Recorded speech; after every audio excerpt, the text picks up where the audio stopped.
All right, we are live. Cajun Coin Hunter here, aka Boudreaux, Wheel of Silver. How's everybody doing tonight? Como ça va? Soir. All right, I think I've got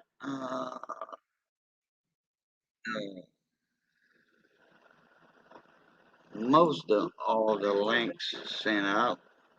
I have to mute myself on the YouTube side. All right. Oh, just remembered one. Uh, oh, uh, uh, okay. Red line, Gary. Yes, sir. You are first. Okay. I think I sent you a link, red line, but I'm gonna send you another one just in case. There it is. Pat Paulson's in the house. What's going on? With a $5, whoa, with a $5 super chat. Boom, boom, boom, boom, boom. Thank you very much, Pat Paulson, for putting that in the kitty. Appreciate that very much. There's Adam, Small Town Machine Shop. What's going on? Hello. Oh, there's my cousin right there, Raging Cajun from South Louisiana. What's up, Raging? Oh, let me send. I didn't know you were on tonight, Raging. Let me send you a link. Oh boy, boy, boy, boy. Oh. Okay, let me try this. It might register.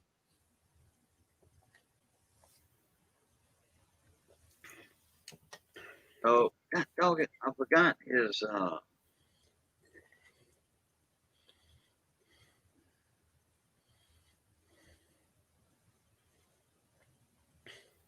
Raging, what's your the first three characters in your email?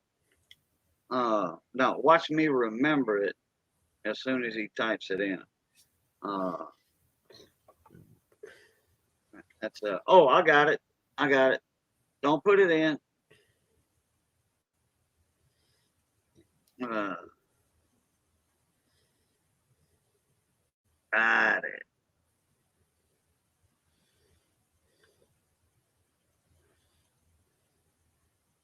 All right. Look in chat. Always in the shadows. Yeah, yeah. I'm wrapping up, Red Line. I'm wrapping up a phone call. Now I'll hop in. Good enough. Hi, Breezy. Uh-oh. Somebody's couldn't go through. Let me try it again.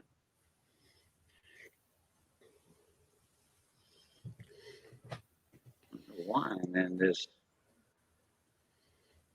section here. Anyway, had a little problem. Hey, Breezy. What's up, mon ami? The email I have for him is Chunky Lover. Nope. Nope. That's not it. I got his. Unless he changed it.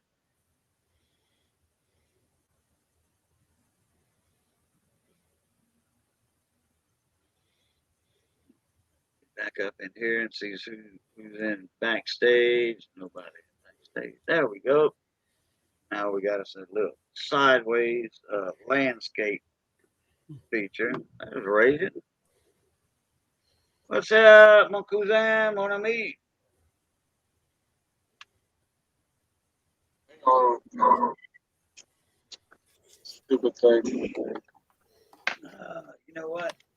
World. I forgot.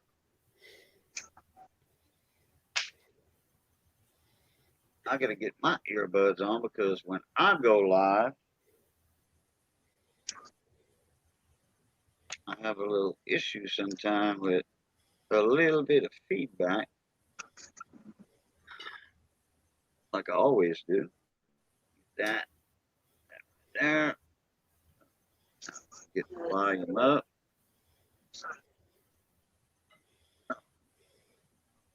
There we go. I'll be right back in. Hang on. Okay. Looked like he didn't hang on to the limb. He dropped out. So, yeah, we had a good live stream earlier tonight with Brandon, BSsmallengine. It kind of went everybody's way right there. So, Alrighty. Raging, you parked. I see you're not shifting gears, which you got an automatic transmission in that semi anyway. But you must Yeah, be we're parked until tomorrow morning. down for the night. Okay. Yeah, we're down here in Orlando. We got to go to Miami in the morning, pick up a load, take it over to the convention center in Miami, and we shut down again tomorrow night and do the same thing on Monday morning. Oh, so y'all just doing back and forth for the conventions, whatever? Yeah, I guess they have a show or something over there. I don't know. Probably. Yeah, most of the time, like in Arizona, they usually have a gym show once or twice a year. In Tucson, Hmm. a gym show where, the people that go hunting, up in the mountains for certain gyms. And, like a aquamarine is not going to look like an aquamarine, okay, when you find it. You got to polish it up, do this and that. So, yeah, they used to have those gym shows. And I tell you what, there was a lot of money changing hands at them gym shows in Tucson, Arizona. I went to one. Man,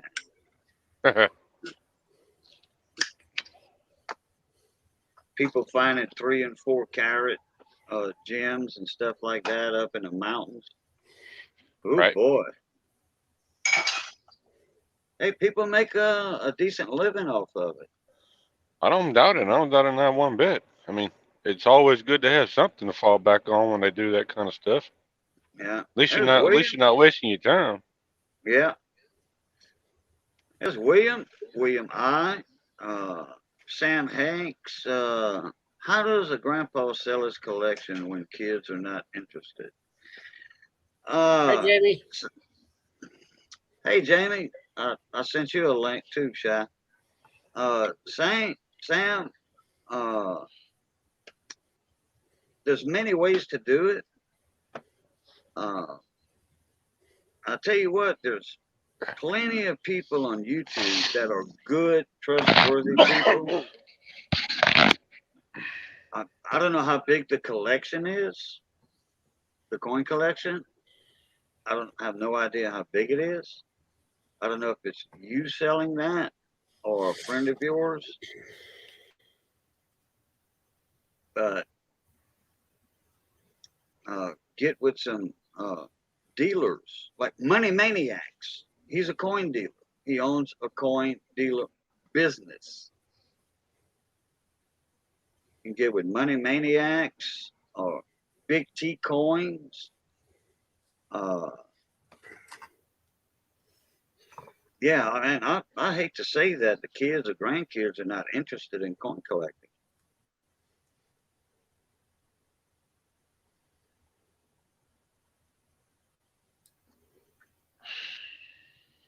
Yeah, Princess Jamie knows Money Maniacs. Yeah. Lincoln Cent, full typeset, etc.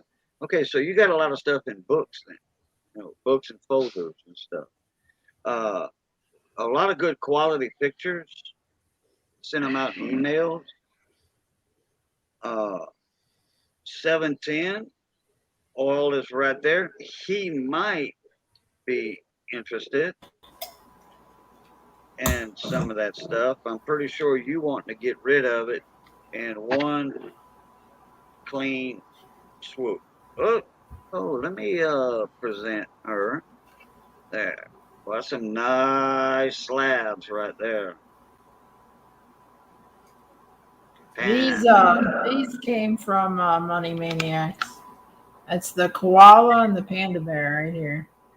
Right. One's this is China, and this one's Australia. Right. Probably from the Perth Mint. Sam Hanks, if you want to get with me, let me type in my email. I just got home from like about 220 miles of driving. You can take me down from the present. I just wanted to show proof of concept of Money Maniacs coin dealings, or my experience with Money Maniacs, which is positive. So I recommend. He is. I would buy from him again, as I've done twice. Yeah, Money Maniacs is a true blue coin dealer. The only thing he does not have right now is a brick and mortar storefront, but that's coming in the next 2 years, whatever. You know, it takes a little while to buy a place for $500,000. You know, especially when when it's clean across the country from you. But he is a very trustworthy guy. Anyway, Sam Hanks, that's my email. Send me an email.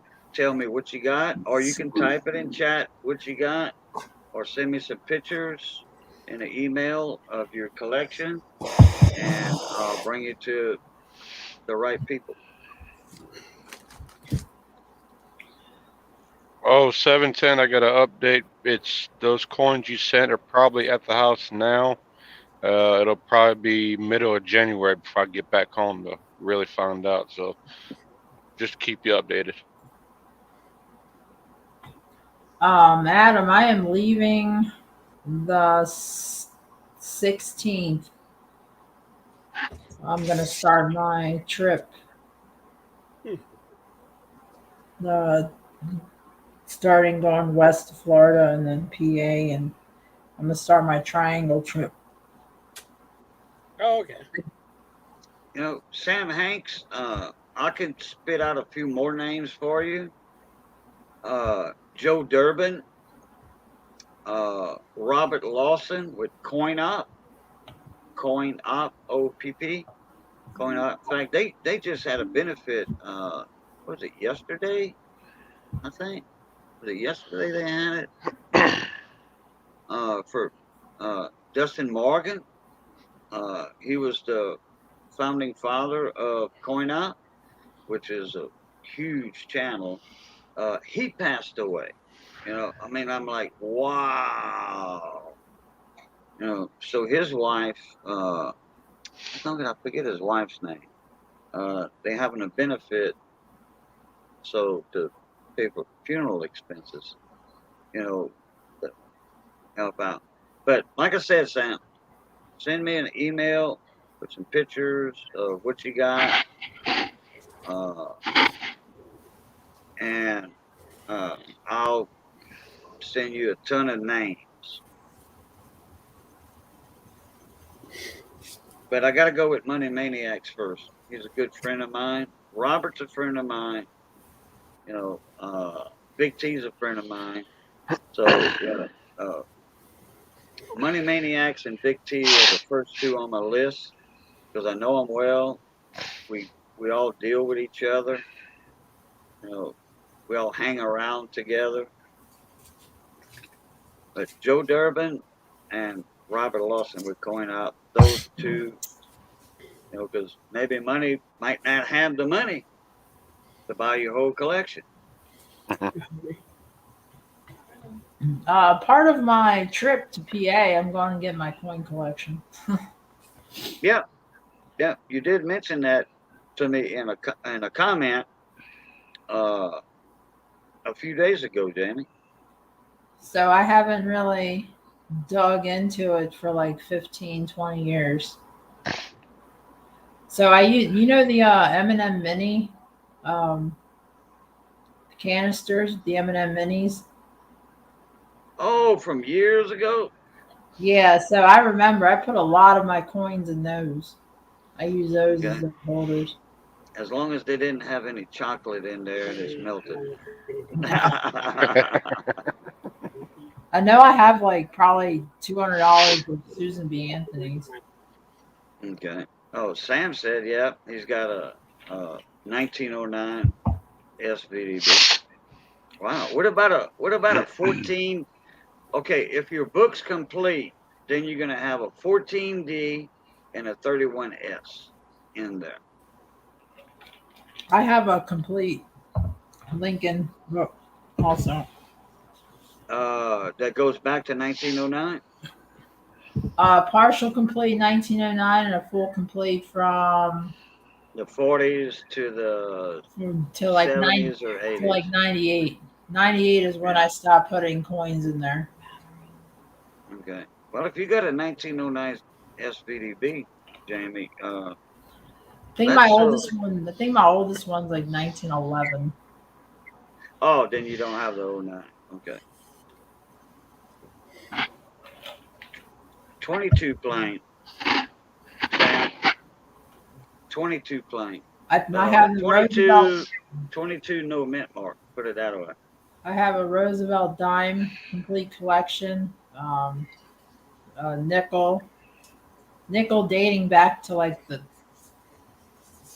39 on to like 98. That'd be a Buffalo nickel there then. Wait, no. That would be a George Washington nickel, modern.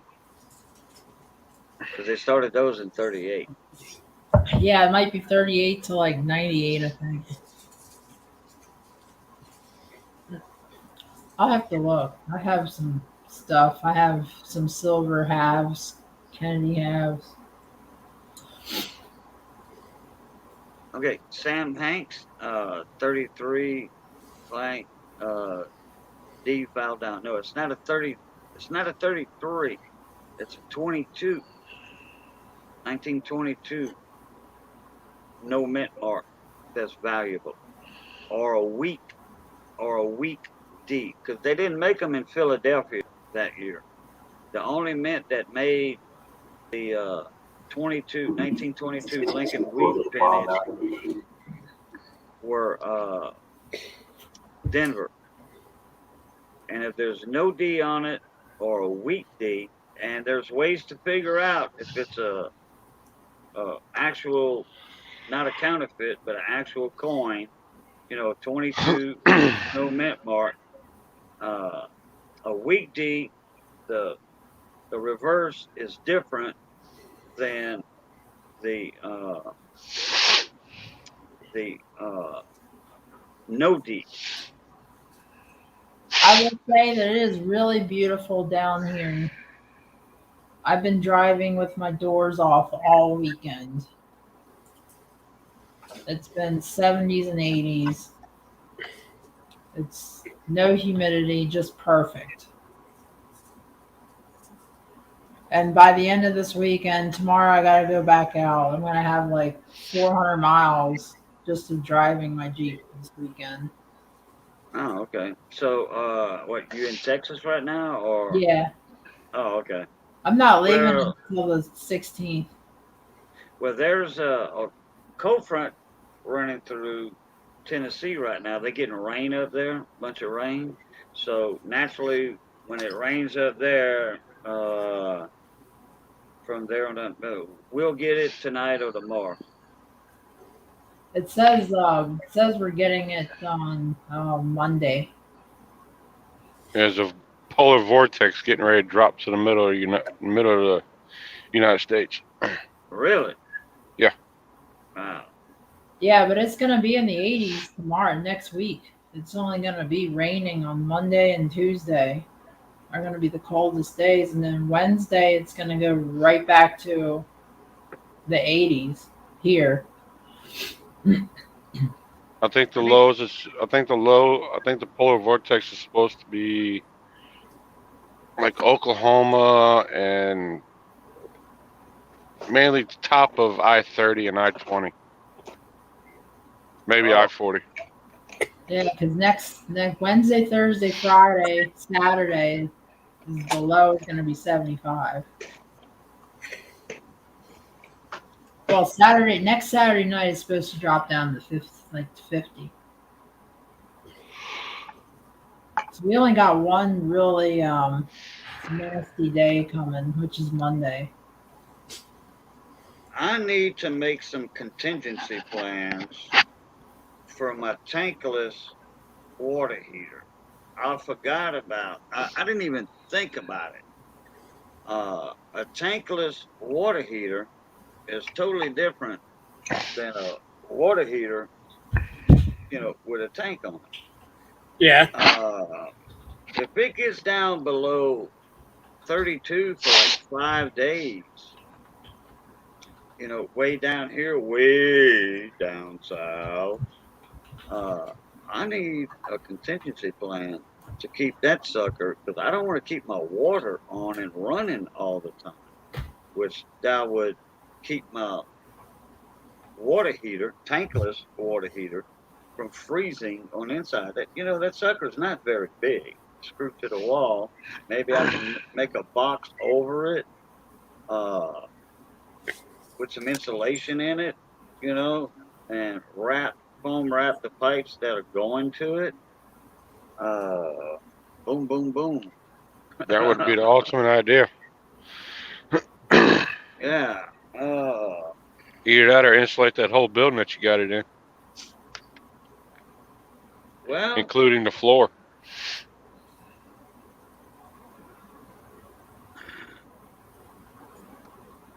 no, that's the floor. No, because I've got all my floor joists at 1 foot apart.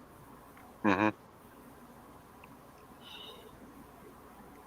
Well, that right there would mean spray foam for the floor joist then. Yeah. Which wouldn't be a bad idea because they keep all the moisture and stuff pretty much out. Yeah, but this water heater closet's only about, in some parts, that high off the ground. So it'd be kind of hard to get under there. And no, just ain't got the funds for that type of project. But I've got a bunch of stuff in my bedroom, boxes of stuff, and I could cover the walls with those cardboard boxes, and that would be a good insulator, kind of. Just stacking, using it as a storage unit, stack all them cardboard boxes. I don't know. I'll think of something. But you can still wrap the pipes and cover the tankless water heater up with the installation. Yeah, but that's a natural gas too. And it is vented. They have a vent. I just don't know how hot the outside gets. It probably doesn't get hot. The outside. Not enough to melt anything anyway. Whoa, Ed the old tech guy, look here. Boom, boom, boom, boom, boom, boom, boom. With a $2 super sticker. Bonjour, mon ami, Ed says. How you doing? What's going on, Ed? I didn't know you was awake this time of the night. So I'm adding my Instagram post because I welded. I put frame plates on like 6:30 this morning. Welded in the new the frame stiffeners.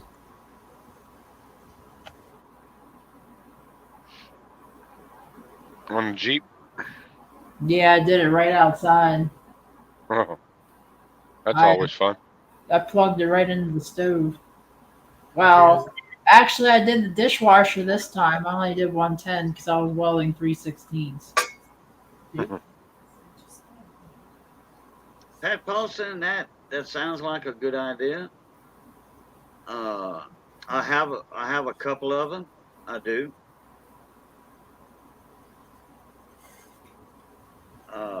What they are, heat mats. For doing seedling. Put your seedling trays and all, which I know all about that. Believe me, I got a 18 by 40 greenhouse, high tunnel greenhouse in my backyard.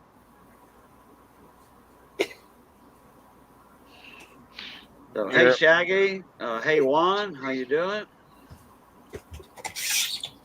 Ed, Deal Tech Guy, check your email. I'll when I heard polar vortex earlier, I was like, oh boy, I hope it it don't get down to like I 20 don't think degrees. it's gonna go past like Mississippi. It's gonna be Okay. more towards like the middle United States and up.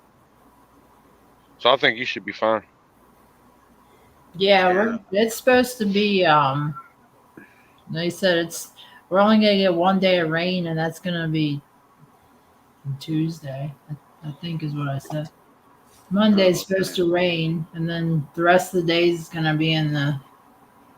Well, Tuesday it's gonna be 70 and a low of 53. And then Wednesday it's gonna jump back up to 80.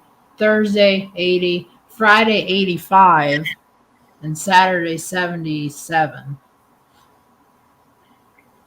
That's what my weather looks like. 85 on Friday, which I Right. have a Christmas party on Friday, so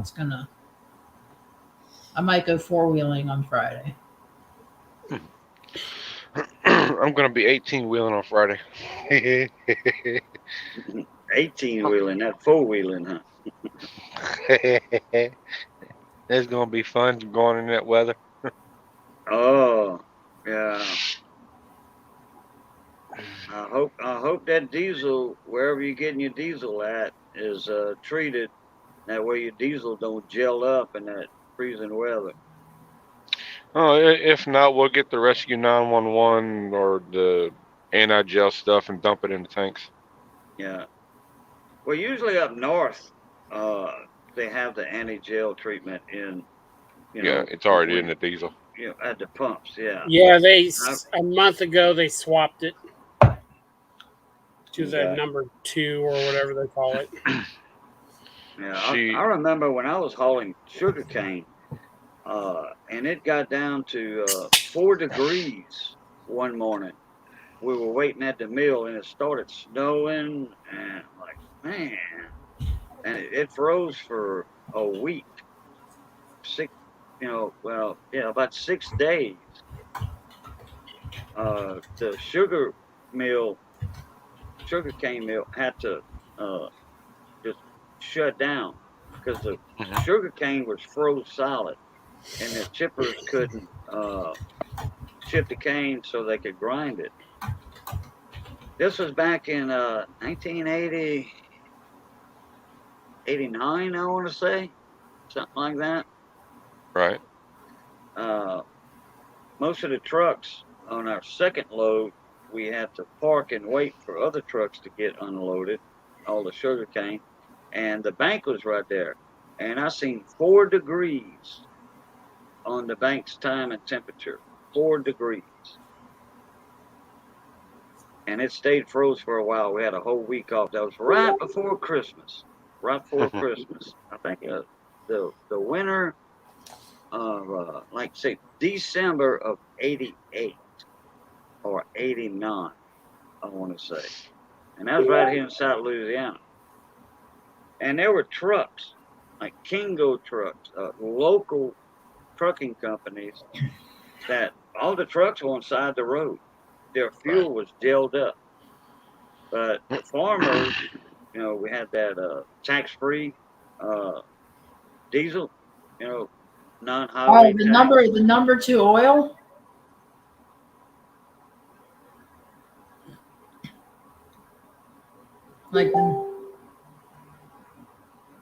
But we had treatment in our diesel. The farmers always do that every winter, just in case. But it's very rare we get that cold weather down here in South Louisiana. That's rare. Yeah, it's once in a lifetime opportunity for Louisiana to get that stuff. Well, actually, I've seen it 6 times in my lifetime living down here. And I was on the Gulf Coast one time. We had 2 foot of snow in our yard. on the Mhm. coast. Okay, 2 foot of snow. That's crazy. Yeah, in a coastal city, the winter of '73. I want to I say. was gonna guess 93, or when we had a blizzard in 93. It was pretty nasty. Now, But 93 and 96. March 12th, 1993, we had a blizzard in in South Louisiana. I remember that blizzard. Yeah, I remember it well because my house, I had a tree fall on it Mhm. for that blizzard, and it was and then people in Florida, on the peninsula of Florida, like Tampa Bay and all that, on the Gulf Coast side, uh, with them 60 and 80 mile an hour winds coming off of the Gulf, it was like hurricane. It was like a hurricane for them. Total beach houses were destroyed, and I mean it was bad. It was bad.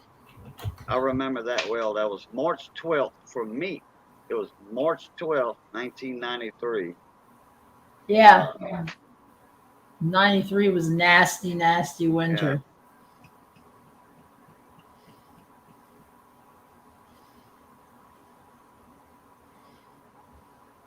Like I said, I remember it well. A tree fell on my house through my roof. Is Redline Gary in here? Yeah, He said he was finishing up a phone call, then he'd be hopping on. yeah. He's in it. He was in the chat, but he'll be in the panel here in a I'm minute. just trying to catch up to the chat real quick. Hello, Juan. Breezy's here. Sam. Well, I saw Sam. I'm just saying the name. Shaggy's here. Hello. I'm just. I loaded up my desktop to load up all the chats. 7-10 split. Sam, wait, who said that? 7-10 Sam. split. Sam. Yeah, he's talking about bowling, huh?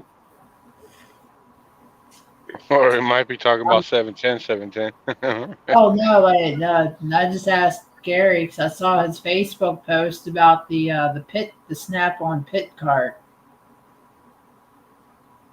Oh, I didn't see that.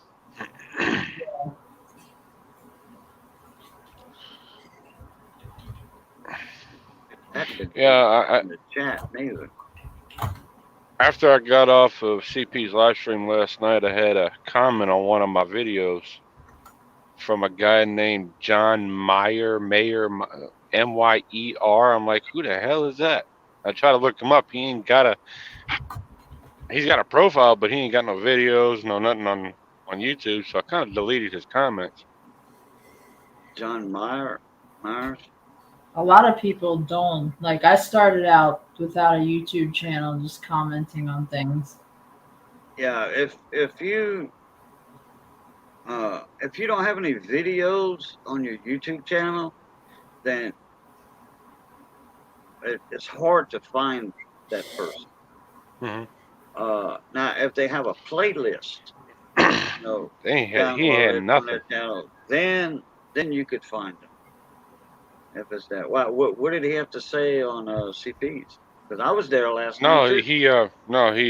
He commented on some of my videos because I posted like 7 videos last weekend before I left back out. Okay. Oh, so he commented in your videos? He commented on some of my videos, yeah. Okay. All you got to do is click his name. Yeah, I did. In there, and it should bring him up.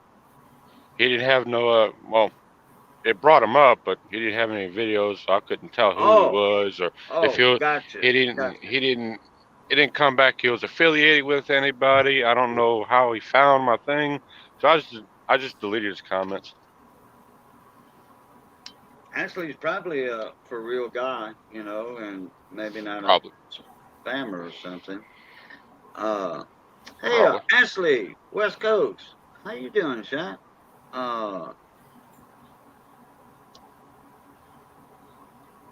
Hadn't seen you in a while. Okay. Now, you see this comment right here? Hello, Ashley.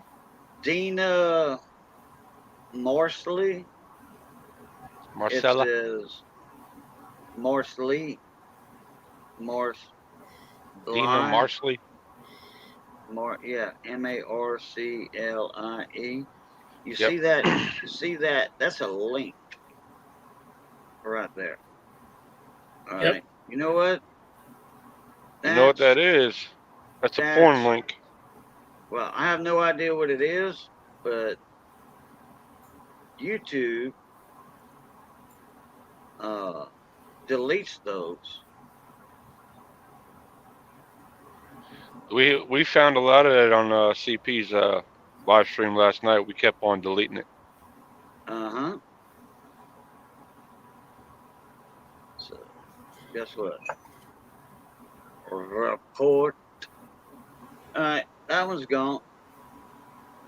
Yeah, those people come up and they put in like once your video or live stream becomes a video and your video comments, they'll put one like that in there, and YouTube usually hides those for me.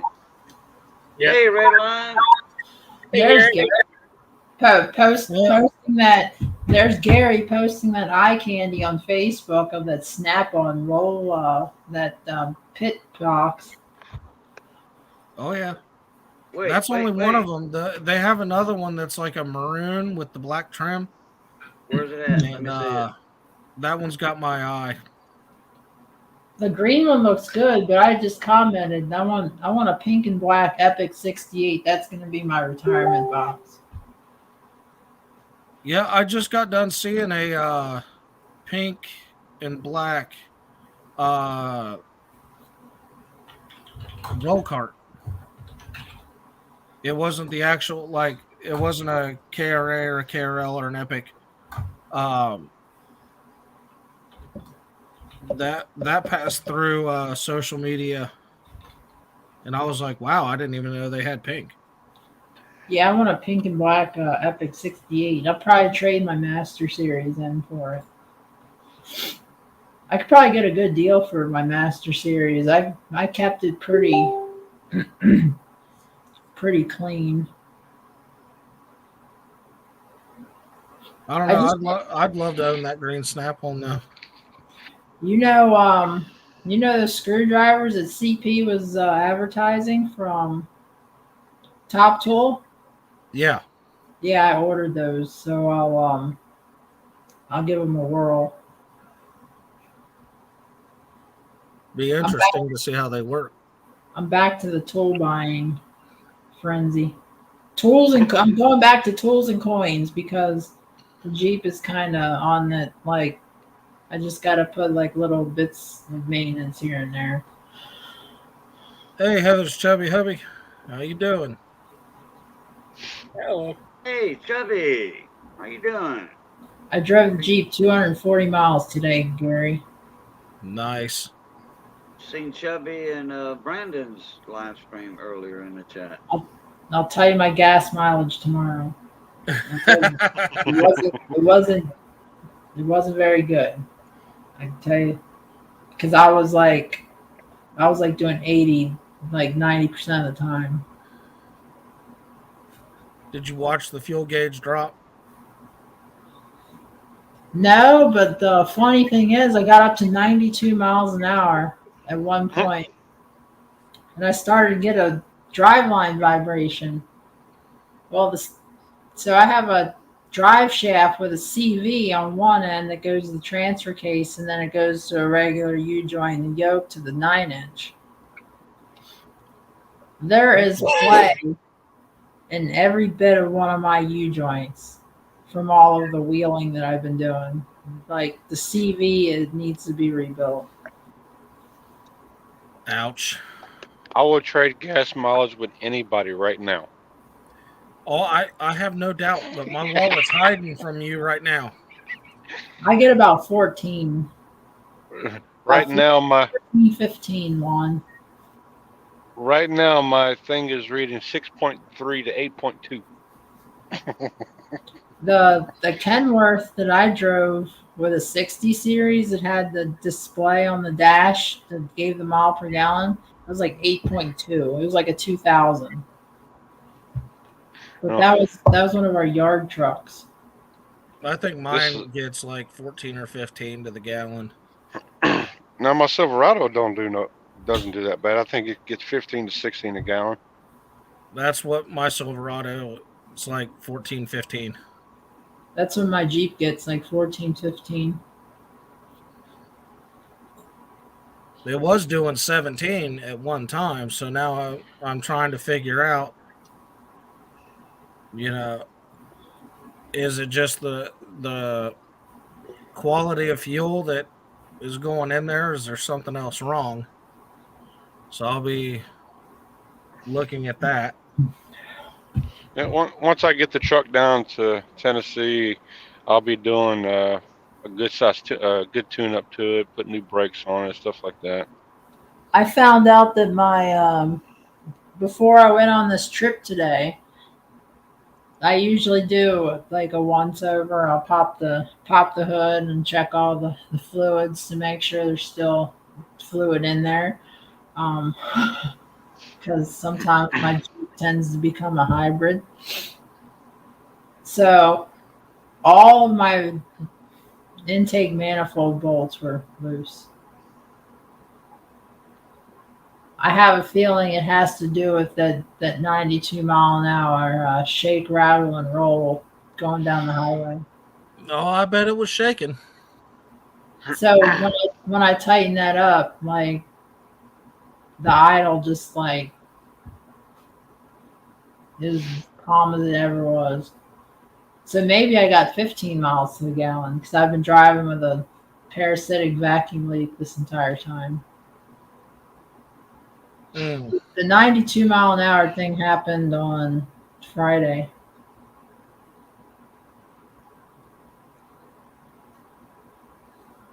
Well, at least it didn't detonate and leave you on the side of the road.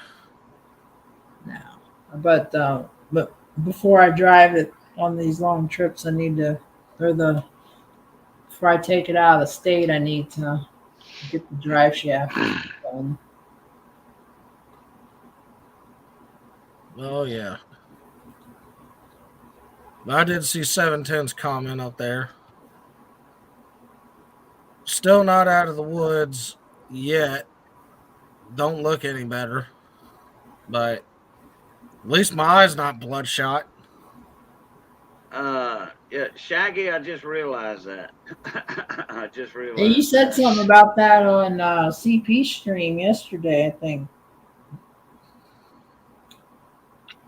About how you were feeling better. Yeah, feeling better. Knee's still sore and banged up, but at least the swellings went down. So Sounds like we need to wrap you in bubble wrap. it happens. Yeah. I mean, Unfortunately. I look at it this way. My knee wouldn't have happened if I wasn't, packing to move and had like boxes everywhere. Or wearing socks on the hardwood floor. Right. But like everything else, I mean, you just roll through it, and I'm hoping now that the swelling's gone down, because before it looked like elephantitis of the knee. Mm. And I was begging the doctor to like, look, I need help with my knee. I can't freaking walk. And he's like, well, we got to deal with this first because this is more life-threatening than your knee. I'm like, okay, well, I'm doing okay for the most part. So look at my knee. Good God, 710. Shootout at a Christmas parade? What? 710 just put in the comments. Arkansas is crazy. Had a shootout at the Christmas parade tonight. Kids can't even walk down the street and play Silent Night anymore. That is crazy. Oh my God. Oh man. I was just at a giant Christmas party. Man. And it was for the children's home. Like we're doing a gift exchange and silent auctions. Well, not silent auctions for the children's or the the proceeds go to the children's home. Mm.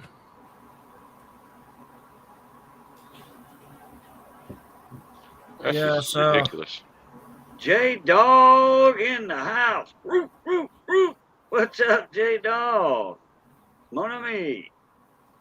Mo shine. yeah, I gotta hook up. My oldest is wanting to get into coins hot and heavy, so I'm gonna be reaching out to Money and see it because his birthday was today and he wants to get into something good. So I told him I'd reach out to Money and see what he has that fits his budget and we'll make something happen. Right. So, because my youngest is already hooked, so I'm like, oh great, there goes my wallet. Actually, coins are more forgiving than tools for the most part. They already got. My oldest is already begging me for a freaking impact. I'm like, no. Why not? I got 2 impacts over there. Take your pick: Milwaukee high torque or Milwaukee mid torque. I'm 18. Yeah, so I'm like, dude, you don't need an impact right now. Well, if he's wanting to go down that route, I would honestly recommend Cobalt. Not you know. I recommend him getting a freaking job and then he can do it. I thought he had a job. No, he just turned 12. Oh, Oh. I thought it was like 15. Trust me, they're already trying to get me to get him roll carts and everything else. I'm like, no. I got I a ain't job. hooking you up with that. You buy it yourself. You work and you do your own thing. Bad enough I had to pay for your tools. I got my first job at 14. I had my was first doing- at 13 and then went downhill ever since. It was back when it was at Wendy's, and this was back when Wendy's served fried chicken. I remember that. I actually That's why got they used to have the salad bars too, where you can get the butterscotch pudding. we didn't have pudding. We had fried chicken. We did have a salad bar. I did get to meet Dave Thomas. He came to our store. So Wendy's is my favorite fast food to this day, even because a lot of people they work with fast food and they'll just kind of shy away from it, or they'll shy away from the store they used to work at. No, I didn't. I love Wendy's. I'll go back any day. Well, that and the food's actually a lot better than other places. I still, to this day, I'll go back to the store I used to work at. I eat enough fast food to last a lifetime. I remember when I was 16 or 17, worked for a bricklayer. We built a pizza place in Lafayette with the cinder blocks. We did the outside walls and such for that. We did that, but it didn't take us long. 4 or 5 days. They had a Wendy's, not across the street, but you look across, just like 6-lane highway, Johnson Street through Lafayette, 4-lane highway with a turning lane. And you looked to the right a little bit, and there was a brand new Wendy's that had opened up right there. And everybody, all the hype in the commercials, Wendy's with the napkins, the burgers are so juicy, you got to have 100 napkins, et cetera, et cetera. With that Wendy's, we tried to go over there for lunch one day, but like I said, it just had opened up. And that first week, and there were cops directing traffic. That was the first Wendy's in Lafayette, and that was a big town back then, 100,000 people. And so we just went to Popeyes, and Popeyes, that was a newer Popeyes in Lafayette, and those biscuits were like those buttermilk biscuits at Popeyes. Oh man, that was awesome. So like 2 days later, we finally got a chance to get in Wendy's. We just walked there, and those burgers were awesome at Wendy's. Everything was awesome on them old hamburger fast food joints. Wendy's doesn't freeze their burgers. Nope. Right? They're all supposed to be fresh, They packed, are. square, but they are shipped in a refrigerated truck, not frozen, refrigerated, because they don't make them in the restaurant themselves. They get them all in And we and our trays walk-in or whatever. Yeah. and our walk-in fridge was like 40 degrees. So it was nothing was ever frozen. Right. We did have a freezer portion, but that was only for the chicken nuggets and the fries. Oh yeah, yeah. Everything else was Back then, I'm giving away my age and all that. Back then, a Wendy's hamburger I think was 89 cents. we had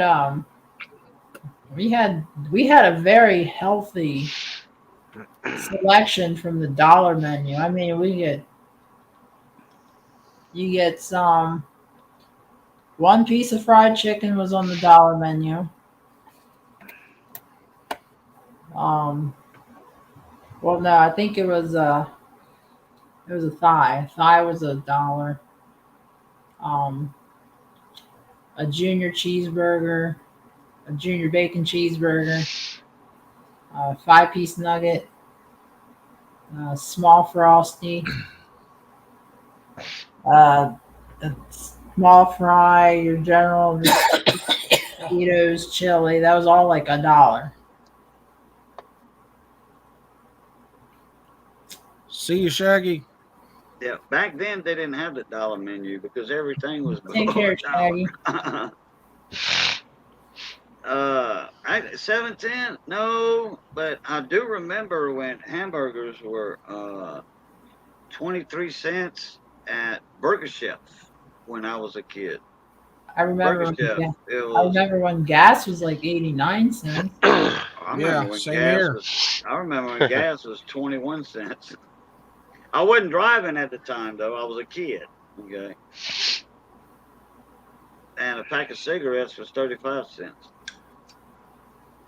Gas here is like I think I just saw it $2.59 for regular. Oh, hey, Heather remembers Burger Chef. I'm glad somebody does. Yeah. Burger What about Chef Hot was, Now? Does anybody remember Hot Now? Who? It's called Hot Now. Hot and no.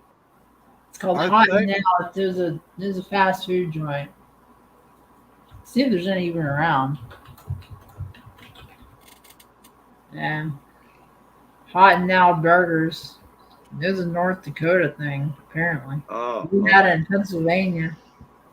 Yeah, but I remember when them Burger Chef burgers, I think it was 23 cents. And then they had this thing that came up. Burger Chef had a game for kids. They had a board. You get the board for free, like a trifold thin cardboard. And every time you made a purchase, you'd get a little paper car or something, and you unfolded it or you folded it up to make a little car, and they had all kind of stuff, a house and all that. I think I had everything on that board, all the houses, the cars, whatever. That was that's before McDonald's started coming out with their kids meal with the toys in it, the little toys and all that. Yeah, I remember Burger Chef had that. That was back in Burger Chef opened up in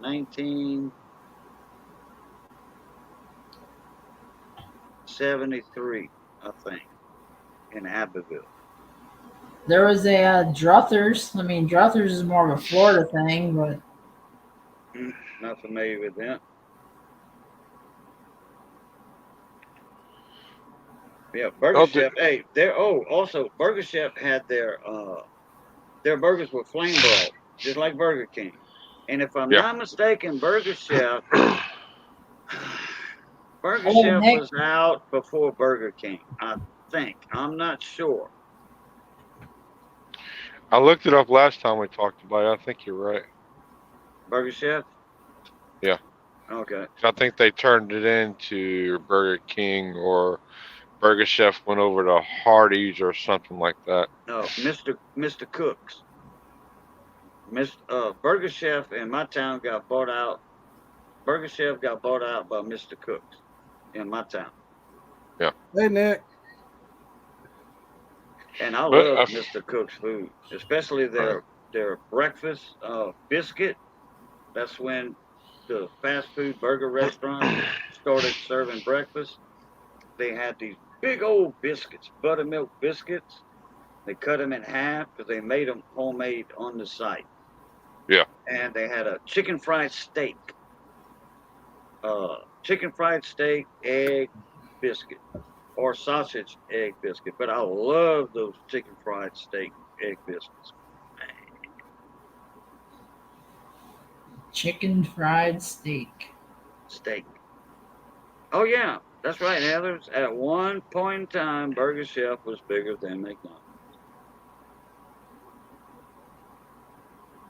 Then they opened up the McDonald's across the street about 10 years later, and the cops had to direct traffic for that for the first 3 days they opened. Because McDonald's was a big thing. Wonder if When they people in opened up. 1920 talked about old burger places. No, but my No. great grandfather. No, probably not back then. They probably talked about the homemade hamburgers. They probably talked about the Civil War, if some of them were still around to witness Oh it. yeah, that's right. That's a fact. You got to think in 1920, it's like 60, 56 years after the Civil War. So there's still a handful of people Yeah. still alive from then. 1865. 56 had 20 years or had about 18 years for a soldier, and you're in your mid 70s. Talking about how it was in Civil War. Yep. Hell, what? Adam jumped out of here. I think so. Yeah, at least it wasn't like Briggs snoring on the one stream. Do what? Uh, That was last night. Yeah, I didn't stick around too long last night. I had a 6:30 wake up. actually, Briggs. I think he fell asleep in Twisted V Twins garage this afternoon. Yeah. 6 o'clock. Well, it wasn't 6. Mark started at 6, my time, and I think Briggs fell asleep 20 minutes before the stream was over. We I all remember in. when Nick fell asleep. Nick Hildebridal fell asleep. Yeah. It just, Oh yeah. I have a nice memorabilia for that one. I think almost everybody does. I made like the most epic meme that night. Yeah, and see, he couldn't blame that on the dog or the cat. That was funny. John Ruck. What's up, John Ruck? That was hilarious. Yeah, I think the cat was on the stream longer than he was that night. That was funny. I Then thought the I cat did. passed out. I'll send it to you. Mike Panucci. What's going on, Mike? Hey, Mike. John Ruck come in. Mike Panucci came in. What are we Scott getting? came in. Must be getting a raid from somebody. They're about to get swatted now. Raid. Maybe. I don't know. Maybe it's just coincidence they both came in at the same time. So I got a funny one from Ed that I made, and then I got Nick. I gotta find Nick. Boy, oh man. I wish Brandon was here right now. Crap. Well, let me do this. Oh yeah, there's Nick, but I made a meme. I gotta find it. I'm on my old computer, so I know the meme is still here.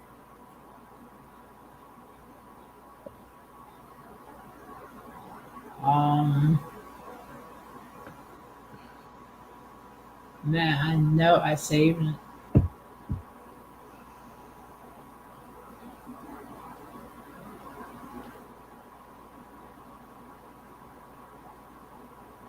You serious?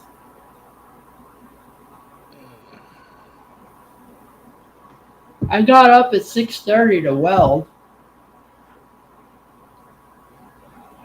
See, I don't know if I could weld that early. Well, Going to bed. there was a lot of cutting first. See, I would at least need an hour of coffee intake. Then I might be good enough to, function properly.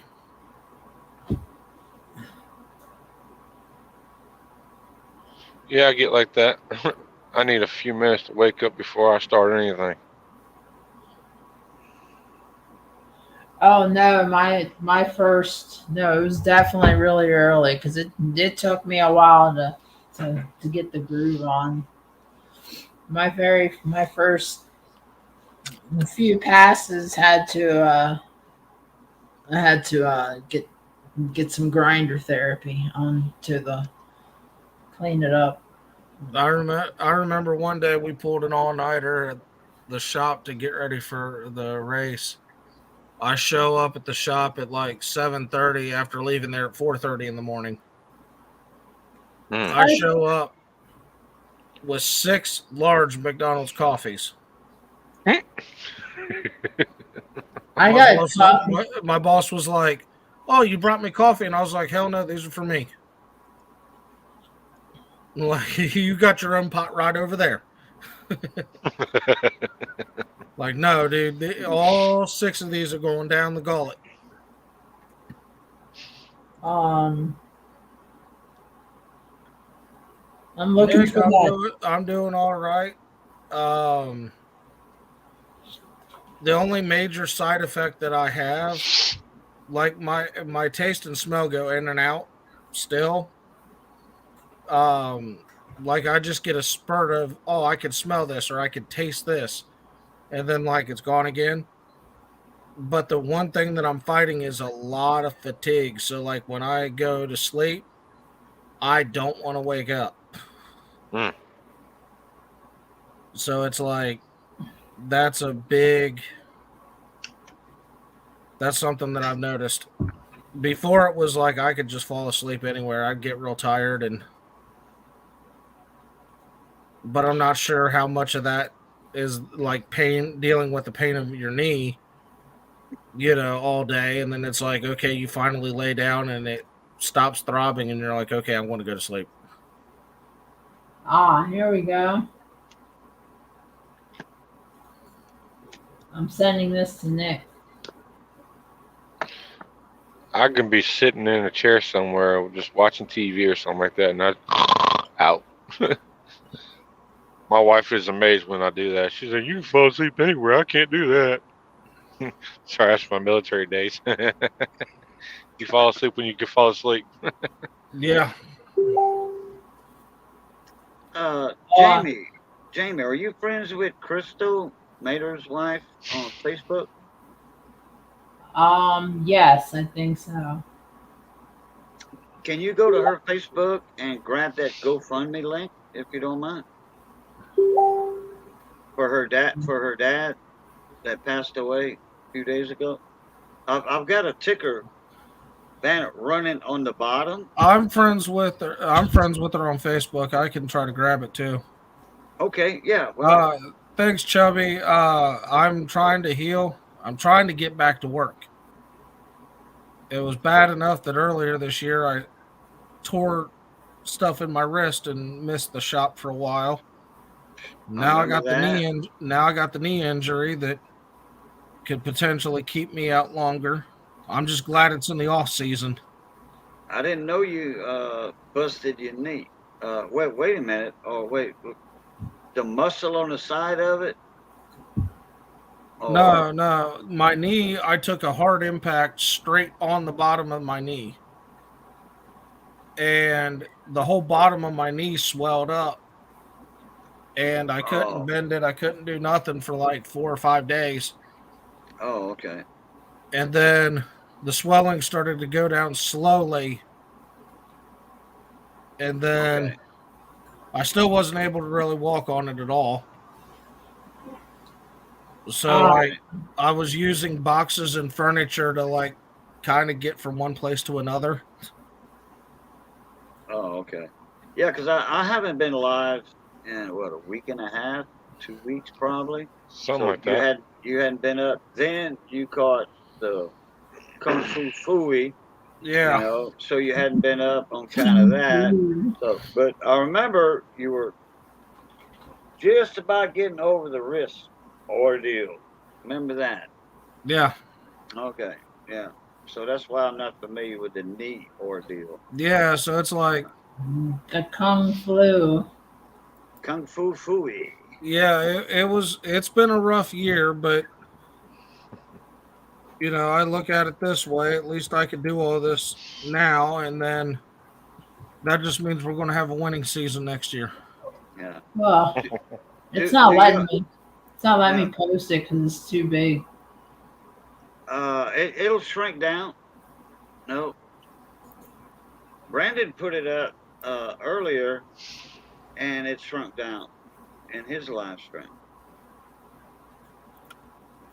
Once you copy it and then paste it, well, it's probably going to say over 200 characters or something.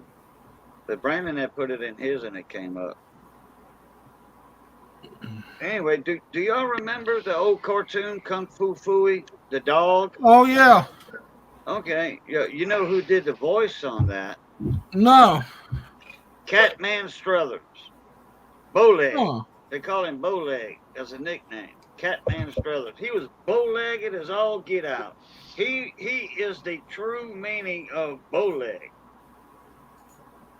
You know, his legs were actually almost shaped like a sphere.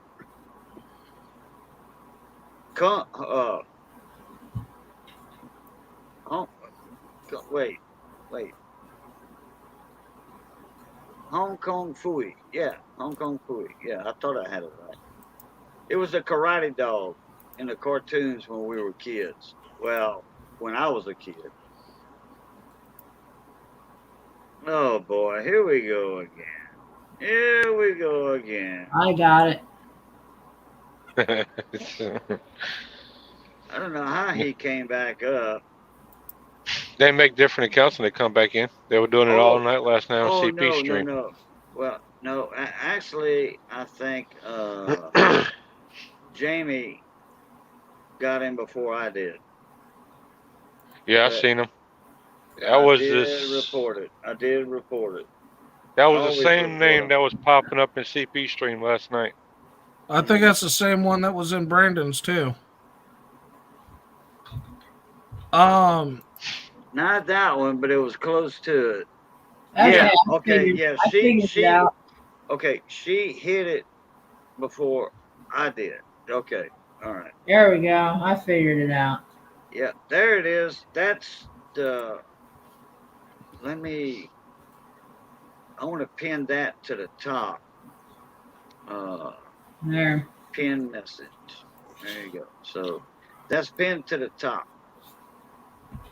That's the GoFundMe page account for Mater's, Mater's Workshop and Miss Crystal. Her dad passed away 3 days ago. Wednesday. And they need a little helping hand with funeral expenses. They thought everything was taken care of, but the funeral home that came and got him, they don't honor that. The thing he had set up, they don't honor that. So just for a cremation and all the taxes and fees and other stuff that comes with the cremation, and no funeral home or nothing, is $3,500. It's ridiculous. It is. And just because that funeral home is independently owned or whatever, they don't honor that policy. It's like, what? So, but they were going for $1,000 to raise $1,000 just for expenses for Crystal, and for get up there, back, get up, and stay there for a month or whatever. And then all of a sudden, it turned that they need more money, So, Cajun, hey, I posted Crystal's Cash App. Yeah, I've got that crawling underneath also. Because Mater's got one, and then Crystal's got one. Oh, Crystal's Cash App. Okay, gotcha. Hey, Chef Scott. There it is. Yeah, Okay. so you can copy and paste that onto the.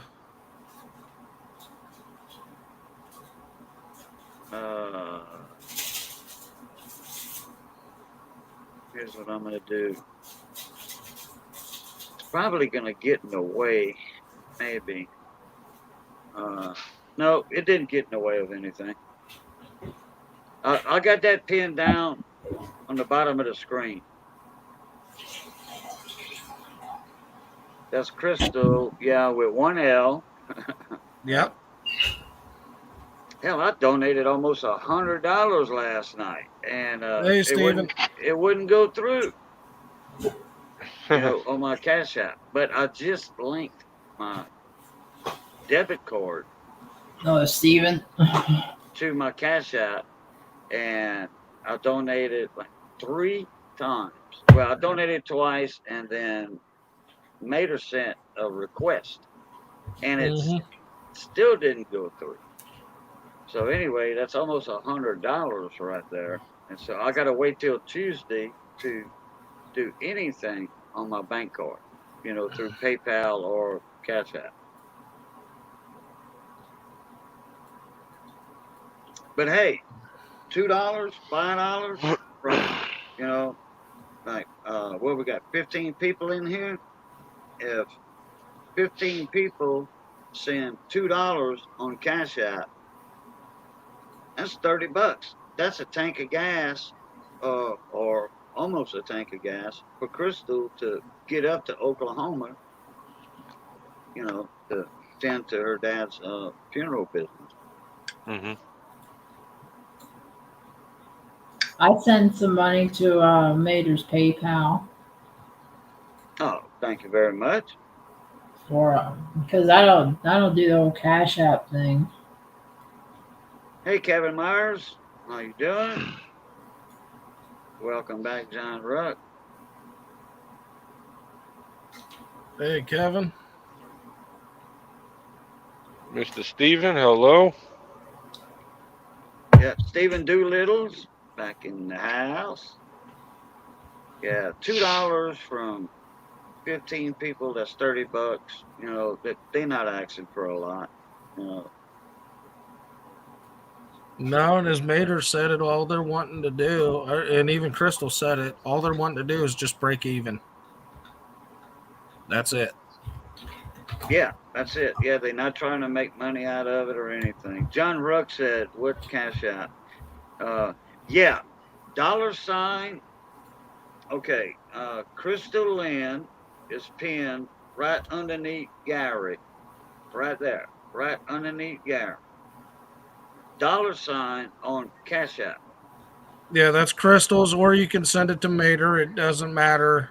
They'll get the money. We're Send just to putting out the information. right. $ Mater's Workshop. Thank you very much, John Ruck. If you can donate $1 or $2, appreciate that very much. Wow, JM Toolco actually shipped my order today. JM Tuco. Yeah, Nice. from CP Stream yesterday. Like I ordered it last night, and I got a notification. Oh yeah, they Johnny on the spot. JD Tuco, they Johnny on the spot. It says it was picked up by UPS. I'm like, geez, like label creation picked up, and it's on its way. Oh See, yeah. I can get in all kinds of trouble, and I can't spend money. Okay. I'll be right back, guys and gals. The Alright. money I've I gotta go spent walk with it down. don't fall in. But the money I've spent with JTCO in the last 2.5 weeks is astronomical. Oh yeah, I've done that too. I've spent well over $1,000 with him, just in the past 2.5 weeks, maybe. Oh yeah, both of my orders I think were over 1K. And I got two of his mystery boxes. I got his one giveaway plus a creeper plus a half-inch tool set and just a bunch of other stuff. I've been a fan of Capri tools, but I'm a little hesitant on their angle wrenches. I think CP did. No, was that yeah, it was Capri, or CP. was that somebody another tool brand that he did? No, CP had the angle wrenches. He liked them. He didn't mind them. Were they worth it? He seemed to think so.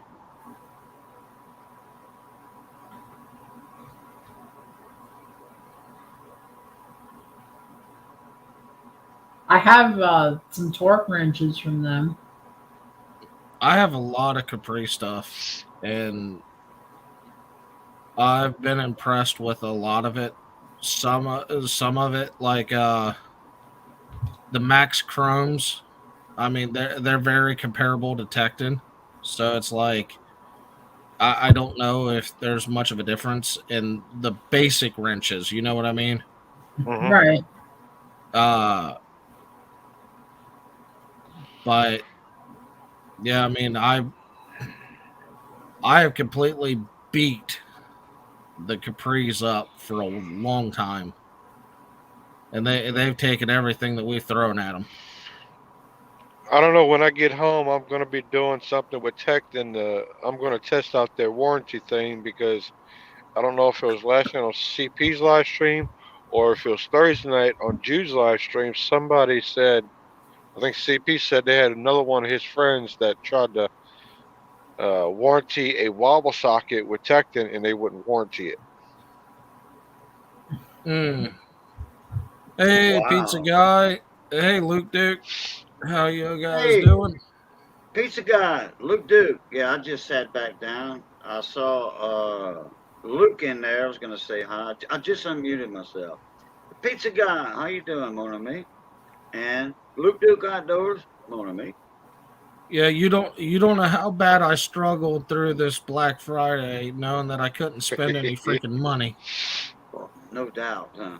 Yeah, me too. And it was like, All kind of deals. yeah.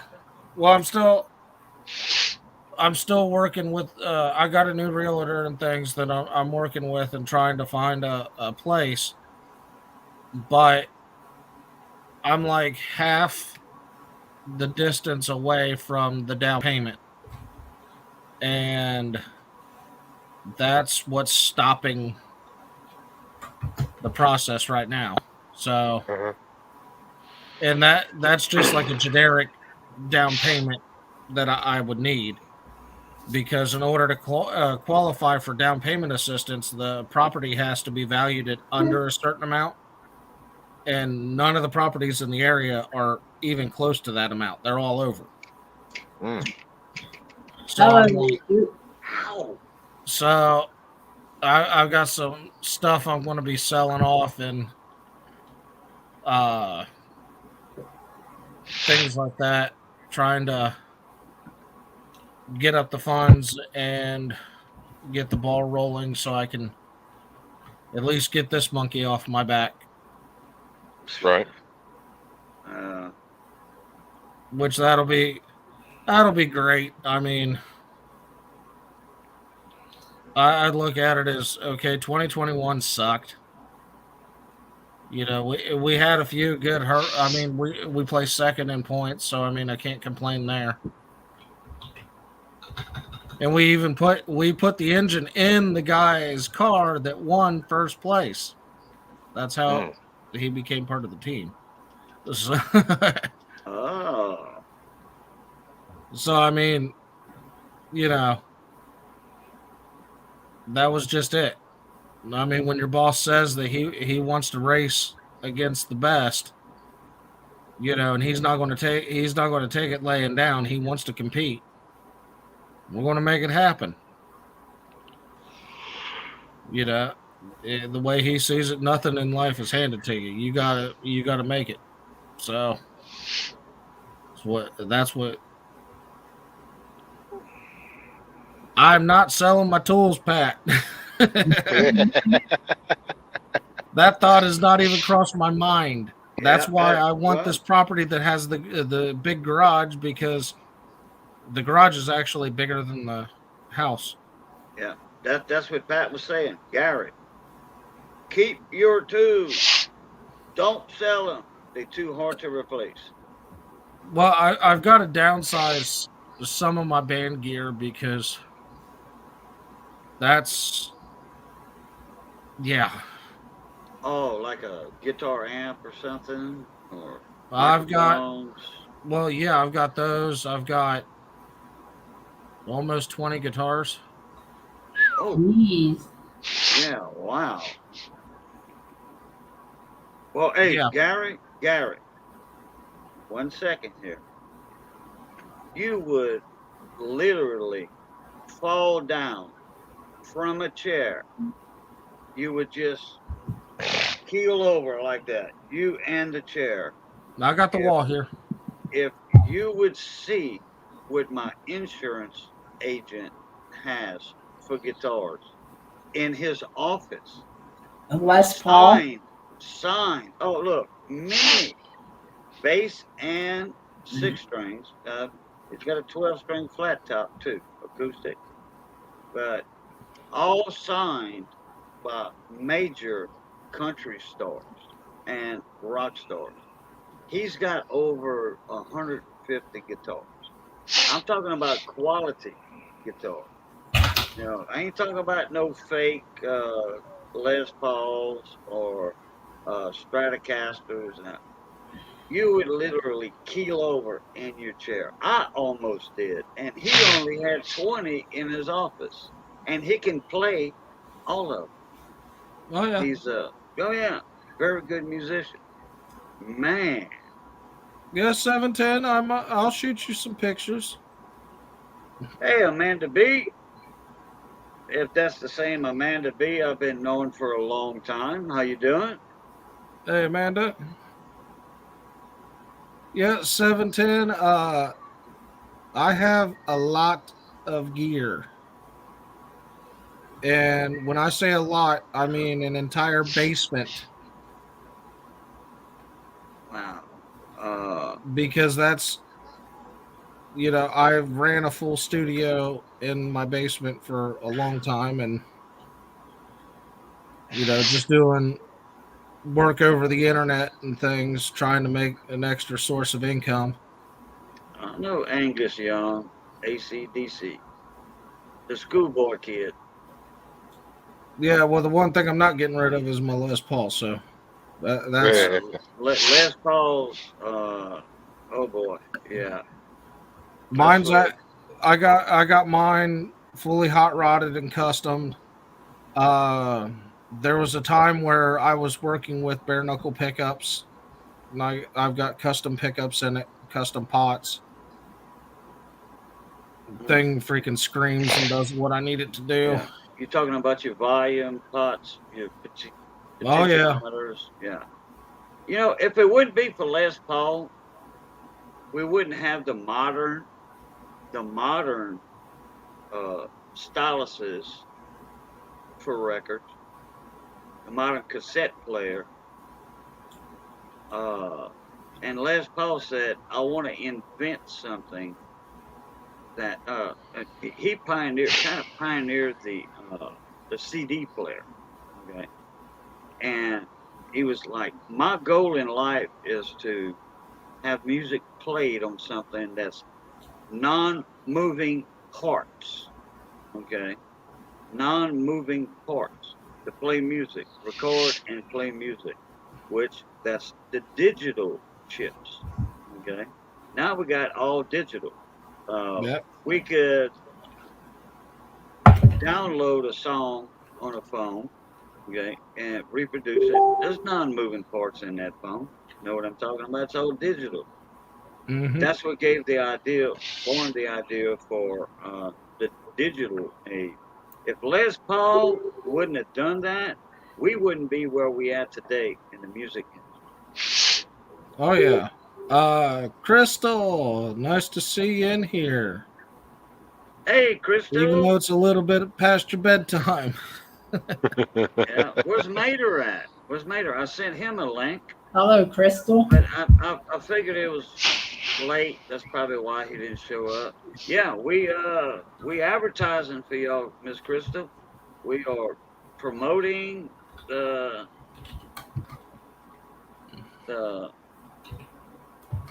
you and Mater for your father-in-law.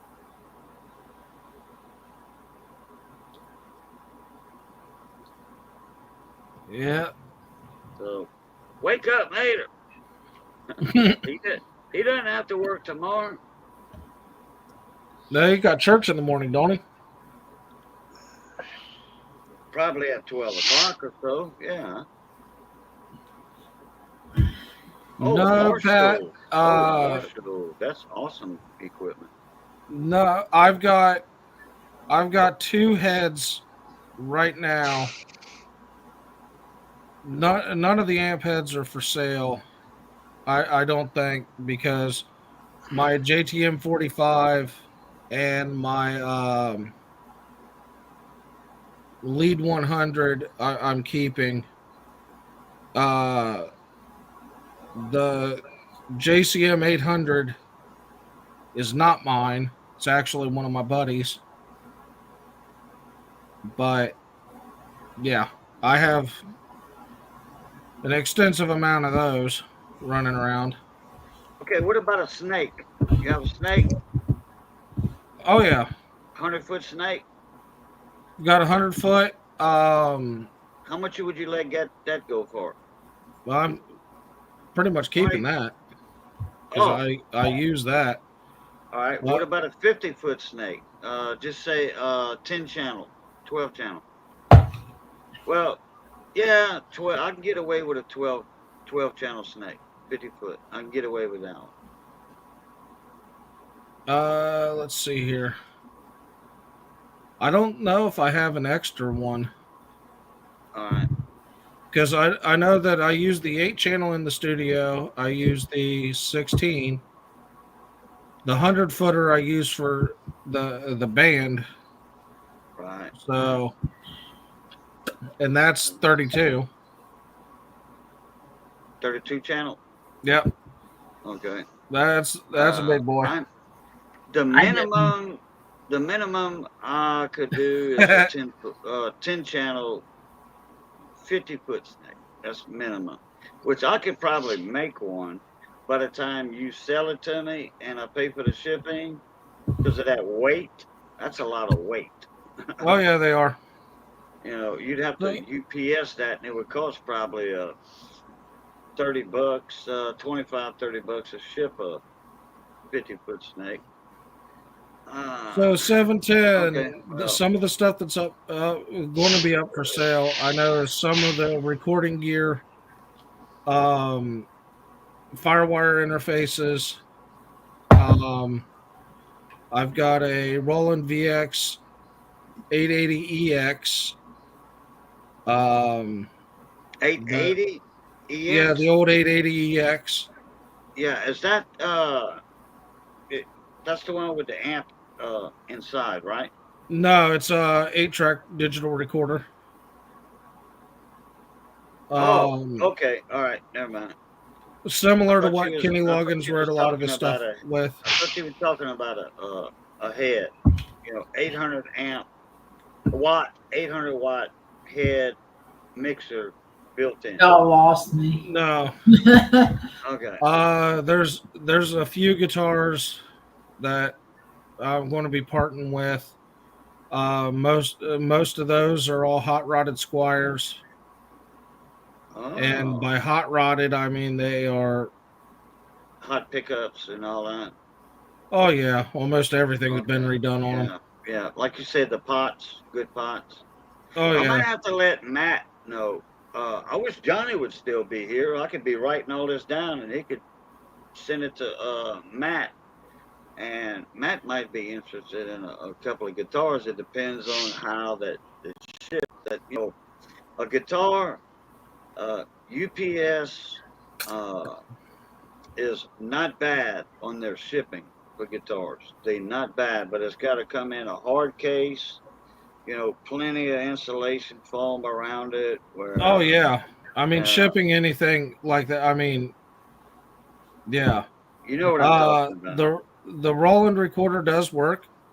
I've only used it. I used it for one session, and then I taught my kids how to use it to record, and they learned on it. But it's Everything works perfect. 8 channel, you said? Oh yeah, Okay. yeah, because they know how to run my computer setup. Because they're the ones that have to hit record half the time. Oh, okay. So how much? What's the price on that one? Ballpark. the 880EX is probably about $50. $50. Yeah, they're not that expensive now at all. I didn't know that. Damn. Hey, Antonio. Oh, What's the last Antonio. one? Okay. I was thinking of a different I don't know what shipping setup. would be on it, but What's it weigh? Good question. Saying between 4 and 10 pounds. Oh, okay. Yeah, no. UPS can do that if you pack it right. Probably $20 because they don't go by size. UPS don't go by size on their boxes. They go by weight. Yeah. All right. Let me crap. Write that down. Okay. What's the brand name? It's a Roland 880EX. It's a Okay. VS 880EX. 880EX. Okay. Brand name. Spell it. Roland. Spell it. ROLAND. OLAND.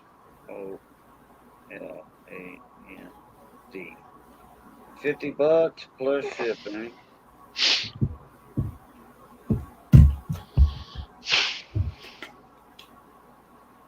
All right. I'll let him know that because the house that's cat a corner from me on the highway, that's the new band studio for our band. His son was living in the house for, I don't know, 10 years, and his son bought a house out in the country. So, and I tried to rent it out to Mike Badger, a couple of other people that were in a bind.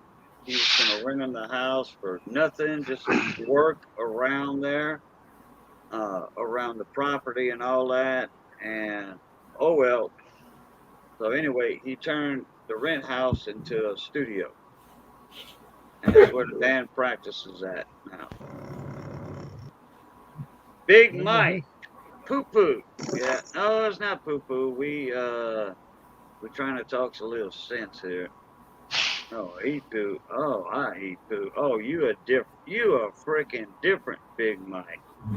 Okay, well, we're gonna take care of that real quick.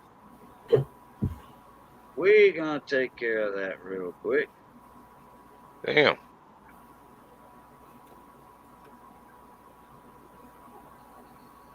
Yeah, if we don't know you and you ain't acting right, you are gone, buddy. Yeah, I know another Big Mike, but don't seem like that was the same one. If you were the same one, guess what? You out of here, dude. Yeah. We say that in French. Va donc. Later.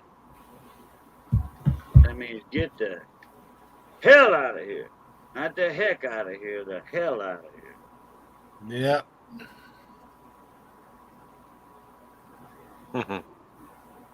Nope, finally got my new Streamlight in.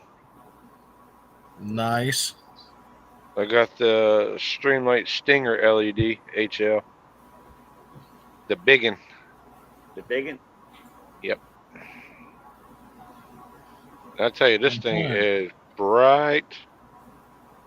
Oh, yeah, I could imagine.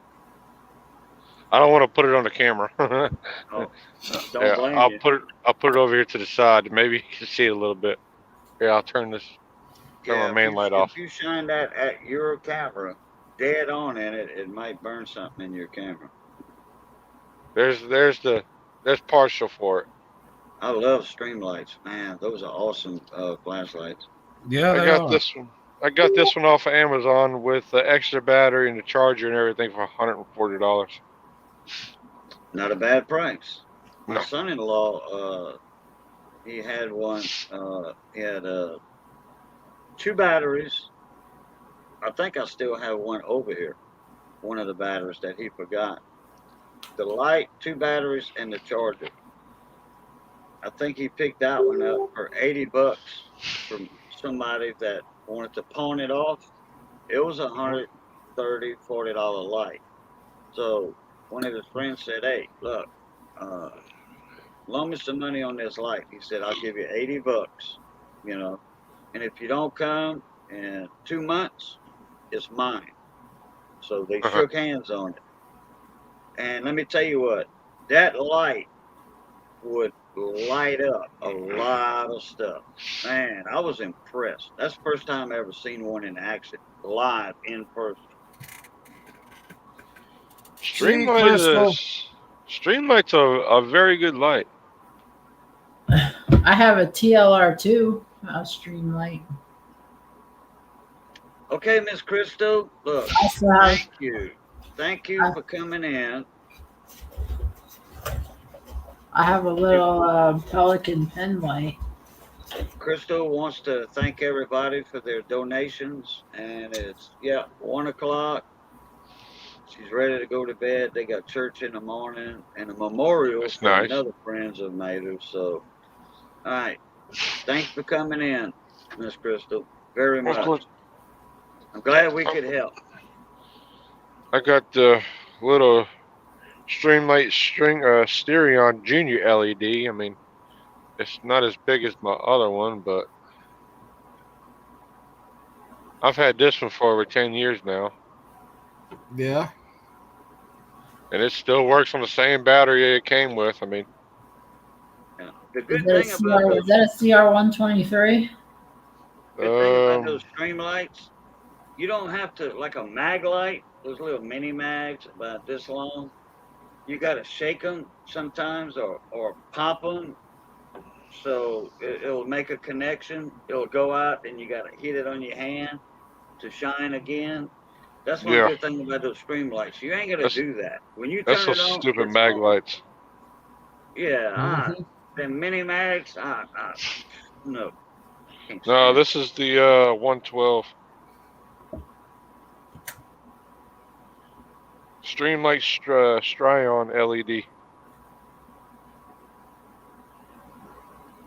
Doing And good, then Antonio. Thank you. Hey, Antonio, I sent you a link earlier in an email. If you want to them bust up in here, no problem. Come on, jump in. Yeah. new one is a Streamlight Stinger DS LED HL. Hey, Mater. Oh, there's Maiden. Hey, good to see you, Mona. Trying to find that link again that Redline put up. Took it off, put Crystal's comment in. I have never changed the battery on my small one. Never, ever, ever, ever. In over 10 years of owning it, and it's still going strong. There's Redline's comment. I mean, I got abundance of flashlights. Gary, can you put that link back up? Already working on it. Oh, thank you, sir. For Crystal's cash out. I am soon going to get off here and go to bed. I got to get up early again and go back out to the site and clean up the party. Mm. There we go. All right. I got to Thank you. Thank you, Gary. help clean up essence of a Christmas party and then had 200 people at. Got to clean up all the extra eggnog. Or the rum balls. Oh, Mhm. man. My mom used to make rum balls. That was awesome. Man, I got blocked in by somebody's truck and trailer tonight. It was crazy, and it was all for good cause, though. Oh, so you Hey. finally touched a human being over at LG. Nice. What's that? Mater finally talked to a human being at LG. Oh, yeah. A human. Okay. LG Life That Green. worked. Yeah, because we noticed you were gone, and like, well, somebody said he probably, somebody finally answered the phone. What did they tell you?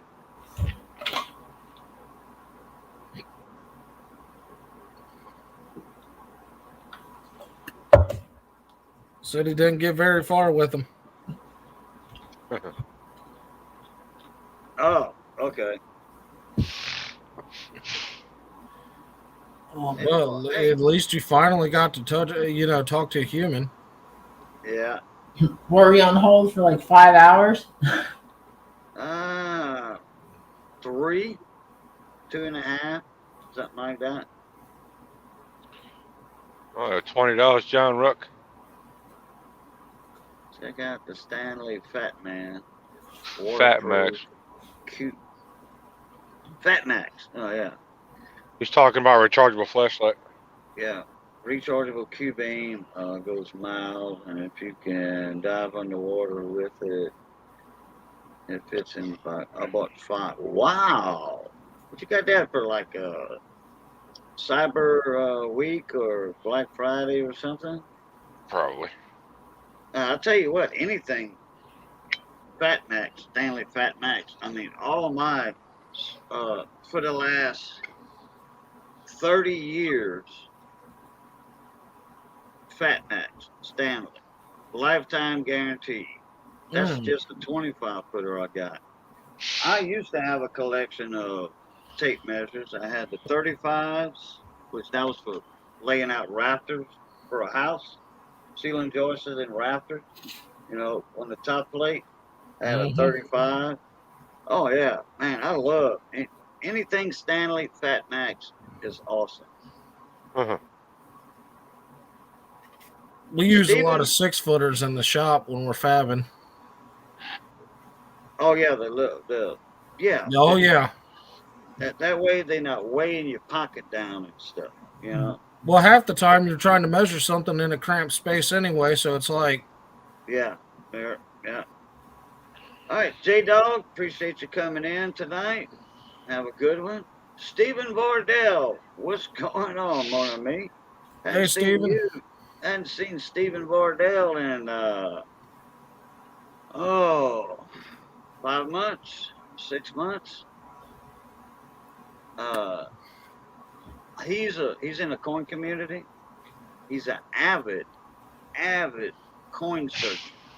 He goes through boxes of pennies, nickels, quarters, half dollars, and he finds good stuff out of those boxes. Errors, mostly. He looks for the errors instead of silver or wheat pennies. He looks for that too, but he looks for errors also. And there's a lot of money sometimes in error coins. Yeah. I don't even know if I have any errors in mine. You might, you just might not. You know, you have to be looking for them. Put it that way. I never looked for 'em. Well, there's certain ones that stick out. You know, that you can look at a penny like a 1972 double dot. Yeah. No, in my luck, I'll think that something. No, I won't think that something's an error. I'll think that something's an error, and I'll be like hyper focused on the littlest things that mean nothing. That's my luck.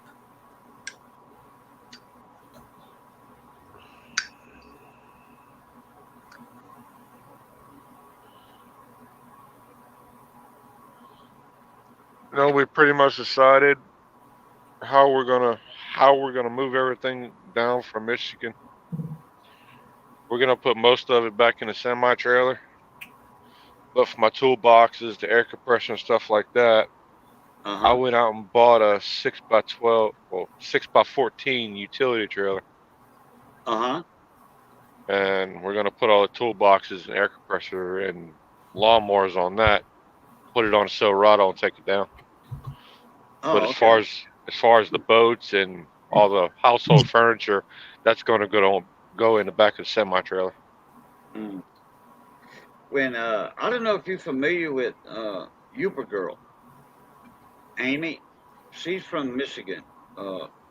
Originally, she's a Uber Girl up in the Upa part of Michigan. Upper Peninsula. Yeah, yeah. Upper, yeah, Upper Peninsula.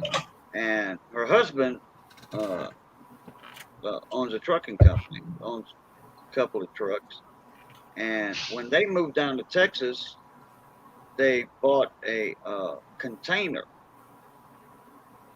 not the big 40-foot or 35-foot containers, the smaller ones, and they put their whole house almost in that container, and they had a crane that put it up on the trailer, or he did it with his. I don't know. I don't think he had a winch truck, but anyway, they got the container on the flatbed. It was a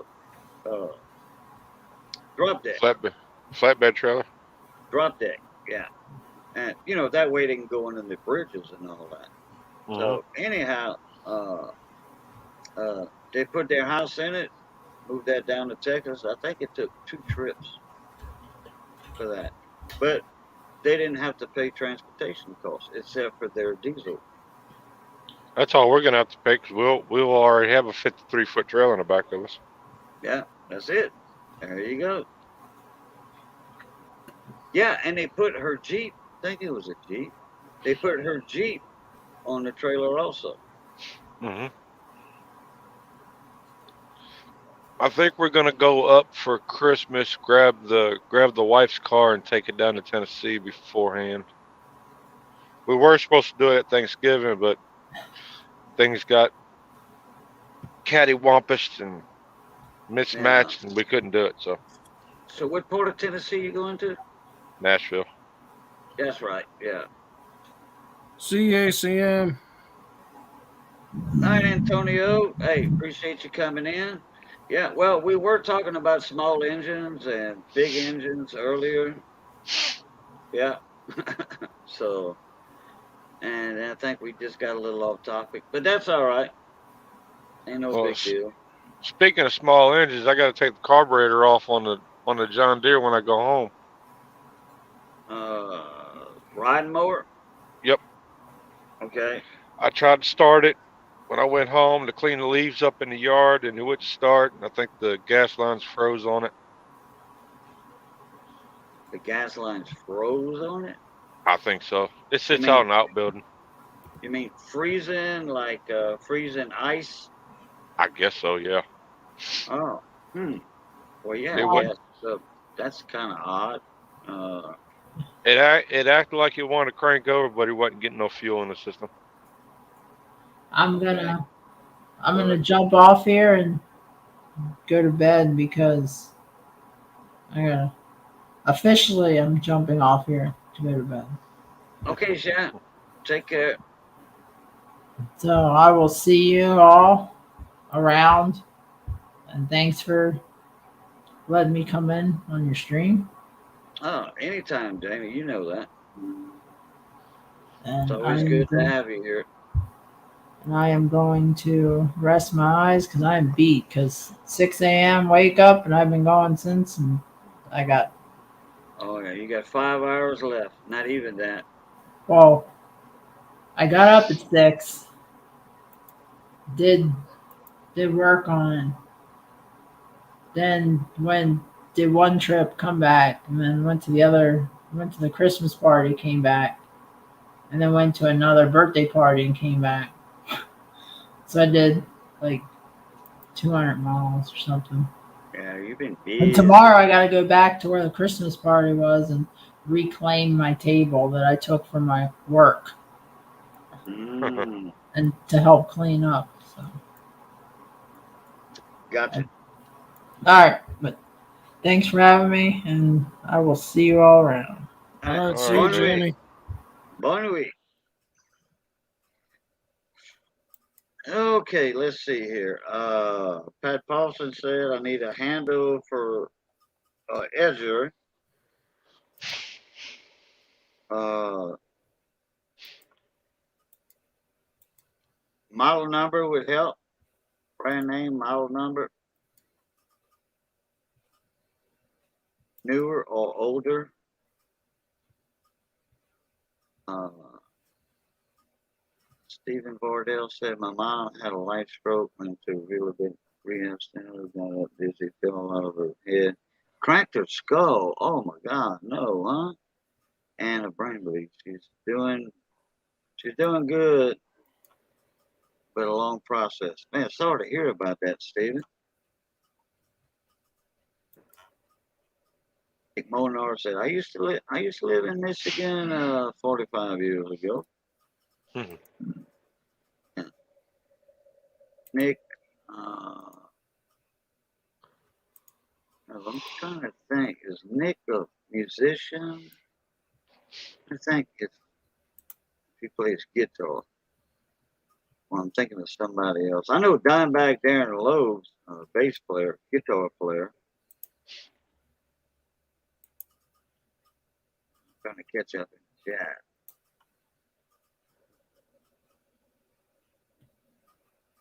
Okay, what John Deere you got? Cajun? The Raising D1, Cajun? the D100.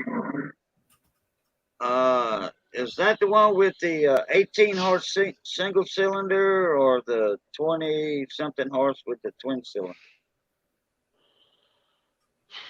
I wish the wife was awake because she could tell me. I'm not totally for sure. Okay. D100. Dude, that's an older model. Uh huh.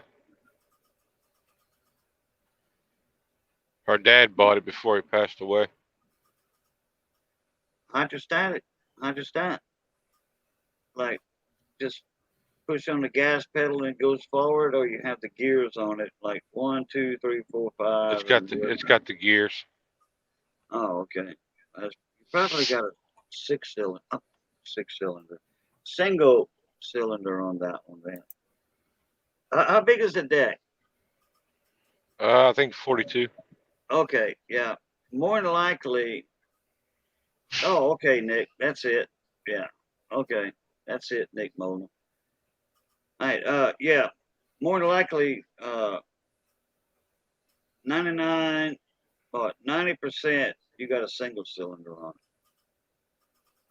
it. It's either going to be a Briggs or a Kohler, and I'm pretty sure it's going to be a Briggs and Stratton.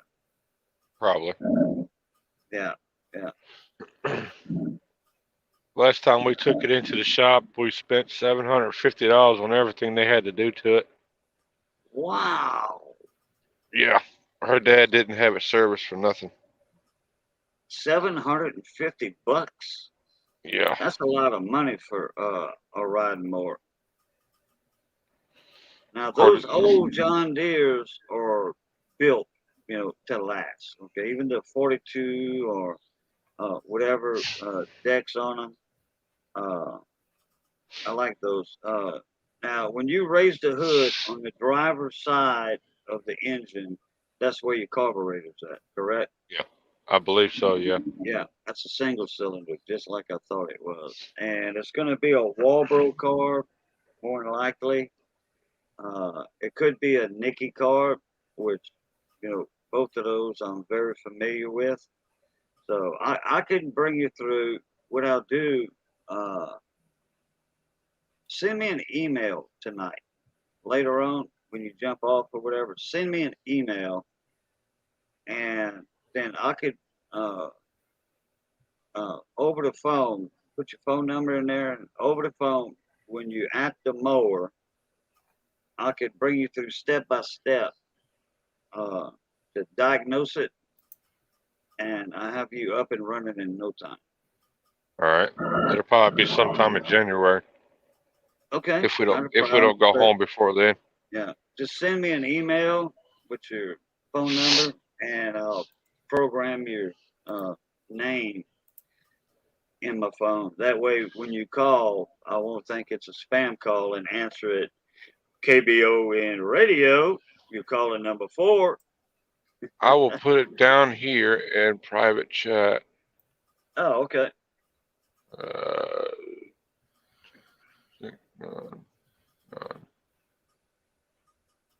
Yeah, that way Redline Gary could have it too. And if you need any advice from him, you could get it. No problem. Gary's a good guy. There you go. It's down there. It's down there in private chat. Oh yeah. Oh, you changed your phone number then. All right. Yep.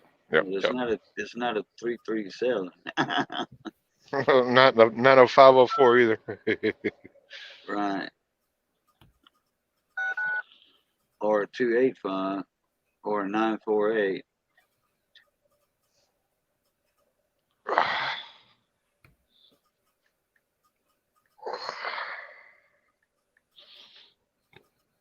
No, she's got another friend that wants to move in with us. That's another truck driver. I ain't got no problems with it. It's another older female.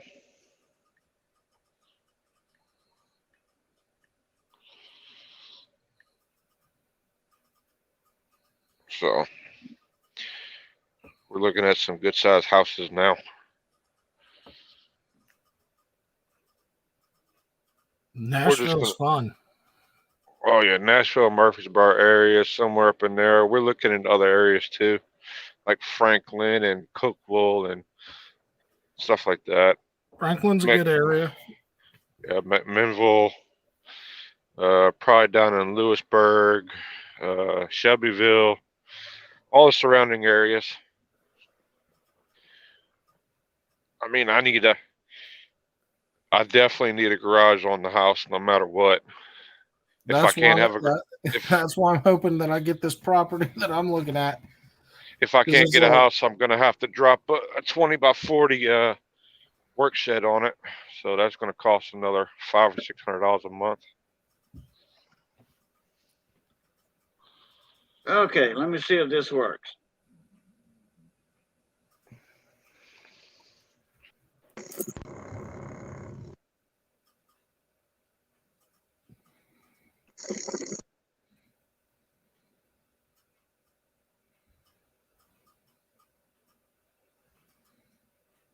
Shut up. Is your phone Right. ringing? Yeah, it was, but I'm on the phone right now, so that's where I got y'all streaming at. That's why I didn't answer. Oh, It okay. worked. No, I just wanted to hear your phone ring or something. Or say, hey, yeah, okay, that's you, got you. Yeah, it worked. All right, that'll work. Well, now you got my input. All right. Si Yeah. travaillez, way. Si travaillez, way. That'll work. Nick Monar says, I have to go. Cheers from Canada. All the best. Stay safe. Nick, you too. And if I don't see you before Christmas, Joyeux Noel and Bonne Année. Merry Christmas, Happy New Year if I don't see you before then. Joyeux Noel. Later, Nick. I was wondering when you were going to start live streaming again. I'm like, wow, he hasn't been on in a while. Yeah, well, I was a little busy with that hot Yeah, I water kind of figured that. hot water heater issue, getting the gas. Like, man, it was just, man, I was so, how we call it in French? I had the misère, Right. I had the misère over all that. And a lot of people, when I would go live, well, that's not the reason, but a lot of people would, hey, did you get your new hot water heater yet and all that? Yeah, I got the heater, I got the building materials, waiting on the plumbers. It was like every time I would go live, or if I was in somebody else's live stream, they would ask me, hey, did you get your water heater issue done yet? Well, we waited like, man, it was what, 2 months? Something like Or that. more, a little more. Mm. It's hard to find a plumber down here that's not already busy. So, and man, I had a brain fart. I'm like, man, why didn't I call Chris? Me and Chris used to work together. He was the plumbing and electrical engineer at LSU over here. The college, Louisiana State University. I'm like, man, so I called Chris. He says, man, I can't get to you till probably next Monday or whatever. So he said, let me finish up with this little job I'm doing. I'll try to hurry it along. It's only framing and electrical I have to do. The guy's going to put the roof on himself. So I'm like, okay, well, that went another half a week. Finally, I got him over here on a Monday. And he got under the house. We were looking at everything. He was like, okay, this and that, boom, boom. Okay. Right. I need 2 sticks of pipe. 2 sticks of pipe is $100. $98 for 2 sticks of pipe. 21-foot joints of pipe. 3/4 inch. Like, oh. So there was a lot of stuff that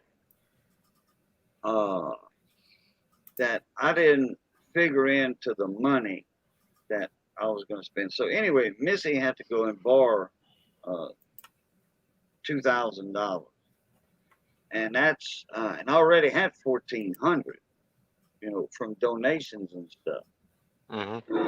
Man, yeah, this job costs. Hey, this one commercial plumber came over here, want to charge me $2,800. Yeah, tell him to stick it where the sun don't shine. $900 per drop which I had the 2 drops already in the house. Stub ups, we call them drops or what have you. Yeah, I got you. One right there behind the rocker. Heater's hooked up, space heater's hooked up to it. I need to blow the burner out. But anyway, and then for the stove, that was already there. So all he had to do is tap into the 3/4 going from the meter to the stove, disconnect one. Well, actually, I had wanted one for the bedroom, but I changed my mind on that. I don't want no fire in my bedroom. I have a little 110 heater in there, one of them radiator oil heaters. That works good. That's probably 8 years old that we picked up on side the road. Though Black lady said it works, it just ain't got no wheels on it. I got 2 pieces of oak 2x4, about 14 inches long. That the heater sets on 2 pieces of oak. Yeah. So,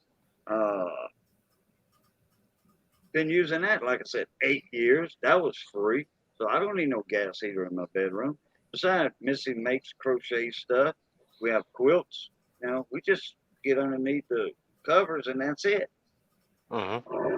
So, but man, $2,800 for Yeah. 3 hours of work, 4 hours of work, like $700 an hour. I don't think so. So we got her all done, plus built the shed in the back.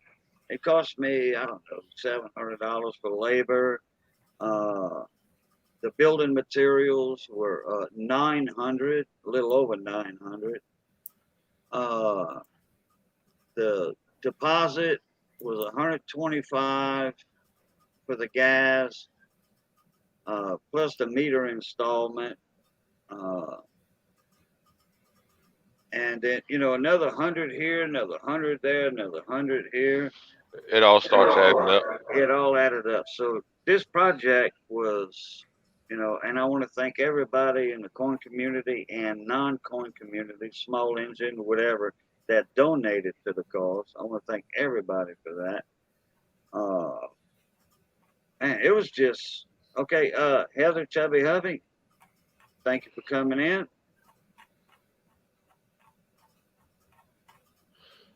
See you later, Heather. So, Missy had borrowed money. Like I said, she made, we had to take a loan out, so she borrowed some money. She bought a $380 stove. It was a $900 stove. She paid $380 for because it was damaged on the backside.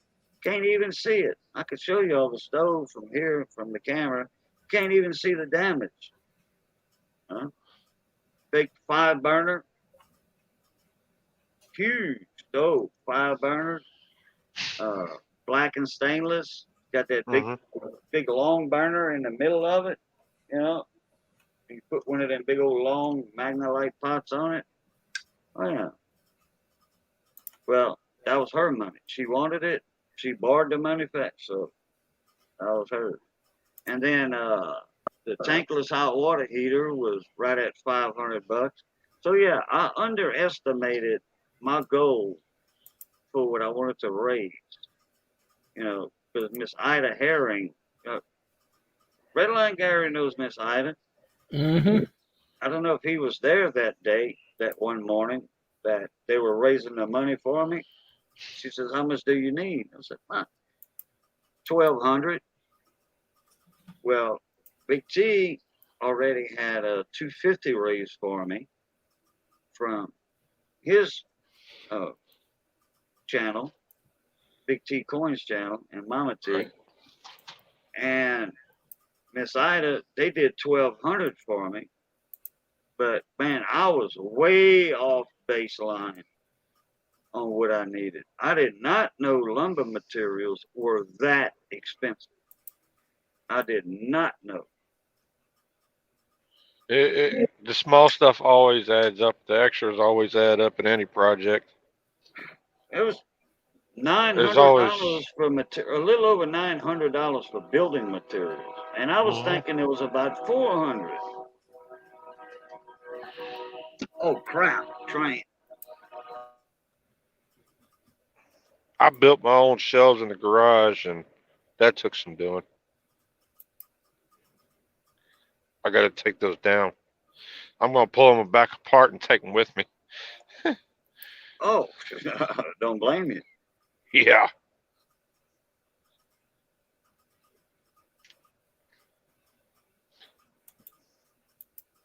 All they are is 2x4s. But hell, Uh, per shelf,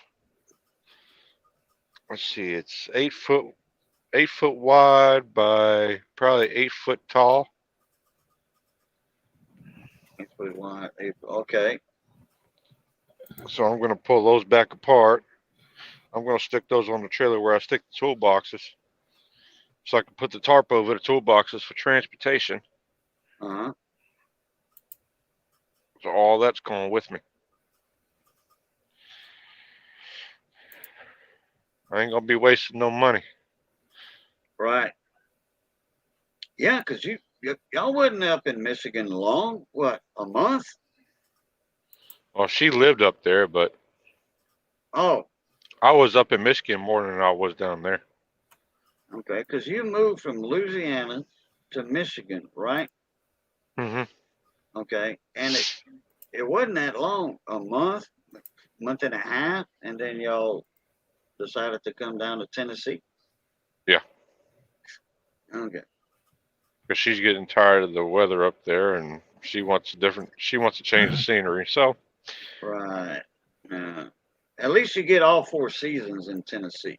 You know, pretty much. you get snow sometimes. Yeah, sometimes. Not as much as Michigan, but yeah.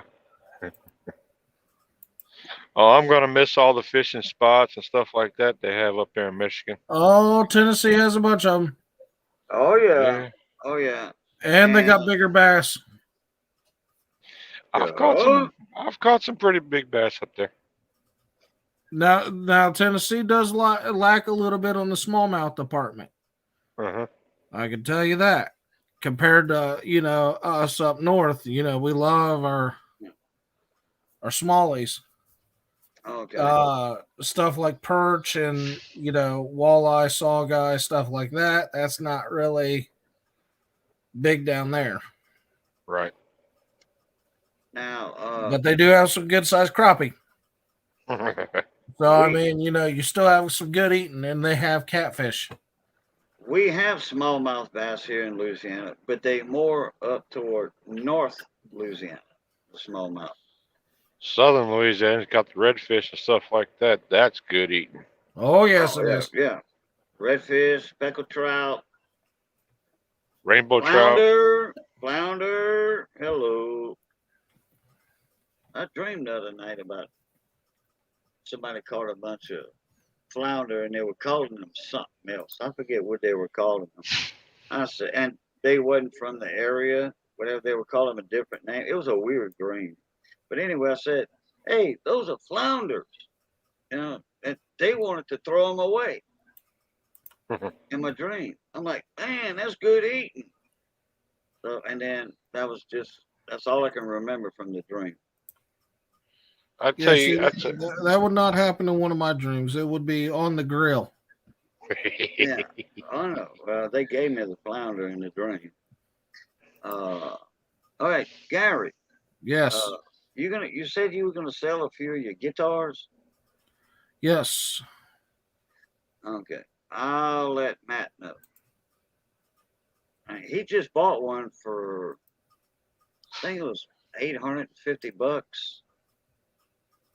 He bought a new one. I didn't get a chance to see it yet, so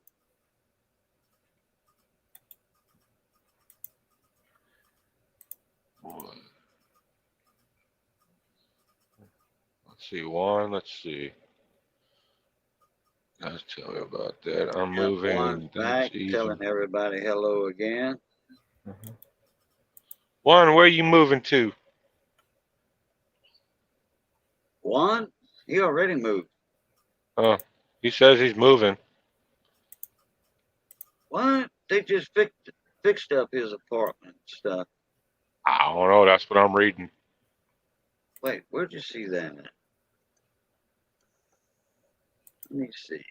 It's mixed up in all. He's got like 20 different messages on chat right now. Good God, he's blowing it up. I'm moving, and that even is expensive. Oh, okay. Well, no, see, him and his sister, they just found this place like what, Mhm. 2 weeks ago.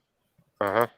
So, and the landlord finally, there was something wrong with something in the apartment, and the landlord, you know, fixed all the problems. Put it that way. But Right. one, you just moved in. Are you moving again?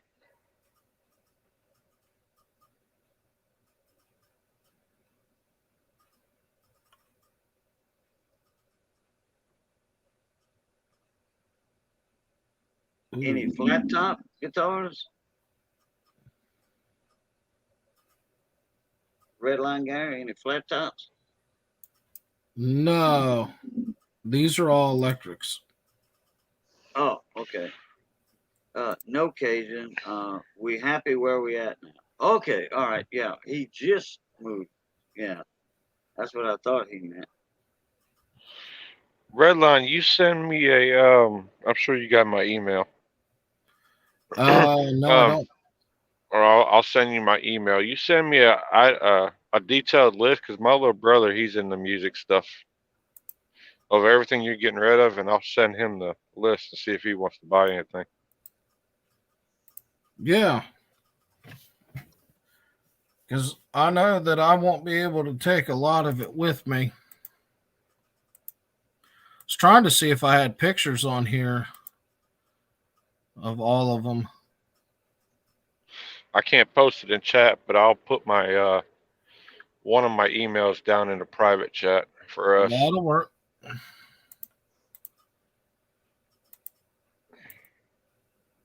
$7.10. You still here, Mona Me? Or You say something about a giveaway a while ago. I forgot to mention it. either email will do. There's my Okay. Gmail account and my Yahoo account. Let me put that into the phone. Oh shit. Where'd I go? Oh, here I goes. Hang on, I'm coming back in. No, not home, dude. What the hell? My phone's going stupid. Red.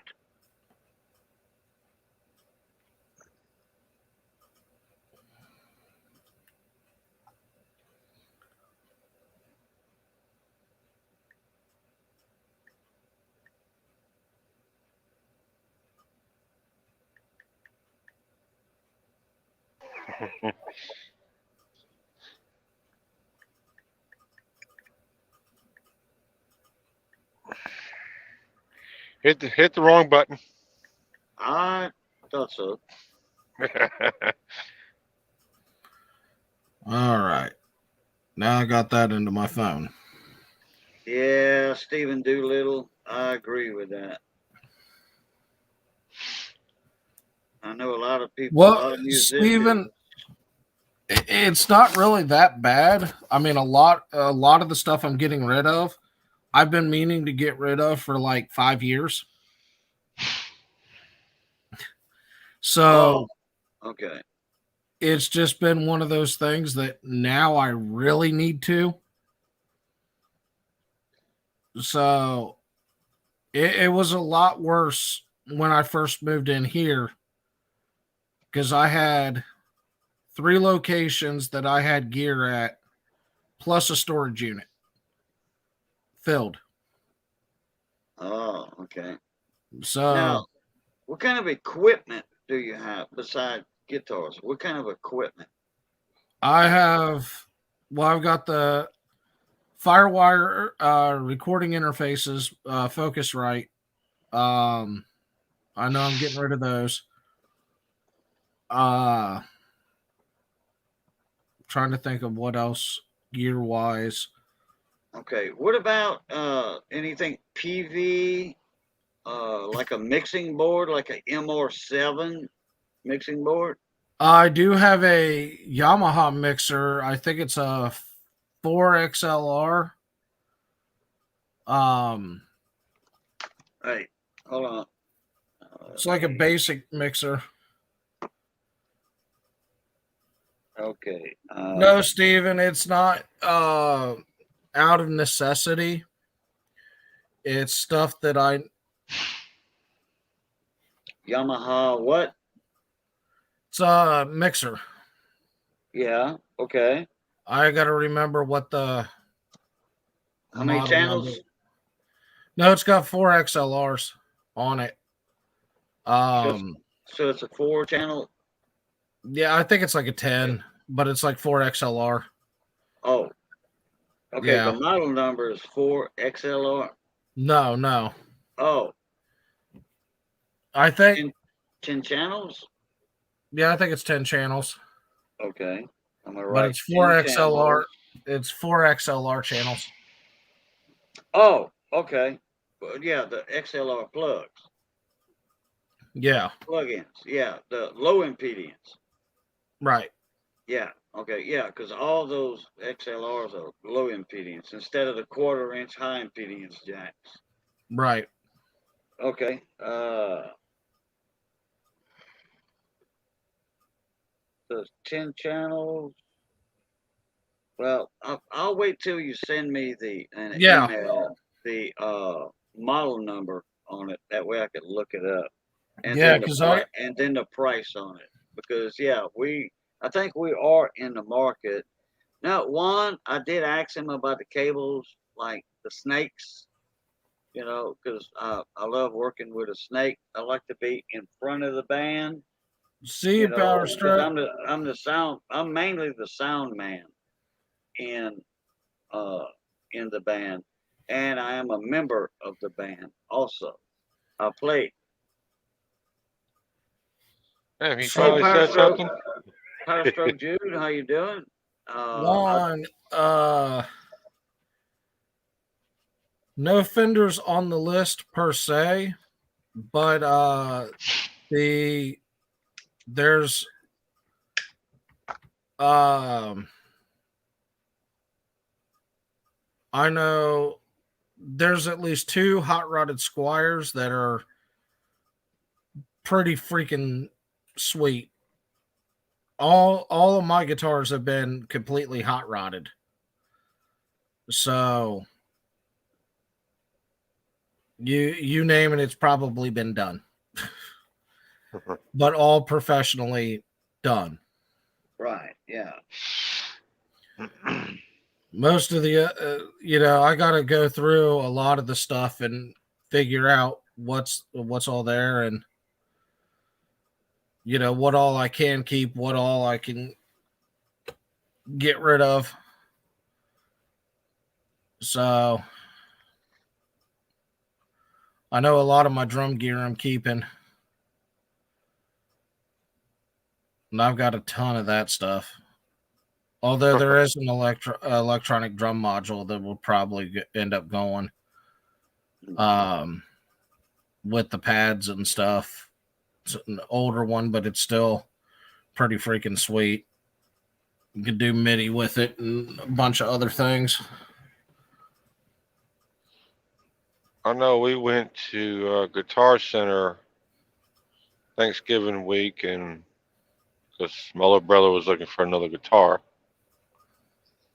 and we seen like a $3,000 electronic guitar setup. I'm like, good God. Man. Yeah. What about, Seymour Duncan pickups? Not familiar with that.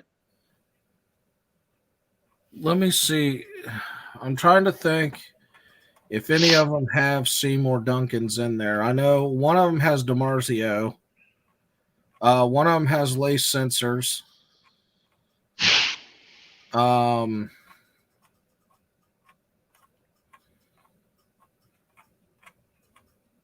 don't remember what the other ones have in them.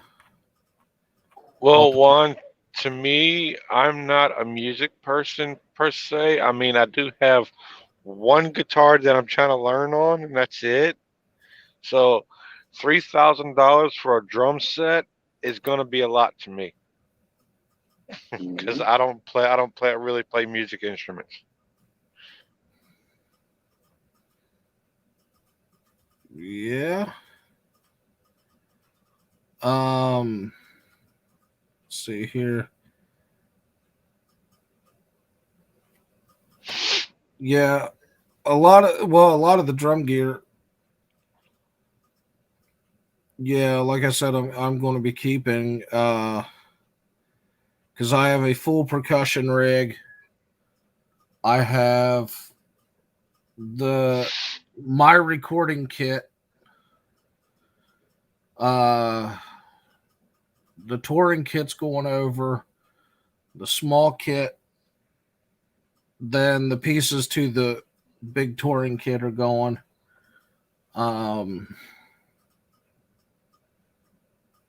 Yeah, it's a lot. Then I have two other electronic kits that are going over. Yeah, I got like a $200 Marshall acoustic, and it's 6 string, and that's it. A Just Martin? something A Marshall, Martin? Marshall. Okay.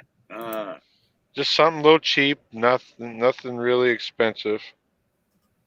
Just something I can learn on or attempt to learn on. Mhm. You have to dedicate your time for it, and when you're a truck driver, you have a lot of time in your Yeah, when you're not downtime. sleeping. You know. Yeah, well, that's true too. Yeah. And then with me starting my YouTube stuff up, Yeah, finally got those videos. So finally got my first videos up there. that takes away from your time too. Your downtime when you're driving. Yeah. I know Power Stroke, when he seen all the videos I had posted on there, he was flabbergasted because I posted like 7 in less than 24 hours. Yeah. Wow. I need to check those out. They're up. They're up and going. Finally got them up there. Hey, what's up, Mix Motors in the house? What's up, me mate? Mon ami. How you doing, mon ami? Just rolling out the pit. Just coffee, and I need coffee.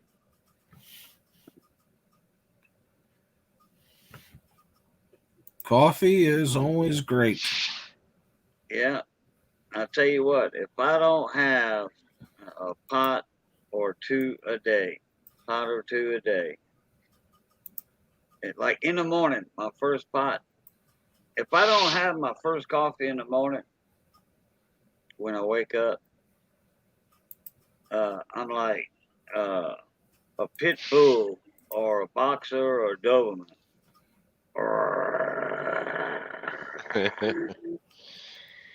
Yeah, you know when the wife is completely up and she's raring to go because I'll see her grab that coffee cup from above my head when I'm sitting here, and that's when I know she's up and ready to go. If she don't grab that coffee cup, she's going back to bed. Uh-huh. Every morning, never fails, she grabs that coffee cup. Well, my two knuckleheads already know not to mess with me unless I had coffee. Uh-huh. That's most people. Well, they're slowly learning that at work. They have to be trained properly.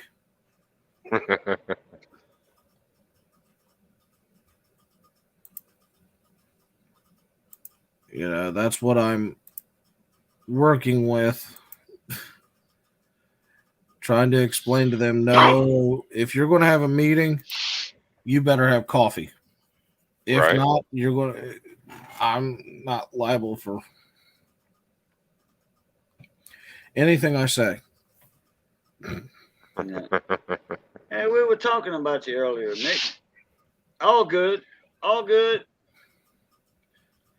I mean, yeah, I'll drink a cup of coffee every now and then, but not every morning.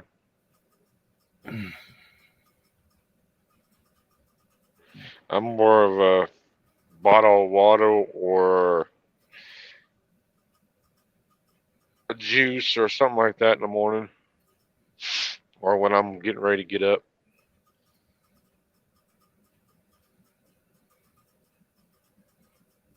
Mm-hmm.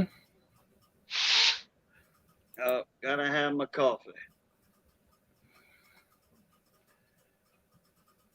And it's gotta be strong too, naturally. Cajun coffee. Oh yeah. The one coffee I can't really stand is Starbucks. It's too strong for me. I've never drank Starbucks coffee. Never. I tried it. I can't do it. Yeah. I could put all kinds of sugar and creamer or whatever to sweeten it up. It never helped. It still tasted black and ugh, can't stand that taste. You know, years ago, I'll say years ago, probably 15 years ago, people were complaining about $3 a gallon for gas. Okay, back then, people were complaining $3 for a gallon of gas. What? Yeah, but Don't they're make in no line for a sense. $5 cup of coffee. No, yeah, but they didn't mind paying $5 or $6 to go to Starbucks and get extra latte, coffee latte, or whatever the hell you call them, you know, for a 20-ounce cup. Uh-huh. What's the deal? You know, wake up. I'm off out on a tick, Cajun, so I can't come. Okay, Nick, not a problem, morning, mate. Not a problem. No, one, I don't drink Starbucks, but the wife loves it.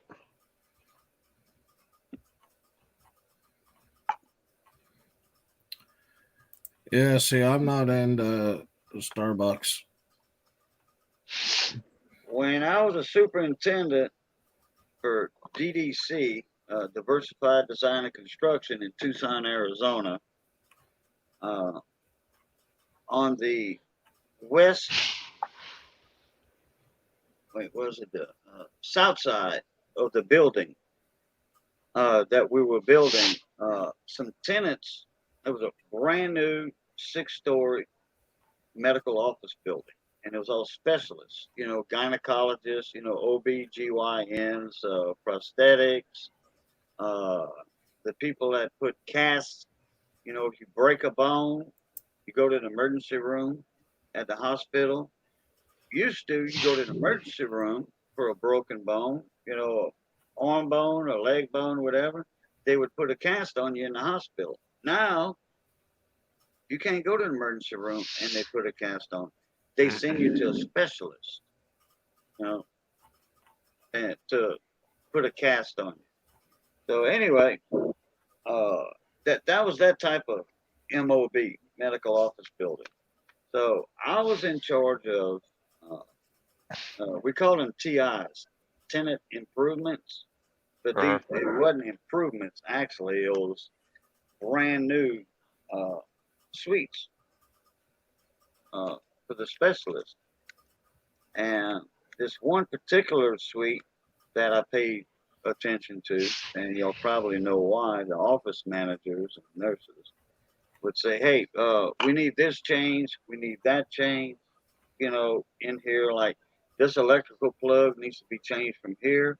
So I had to go to my blueprints, change that. I wouldn't do it for like a 1 foot lower 110 receptacle in the office. I wouldn't red ink my blueprints for that. No, you know, it didn't pay to get a what they call a rehash on the blueprint.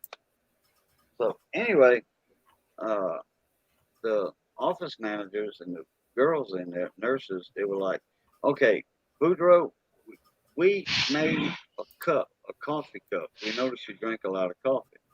We made a cup just for you, and you come over here anytime in the mornings. We'll make you a cup of coffee. Espresso they call it. And I that's the first time I ever drank espresso in my life. This cup, coffee cup, was about that tall. In French, we call that a demi-tasse. And it was about that big around, had a little ear on it, a handle. And the first time I drank that espresso coffee in that cup with my name on it, because they kept it in their office. Let me tell you something, partner. That espresso, the way they made it, beat Cajun coffee up big time. That was some good stuff. And strong. Oh, boy. Oh yeah, I remember when I got a triple shot of espresso,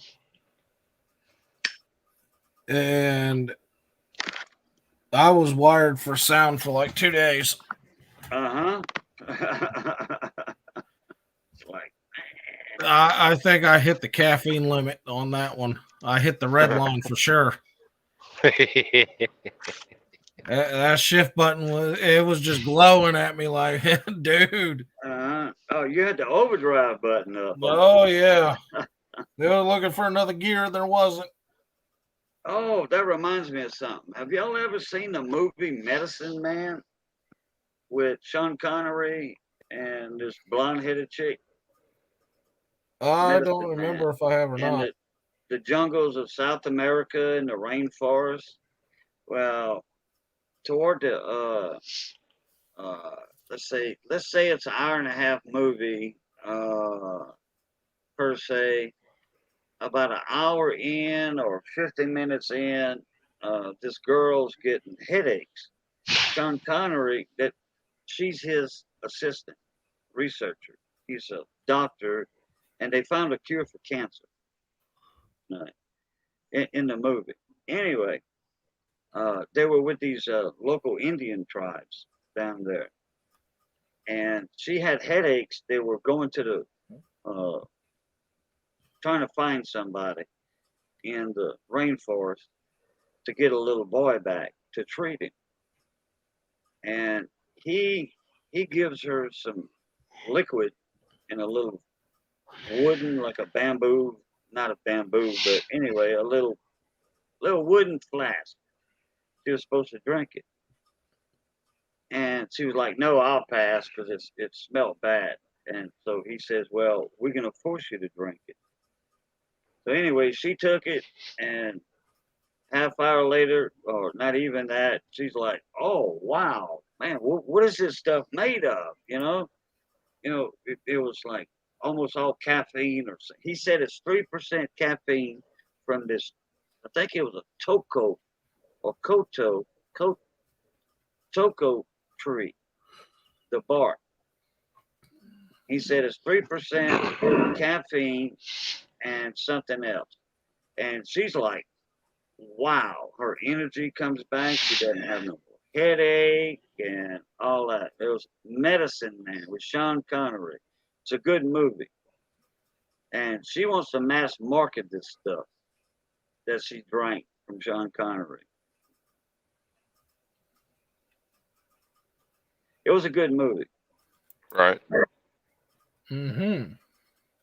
But I forget where that was going. Oh, coffee. Yeah, coffee. That's where I was going with all that Starbucks stuff. But this stuff, I think she said she mentioned Starbucks in the movie, so it's not that old of a movie. She said this stuff makes Starbucks look like kids' Kool-Aid. That's basically all Starbucks is a big kid's Kool-Aid. Very true. Yeah, but she said they're espresso or something. They're strong, called latte, whatever. I don't know. Like I said, I drink my Cajun coffee. I did drink some Vietnamese coffee one time. Oh yeah, I've had Vietnamese So coffee before. that stuff, look, if you're driving and Your you eyes feel will a go to jitter. little, no, I'm talking if you're tired, like driving and you get a little tired, just take a couple swigs of that Vietnamese coffee, partner, with all that jasmine or whatever, all them ingredients that are in there. It's not just coffee. It's all kind of Oh yeah. herbs and stuff in that Vietnamese coffee. Look, dude, you are alert. Mm-hmm. You're awake and you are very alert. You are focused on what you are doing. I made And the it doesn't, mistake of fixing a pot and drinking it. And oh, because a guy I went and drove like an hour and a half out to his house, and we were doing some wheeling and dealing on some band gear, and he was an old vet. We were talking and hanging out and everything, and he's like, "Well, hey, being since you came all this way, let me gift you something." And he gave me a bag of Vietnamese coffee. Didn't tell me anything about it. He's like, other than that's what he drinks on a daily basis. And I'm like, oh, okay, cool, thanks. That night, I was like, man, I'm kind of thirsty for some coffee. Well, I'll try it. Yep, you're alert. Yeah. oh yeah. I'm pretty sure I could have plucked the wing off a fly flying. Yeah. Yeah. And your reflexes are very fast. Oh yeah. They are. Yeah. Now, this Vietnamese coffee, I was with a Vietnamese, okay, and we were running seafood. Let me tell you something. I'll be back. My share was a quart. Okay, we were driving from San Leon, Bay Cliff, Texas. Oh, I'll wait till Adam comes back to tell that story. No, I'm no good with energy because my drink of choice is not really the best drink of choice that somebody can drink. I don't drink it all that often. I mean, if I need it, I need it. I'll stop and grab one, or I got a couple of them in the refrigerator back there. I'll drink Monster, but when I'm drinking a Monster, I'm also eating at the same time. So I don't just drink the Monster by itself. I'll grab me a biscuit or something to munch on while I'm drinking that Monster. You're talking about a monster drink, energy drink? Energy. Yep. Oh, yeah, I drank a couple of them. I don't care for them that much. Well, if I need it, I need it. I mean, I Yeah, don't. that's true. I don't buy them. Put it that way. The Many, ones I many, drank, many I years didn't buy. ago. Yeah. Many, many years ago, I was drinking 2 or 3 a day. I finally slowed down on that stuff.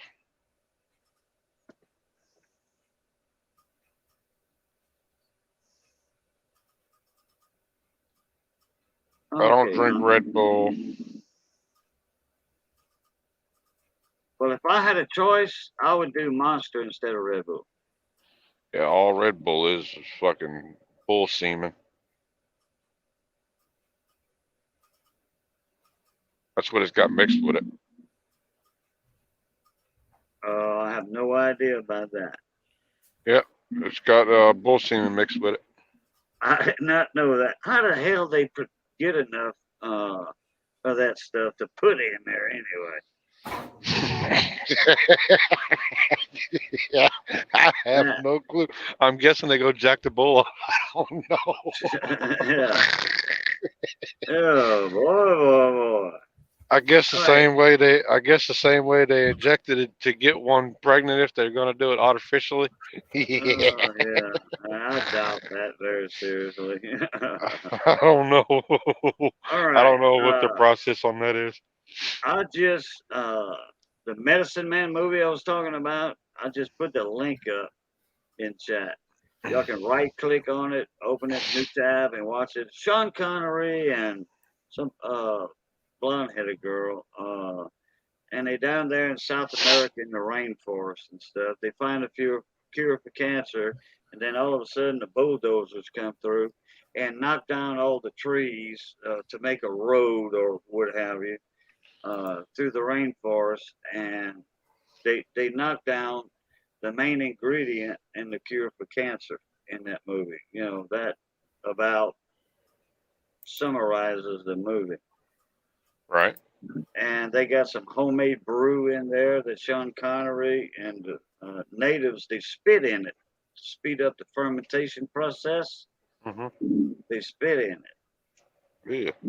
Yeah. Well, anyway, all that spit's gone. It's all boiled out or whatever. But they call it something Perod, Perod. I'll forget it. But anyway, it's been a while since I've seen the movie, but I just found a link to it. There it is. It's free on YouTube to watch. Free with ads, right?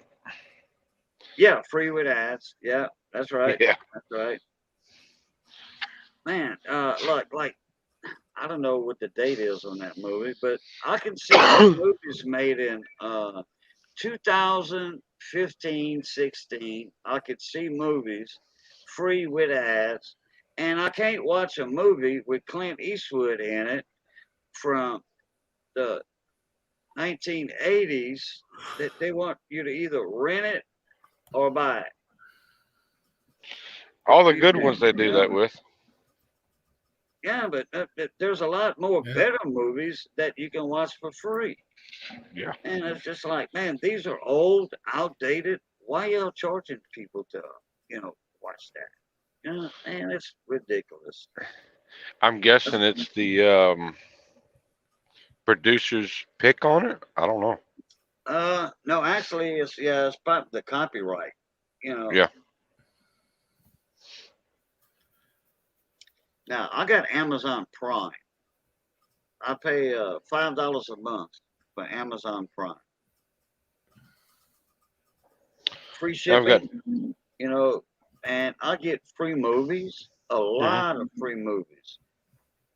When Coming to America 2 came out with Eddie Murphy, Yeah. that was an exclusive Amazon Prime movie. When it came out, the day it came out, or whatever you want to call it, the week, I watched it for free. People are going to the movie theaters to see Coming to America 2 with Eddie Murphy, James Earl Jones, and yada yada. I watched it for free on Amazon Prime. Wasn't a bad movie. No, it was a good movie, and nothing beats the first one. Okay, naturally, always the first one is better. This one was just as good as the first one in my mind, and they had a lot of cliches and all that from the first one. So anyway, all the same actors too. They were just older. I remember when Coming to America came out. I was back in what 1982, 83. It was in the 80s. Yeah, early 80s. I'm thinking in the 90s. No, no, I want to say 85 to 87, or before 85, but it was in the mid 80s. The first Coming to America.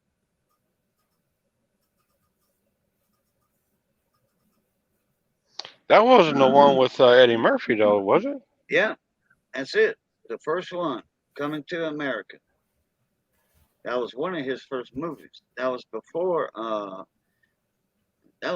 Beverly Hills Cop, if I'm not mistaken. Let's see. Yeah, look that up.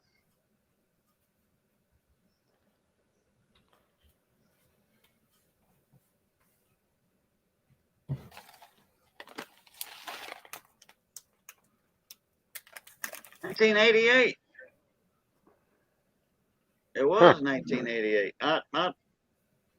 Because I remember I had a 21-foot deep V hull, and I was shrimping and crabbing with that boat. And Yeah, June I went, 26, 1988. yeah, and I went to put a back rack on it for pulling my trawl, and my ropes coming in my shrimp boat. I remember having that rack on the back, and a buddy of mine did it at the shop that we had the Simplicity dealership with. And Robert Morse is the one that built me that rack. And I remember it was in the 80s. And I just had, that's why I changed my mind at first. I just put that brand new engine on that boat. And it was a 1987, the year that it was made, 1987. And it was a 88 horsepower Johnson, 88 SPL, 88 special. Mm-hmm. And I put that on that boat, and I wanted that rack built to pull my shrimp trolls with.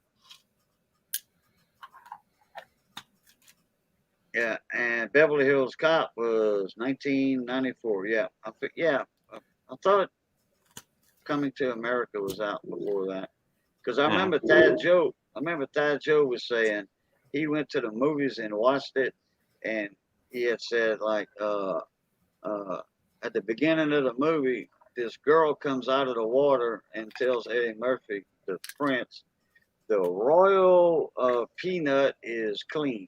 Okay, I'm trying to make that polite. That's not what she said, but the royal peanut is clean, Your Highness.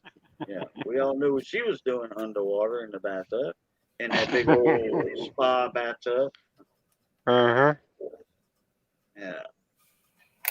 But anyway, when Coming to America 2 came out, I watched it free as soon as it came out on Amazon Prime.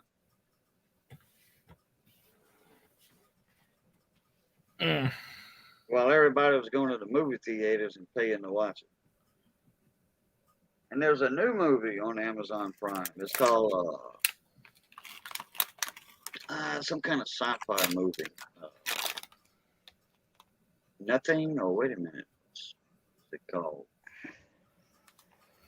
I wasn't that much interested in watching it, but when I saw it was on Amazon Prime, that's when it caught my attention. They're spitting out a lot of movies this year that they couldn't spit out last year. Yeah, but this one is on Amazon Prime, premiering. Yeah. And it's free for Prime members. And I paid $5 a month for that. No, here's another one that Sylvester Stallone is redoing. I mean, it's going to be a director's cut. Pretty much the same movie, but he's doing some different stuff with it, like cutting some scenes and adding some scenes, or he's redoing it to make it seem more better. Rocky 4. Rocky 4? Okay. Uh-huh. Which one was that one? Is that the one with the big Russian? Yeah. What's his name? Wait, that dog it. Drago. I forget his real name. Yeah. Dolph Lundgren. Yeah. Yeah. Dolph Lundgren. Yeah, Man, he's he was pumped up in that movie. Mm-hmm. He played the Punisher. Shit. The original Punisher. He played Uh-huh. that. Man. I mean, but he was big. He was pumped up, all Arnold Schwarzenegger like, Mm-hmm. in Rocky. But now Sylvester Stallone saying, knowing what he knows now, he would have never killed Apollo Creed. Mm. Did y'all Oh, see? Did you see or y'all see? Rambo. I think it's Last Blood yep, or Final Chapter or something with yep. that little Mexican girl, and he goes across in Mexico and all that. Yeah, his daughter. No, it wasn't his daughter.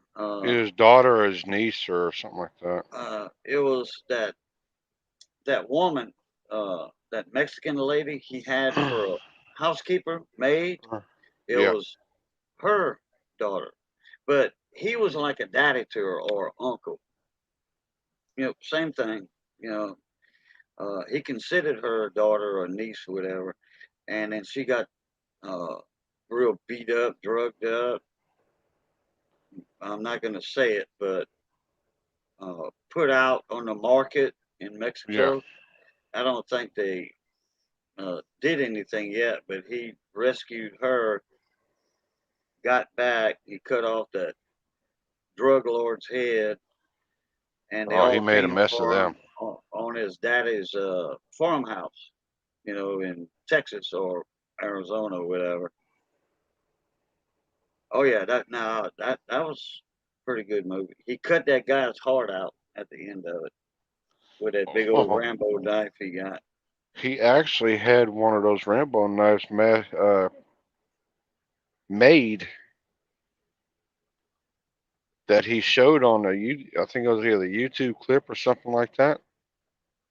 I don't know if he's gonna have them mass produced, but if he Oh does, I want one. yeah, I'll go for one. Yeah, that's right, Power Stroke Jew. Yeah, they were gonna pimp her out.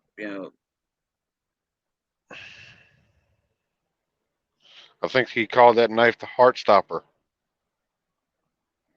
Yeah, he stopped that guy's heart with it. He cut it out of his chest and showed him. This is what it feels like to kill family. Hmm. And showed that guy his own heart. And the guy like, hey, Power Stroke, check your email, dude. Anyway, hold on. I gotta go lean off the dock. I'll be right back. I'll let y'all talk amongst Don't lean over yourselves. too far, you'll fall in. No, Again, I never fall in. Hey, I fell again. in the water one time while crabbing, and I was running a couple of crab cages out there. My dad was in the boat, my mom was in the boat, and I went to grab my float, and I went to pull up on the crab cage, and it was so full of crabs. I mean, it was loaded, and I had to speed a little too high. I had my turn in and had to speed a little too high, and it pulled me overboard. Hey, I came up and not a problem. I came up and my dad put the motor in neutral, and I got up on the tail fin of my engine right above the skeg. I climbed in the boat like that, not a problem. And I tell you what, we had enough crabs in that one crab pot for a crab boil. Mm. Oh yeah. Then I had all the fresh shrimp at the camp anyway. I mean, my house on the Bayou back then, it was a 6-mile boat ride from the boat launch. Anyway, let me go lean off the dock. I'm not gonna fall over. Later.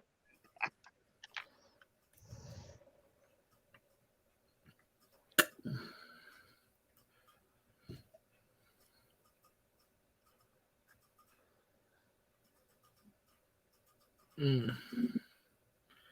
Yeah, I was on JD Tico's website earlier, was looking around. He's got some new stuff out there. A couple new things. He's got the that that funnel holder thing, that buddy thing. Yeah, the He's sweet got his PB. little yeah. He's got the tool grabber, and he's got that extension cord holder thing. Yeah. I'm waiting for him to put the air hoses up there. I think he's already got them up. I might have to go back. If I'm not mistaken, he's already got them up. He's got a 25, 50, and a 100 flip.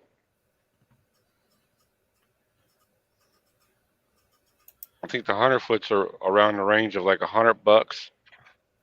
Yeah, I see the air hoses. I was talking about the air hose reel that he had Oh, that yeah. he showed off in the one video. But yeah, that 25 foot, that or actually the 35 would be pretty decent. I'm thinking about either getting the 50 or the 100 for my my portable air tank, air compressor.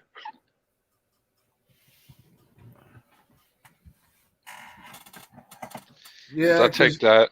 I take that when I go and do flooring and stuff like that.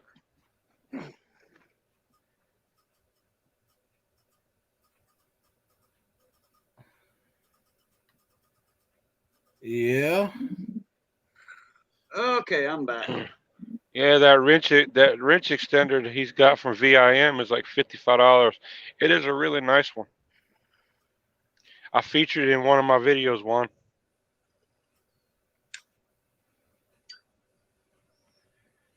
Oh, you got the Mueller Kep's wrench extender?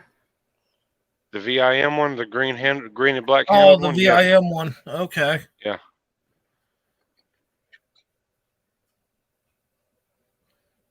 Wait, what Power Stroke Dude's talking about? It's not cool to laugh at veterans?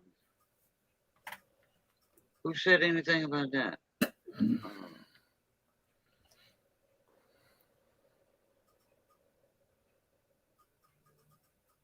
Huh? I don't know, I'm trying to figure this out.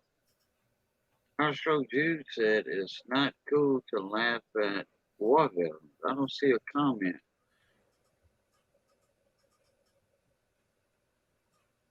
I don't know. He said he spent 3 hours watching my videos, so he might be referring to something I did in one of them. Oh, Raisin said something in the video. Oh.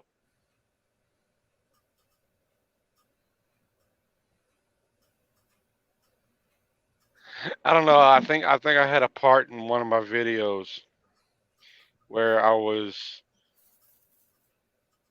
showing some brake line wrenches, and I couldn't remember the damn name of them, and I just started laughing at myself. Yeah, but aren't you a veteran, Raisin? Yeah, I'm a veteran. Yeah, that's what I thought. Yeah. So you were just like making a joke about yourself or something. Okay. Uh-huh. Yeah, I thought you were. You and Eleanor, y'all are veterans. Yeah. In fact, I think Eleanor is still. If they wanted him back, they can nab him up in a heartbeat. No one, either Redline or Cajun will have to drop that. I'm not a blue wrench on his thing. I can't drop Yeah. the link. Yeah, you are. I'm not a blue wrench on your channel. Well, make a comment. I thought you were. No, I tried to put my link in there before and it wouldn't let me put it. Well, okay, make a comment.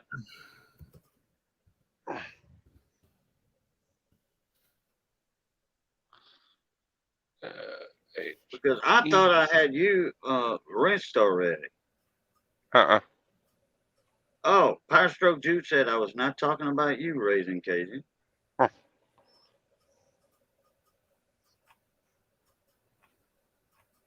And Power Stroke Jude, I thought he had a wrench too.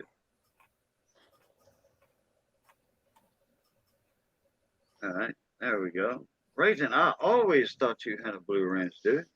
No, I'm a blue wrench on over there on CPs. Oh, well, you are now. So Yeah. anyway, now you can drop a link if you want. If you want to. Let me go back and get it. Now, me, I never make fun of veterans. In fact, I tried to join the service. Just about every armed service in existence. And every one of them 4F me. Because my family, all my dad, my uncles, all right, they all went through World War II.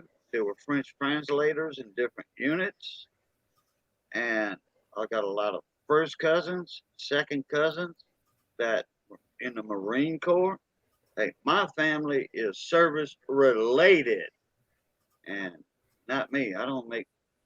I mean, I might pop a joke or something like Gomer Pyle or whatever, but that's a show. But I tried to join, and I was highly upset. Dude, I love the United States of America, and I salute Oh, all yeah. veterans, and I donate and all that.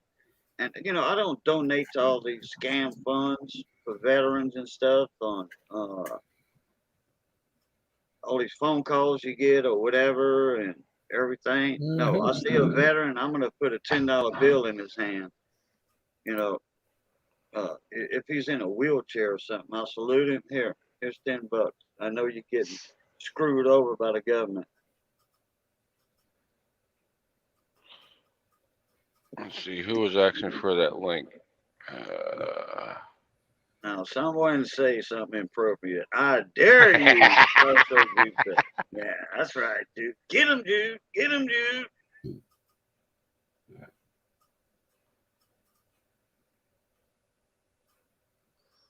But whoever was asking for the, yeah, Juan, the link's in the chat now. Yeah. Power Stroke Jude said, Raising Cajun, I think your channel is going to do well, dude. That's cool. Yeah, I got some more videos planned. Raising comes in my live streams all the time, and Power Stroke Jude does too. And I'm a moderator on Power Stroke Jude, actually. I am.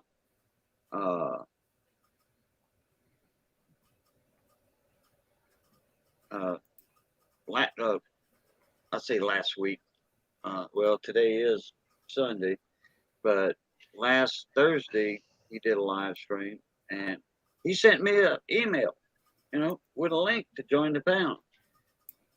There were a bunch of people in there, and but anyway, I was tired. I was doing something else. I was in there. I was watching the live stream. I just declined the offer, to join up.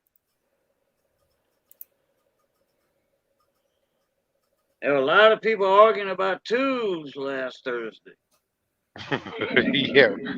When you get 10 people in there and they're arguing about tubes, okay, when CP, okay, Jude was the quietest one. It's his live stream. He's the host.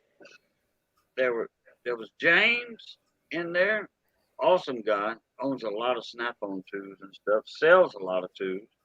And there's CP. Between CP and James and one other one, I forget who was in there that night.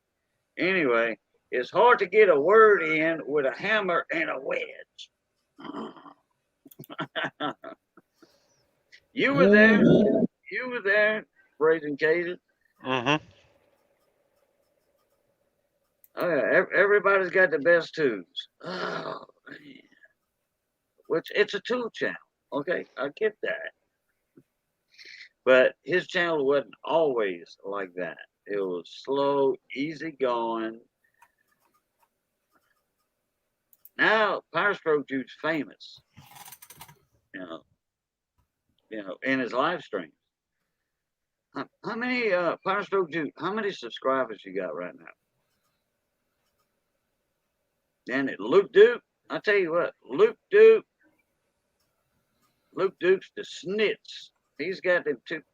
I tell you what, I get Luke Duke up in here at times, and he's in his shop, his fabrication shop, building these front ends for racing cars and all that, roll cages and all that.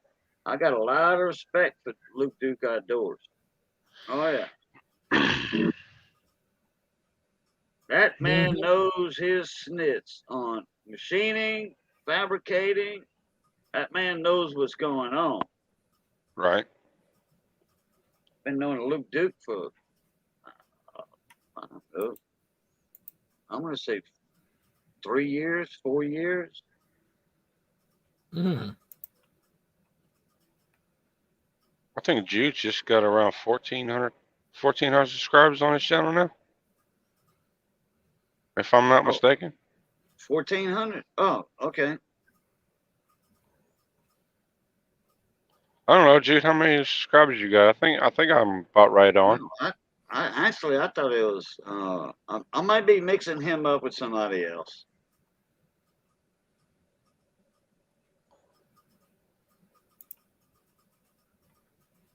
How many subs you got, Jude? He says, "Give me time, Cajun. Give me time." Both Cajun, both Raising Cajun and Cajun Coin Hunter or Boo Cajun. Y'all give me time. Let me look.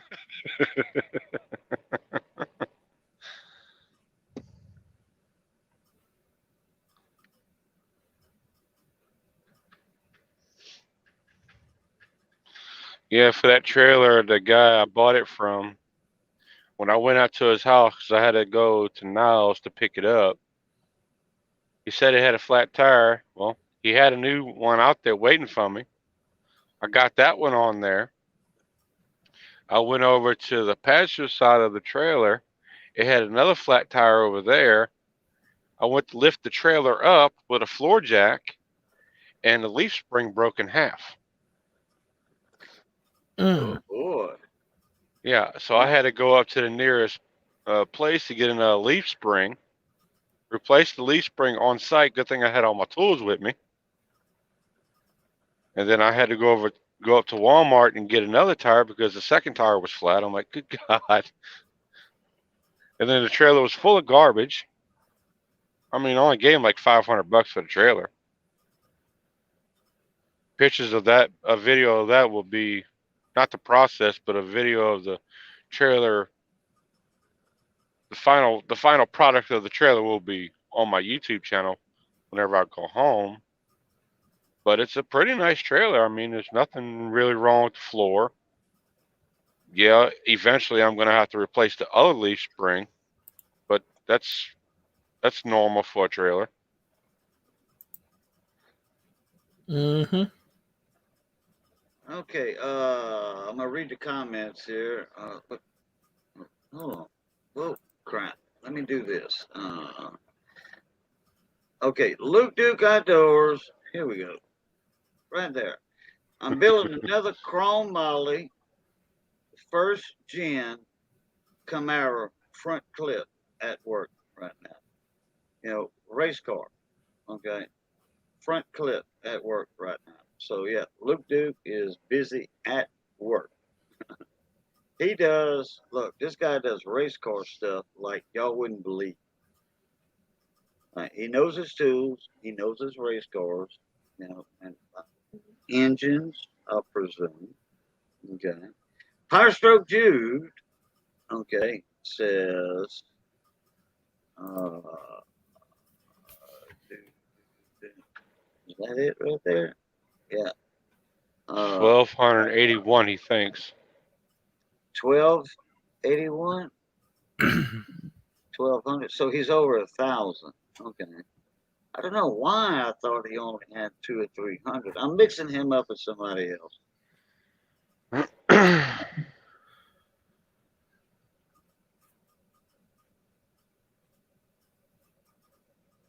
He's asking you if you ever did that penny game that you started in Edgestream. Oh no, I sure didn't. I did not finish it. I mean, I still got all the information. You know, I do. I have all the information. All the money is in the account. And well, Cajun, please say hi to Missy from my part. Missy's sleeping, but she cooked a big old beef, a shank, and you know, beef shank, which is the best part of the soup. You know, because the beef shanks, the lower part of the cow leg, you know, the shank with that big old bone in the middle. Yeah, that's what makes a soup now. Yeah. big old cowboy soup, beef and vegetable soup. And that's what I was just doing a while ago, stirring that up. So no, I didn't do it yet, especially with uh Mater's wife Crystal. Okay, I'm gonna say Mater's wife. I always said it, always will. He says that's not my wife, that's my girlfriend. It don't matter. Mater's better half. Mater's wife. Her dad died Wednesday morning. So we was kind of concentrating on that, raising a few dollars for the family to pay expenses. And but I do plan on finishing that one penny game. I think there's like what 4 or 5 left on that game. We're gonna do that.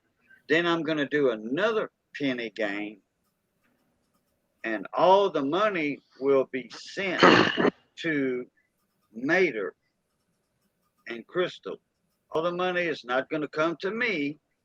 It's gonna be sent to Mater and Crystal on their PayPal or Cash App, and I will be sending the coins out, the prize for the penny game, to the winner. Boom, boom, boom, boom, boom, boom, boom. Thank you, Periscope Jude. $2 super chat. Because JP left. Because JP left. JP. Juan Pratt. Oh. What? They don't get along? Okay. I don't know. Maybe he's just making a joke. Probably.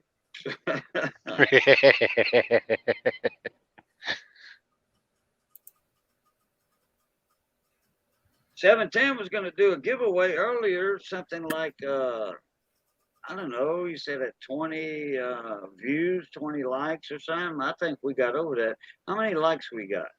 25. 25? Yeah. 710 was talking about doing a giveaway at something, I forgot. And he's got a link. He's got a link to do a rigged game for a giveaway.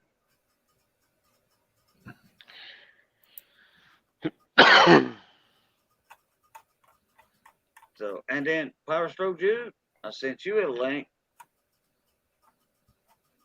4 hours ago. 710 710 said Juan's going to troll. But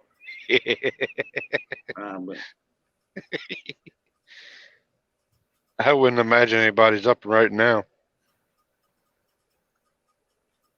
2:30 my time, well 2:40, whatever. But It's almost 4 o'clock let's here. see, we got. Look, I mentioned giveaway. We got 14 people in here now. Yeah, 15.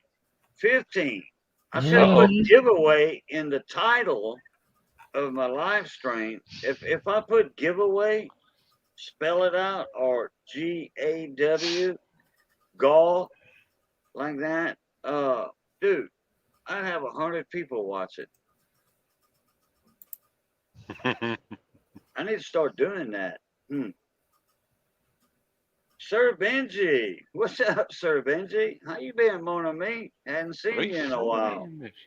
340 in Michigan. Yeah, Uper time. Yeah. What part of here. Michigan?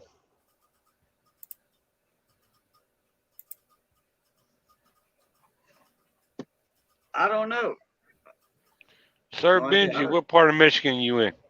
I don't know if he's a Uper or not.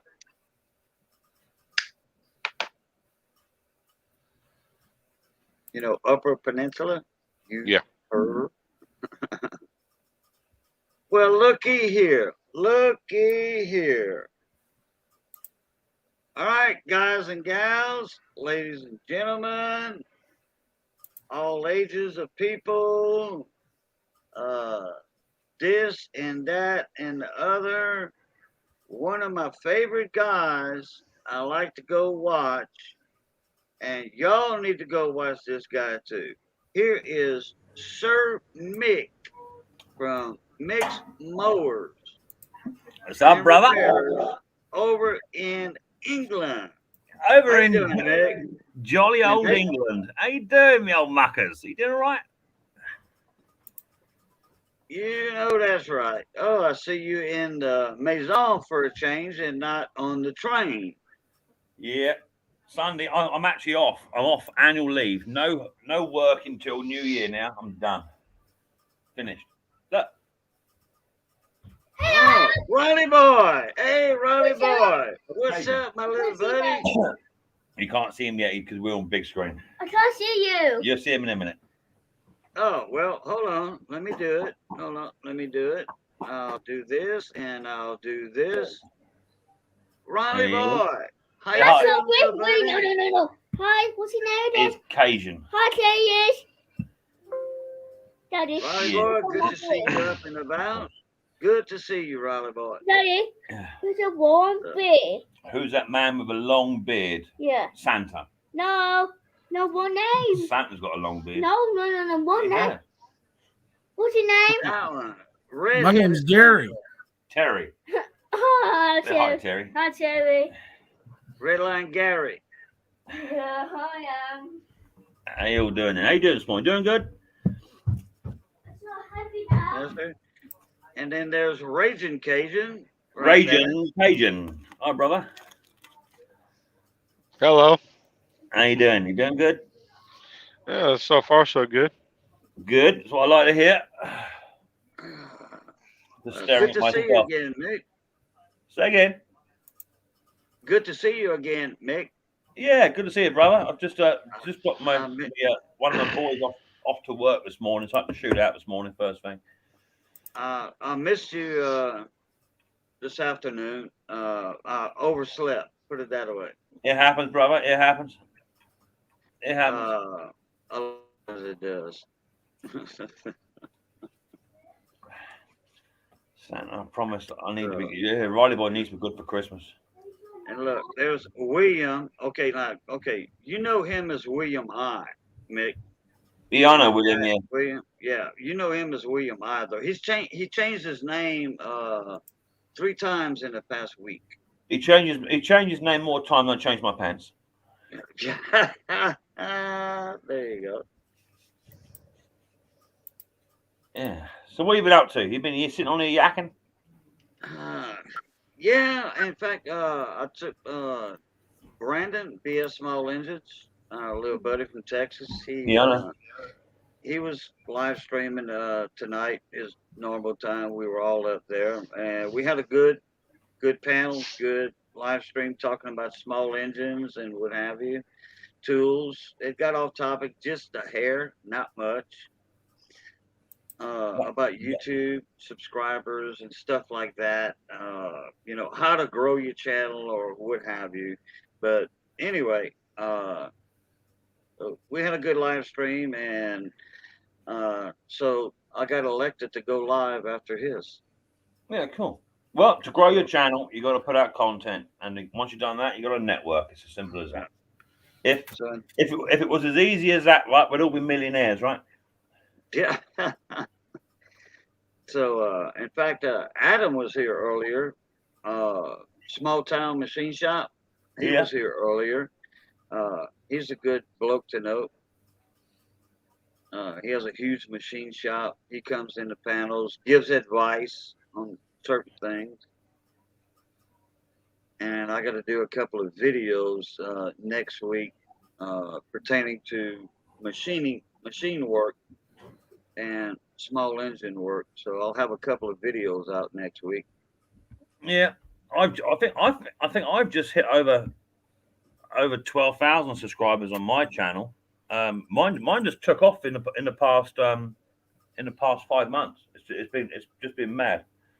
Yeah, I was going to say 6 months, but yeah, okay, 5 months. Yeah, about 5 months. It's just gone absolutely bonkers. Which is good. It's nice. It's nice when you get a successful video goes out and do over 100,000 views and what have you. It's good. Right. Correct. Yeah, But, because some of your videos with the, I'm not going to say oddball items, some of the stuff that we are not familiar with in the Yeah. U.S., like our English counterpart motors and stuff. Yeah, you have great content. You do. Well, thank And thank you very much for that. I do work quite hard to try and put out content that's good visible, good audio, and easy to follow. Most of my stuff is step by step. Step by step how to videos. Yeah. For, correct. for the home user, try and save a couple of bucks instead of putting something into a repair shop. So Right. it does okay. It does okay. It doesn't pay the bills yet, but it does okay. In fact, there was a guy here earlier. Who was it? Wild Bill or Wild who was Bill, that? yeah, I know Bill. Yeah, I know Bill. No, I don't think it was Wild Bill. Who was it? Redline Gary. Uh, dog it. He said, "Are y'all familiar with tarot?" Which I'm like, yeah.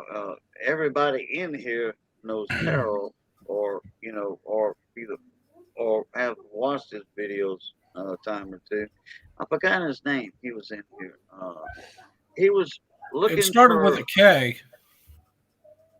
yeah. Remember his name?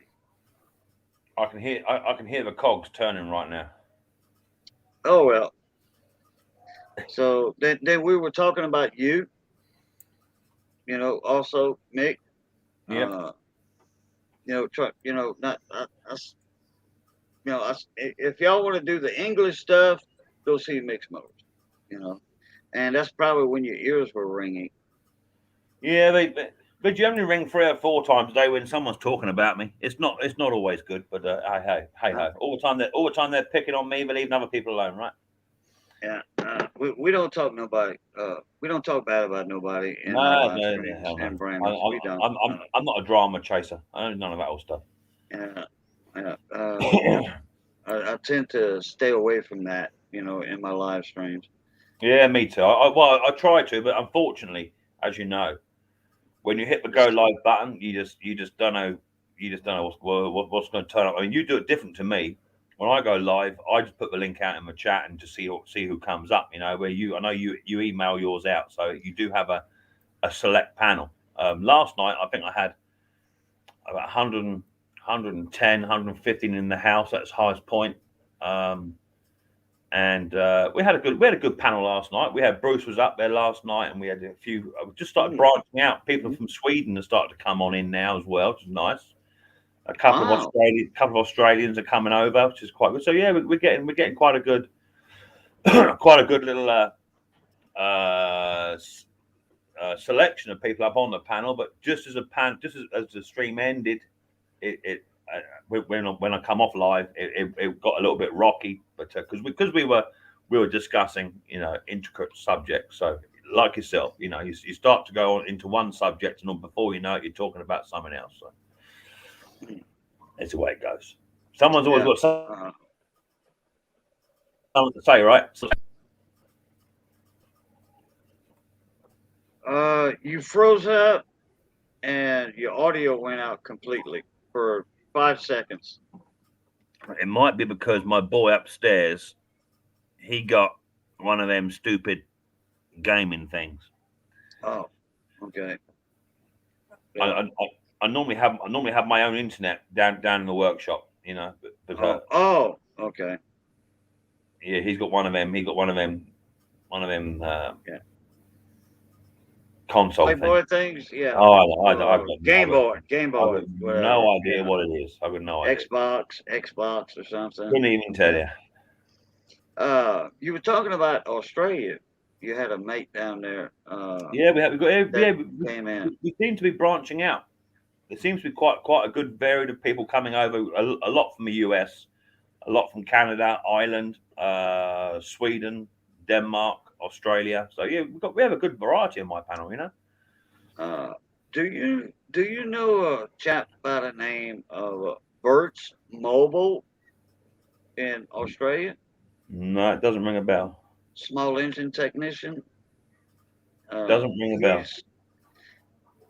Well, I'm gonna have to get back on that lawnmower forum he is a technician that gives advice, like me and 5 other technicians used to do. We all left the forum at the same time because of an administrator. Yeah. But anyway, that's a long story. Not really long, but Bert's Mobile. He's over in, I think, the southeast part of Australia, which I'm not familiar. I think he's over there. I asked him if he was from Perth, or in Perth area, on the west side of Australia. He says, no, I'm on the east side, clean across the continent. Right. But his name's Bert's Mobile. He runs one of these small engine shops where I don't know, it's called like a run shop or something. They call them down there. Okay. And his shop stays open 24 hours. He never locks the doors. And if some of his customers go in there, Yeah. they'll just open the door, go in his shop. Now, they're not allowed in the back part where the engines are being worked on and all the tubes.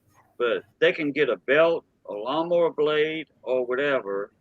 They'll write it down on their tab, on a tab, like a barroom Yeah, tab that's or right. whatever. Yeah, we call it slate. They'll write it down in a tablet with their name on it. Hey, I got 2 blades, a belt, a spark plug, etc., etc. And boom, those people are so honest down there. You can leave your shop open. Yeah. Yeah. That wouldn't happen in my workshop. I could probably get robbed. Well, down there, if you get robbed, you get killed. Yeah, that's a He's got difference. cameras. He's got cameras and all. Over here, if you get caught thieving, you get 3 square meals a day. You get a new mobile phone. You get a house. You get a lot. And TV and your jail cell or something like that. Yeah, you get it all. It's all free. Yeah. So, but Bert's Mobile is that guy's name. No, I don't know. One of these days, I'll screenshot of the forum. I'll screenshot it, and that way you'll have the lawnmower forum address, so you can go look at the forum, and then you'll see who I'm talking about. There's a lot of good guys on there. They give advice for free. That's the best type of advice. And I used to do it all the time. I diagnosed more lawnmower engines on that forum than I diagnosed over here in my shop. Yeah.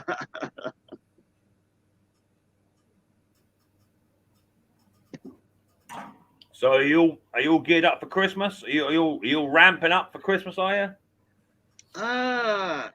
No lights yet. No lights. Oh. I don't know. We might put some lights out if we can find them in all this spare bedroom thing and the boxes. If I could find the lights, I'll put them out.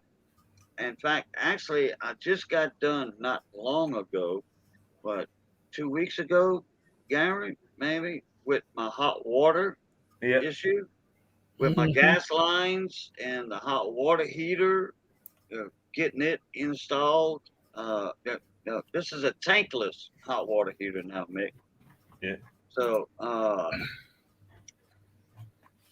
the hot water heater closet, that put it this way, a bunch of money got spent on that, and it took 2 months to finally get this project over with. Yeah, try being without hot water for 2 months. You were starting to smell just a little tiny bit. We did notice. Oh no. We boil water on the stove and then put it in the bathtub, in the privy. We boil water and then added cold water to it, and then clean ourselves. Like a regular bath. I thought you went outside when it was raining. No. In Arizona, when I lived in Arizona, Tucson, Arizona, when it would rain, I would be out there. I'd take my shirt off and like, oh, oh yeah, cold water, cold rain, you know, Yeah. and it wouldn't last but 5 minutes. Down here in South Louisiana, it rains all the time, just about, almost like a rainforest. So Man, in the UK, it rains every day. really, Oh hell yeah! I know it's foggy in London all the time, according to the books and the movies. Oh, you still get a bit of smog up there. Yeah. Today, I'm on the south coast, so today there's not a cloud in the sky today. It's gonna be what is it today? It's 5 degrees plus. That's a nice 5 day. degrees. Oh, okay, that's like what, 65 degrees Yeah, it's warm. Fahrenheit, something like warm. that. Warm. Yeah. Okay. Oh, let's see what it is right now over here. 58 degrees Yeah, Fahrenheit. it's just above freezing today. There's Nana. She can put a vacuum on. Oh, I've seen some. I was watching my temperature, so I didn't see anybody. She's out there scooting about somewhere. There she goes. Oh, yeah. Now I see somebody. Okay. That's Nana. Nana. Hello, Nana. Nana. On goes the vacuum. I don't hear it. I do. Didn't hear it. Didn't hear it. It's quite a. To be fair, it's quite a quiet one because Nana and Mrs. P have this thing about the Hoover. They just can't leave the thing alone. It's out 15 times a day. They just can't leave it. So I bought one of them quiet ones. Oh, do you have the ones that plug in the wall? The vacuums that plug in the wall? Yeah. Oh, no, I'm not talking about electricity. I'm talking about the vacuum part that plugs in the wall, the hose. No. Oh, okay. Okay. Where's that go They then? have those out nowadays where you plug your vacuum hose in the wall. Yeah. And you have a little light duty handheld. It's light duty. It's light, real small. And then when you change rooms, you push in, untwist your hose, put the flap down like an electrical outlet. You go to the next room. You put the vacuum hose on it. You twist it, and you vacuum that room. So where does your rubbish go? Down through all those pipes into a main collector in your basement or wherever all the outlets go to. You never heard of those, huh? Hell no. Yeah. Well, hell, Those systems are old. No, I don't know. People still So install them in their houses. Ain't seen a lot of them. So there's our plug. Look. Okay. Yeah. Nope. Not that type. Yeah. You got 2 holes in your. You got 2, didn't you? We got 3 over here. We're 240. No, we do 3 down here. We do 3. Oh, you do 3? Sometimes 4. Sometimes 4 for our electric stoves, dryers. Sometimes 4. That 4th one is called a service return. Okay. Yeah. It's 220. You have your 2 hots, your ground, and then on certain ones, you have your 2 hots, ground, and the 4th plug is called a service return. Yep. All right. Yeah, so I just figured out here it's -1 Celsius. -1. What in our temperature? Yeah. Yeah. That ain't too bad, is it? -1. That's all right. No. Sir Benji. Okay, here's another Sir. I've been knowing him as Sir Benji for years. Sir Benji, in the comments, he said, it's 30 degrees Fahrenheit in Flint, Michigan. He said it's damn cold. So what is? That's what it is here. So it's still -1 Celsius. That's -1, is it? 30 is -1, is it? Yeah. That ain't too bad. No. I'm sitting down here in southern Florida, so I don't want to hear it raging. I'll be back up that way soon. In Florida, you still got shorts on, right? No, I got pants on. Pants? I had Right, Steve you mean trousers, right? pants, trouser. Yeah. Sorry, because over here means something else. Pants means underwear. Breeches. I had Steve's Small Engine Saloon one evening in my live stream panel, and Steven told me, he said it's, what is it, 40 degrees Celsius over here in Vancouver, you know, where he's at, up in Canada, West Canada.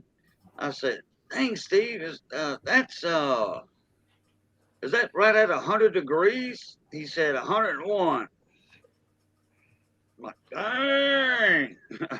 And it was hot. I know that Bruce over in Red Deer, he get like 40 below down there. Right now, 40 below Fahrenheit. Not at the moment. He reckons it's about 3 inches frozen. The ground's 3 inches frozen. It's colder than a witch's tit. Oh, I believe it. Colder than a well digger's butt. I had Bruce in my live panel not long ago. One of my live. Hey, John Francis, how you doing? Hey, John Francis, comment ça va, soir? That's my time, I should say. That's my time. See, throw the hood. Oh man, look at Alexander Smith in the house. Here goes there's Alexander. I best go fetch the translator. Yeah. Oh yeah. I tell you what, Alexander, we were talking about him not long ago in somebody else's live panel. Yeah, Scotland, he got that brogue accent, and talks fast, sometimes gets carried away. We gotta slow him down. Slow down, Alex. Please slow down. You get a bit excited, that boy. Mm-hmm. I tell you what, that is, I don't know of anybody else that collects U.S. coins as much as Alexander Smith does. He is a big United States coin collector, big time. He spends a lot of money per month, put it that way, in silver coins and yeah. So put it, Mick, if you would be in Alexander's will for all of his coin collection, you could retire from the railroad company. I think I'm actually in Alex's will. He did discuss it with me. I'm already on. He's written me down. I'm getting something. I am getting something. Now, what type of spanners do you fancy over there? Say again. So, what type of spanner wrenches do you fancy over there? So, spanner wrenches. I don't use anything sort of real nice snap-on. Nothing like that. We got a company over here called Halfords, which is a general store for cars, accessories, and stuff. Which is really high quality gear, and it comes with a lifetime guarantee. So I tend to use that. The professional set range, which is about a 240 set, from impact sockets, ratchets and spanners and ring ratchets and what have you, retails at about 320 pounds, which is about $380. Which I think is on par with some of the good craftsman stuff that you guys have over there. We don't have anything big. We have the snap-on range, of course. We have all of that stuff going on, but that's not something I'd have in my shop, because I'm too hefty with a big hammer, So if you buy a decent size ratchet and you end up smacking it with a 6-pound club, you're only going to break it, right? So. We have Draper over here, which is a good mid-range Draper tool set, or Sealy is another good range as well. but there's so much coming through from China, as you can imagine, so much coming through that it's just hideous, and it's not worth touching. But I wish we had a Walmart over here, or we had something like that, but we don't. We don't have a general convenience store. I mean, in America, you can go into one store. You can buy a lawnmower, a car, a bed for your house, and a water pump for your garage. You can buy everything in one store pretty much. Over in the UK, you got to go to 5 different stores. But But there's not a lot of big convenient stuff. If you want tools now, is Amazon. Go on Amazon and get it 2 days. It's as simple as that, you know. What's it like over there? You got your Walmart, haven't you, and all that sort of stuff. Is it Walmart? Is it? Oh yeah.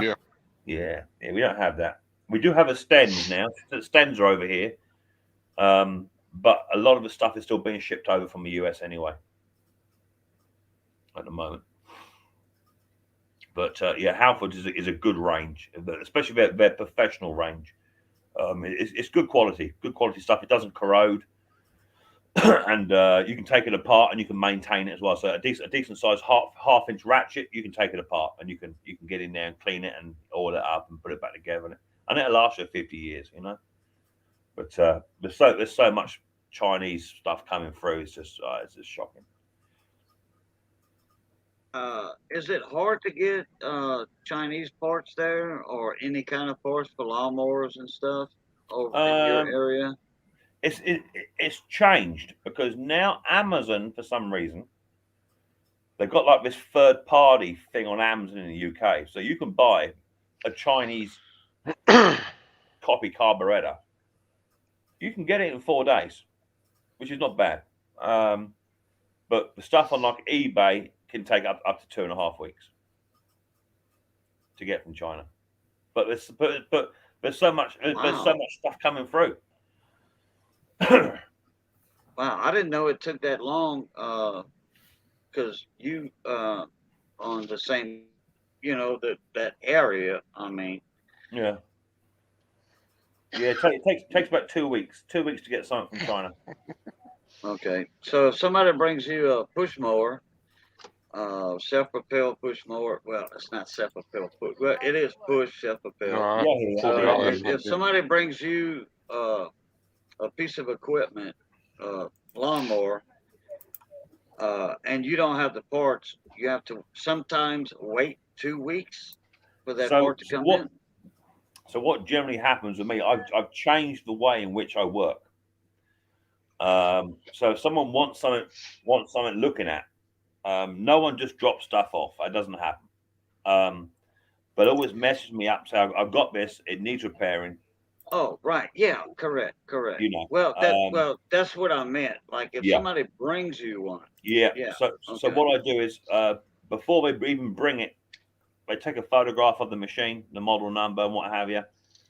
If it's a standard service, and I don't have the parts in, I'll order it. If it needs a new carburetor or whatever, what I generally do is I'll order it up, and then when the machine comes in 2 days later, the parts are pretty much here. You know, so I have like a rolling stock. I don't actually have a stock anymore in the shop where I keep 30 of different types of filters, 30 different types of plugs. I don't do that anymore. I just the plugs and the oil is about the only thing I would keep in stock. But all the different filters and stuff, I just order it as I need it. Just order service kits. It's the easy way to do it. Right, because we get our like spring catalogs in. Yeah. Because as you know, I'm a Briggs and Stratton dealer. Yeah. Me and Johnny, and we get spring specials. You know, and we order enough stuff in the spring to make us through the summer. You know, the spring and summer. Yeah, it's all right doing it, but the problem is, so many different manufacturers are out there now putting their stamp on machines, and you can never have, unless you're going like for the old-fashioned classic engines or the new E-series Briggs engines. Yeah, there's so many Chinese copies coming in, Yeah. and they all predominantly take the same oil and the same plug, but the filters are all different. You know, the blades are different. So unless it's something standard, Briggs and Stratton or Honda or Kawasaki, if it's not something standard and it's an overhead valve, what I call a Chonda, a Chinese Honda. yeah, Chondas. Yeah, I'll order the service part up. It takes 4 days to get here. By the time the machine comes in, the parts are here. Oh, okay. You know, I've still got all my Husqvarna, my Stihl dealers, and what have you, but I haven't got my nearest Briggs dealer. Lord, he's a way away. There's a couple of Briggs technicians that I can go and get parts from, but generally they're struggling for parts, especially since COVID and because of Brexit. The parts is really hard to get hold of. Daddy. Hey, Riley. Hey, Riley boy. Good to Daddy. see you Look again. it. No, that's Alex. Hi, Alice. That's Alex. He's up in Scotland. Alice, hello. You can't hear. At the moment, parts is really tough to get hold of, really hard, and I really have struggled this year. But I think it's starting to flow a little bit easier. Up. Come on, up. Too heavy, my boy. You like a lump of lard. Get out of it. Get. There's Sir Benji with a comment. Mixed Mowers, the Mower Man. Subscribers, 12,000 something. Yeah. Yeah, yeah, we're up to 12,000 now. We're cooking now. We're cooking. Took a little while to get 1,200, 12,000. It took a while. I was going to say something earlier, and I got off track. I'll think of it in a second, in a minute or two, 3 minutes. It'll come to me.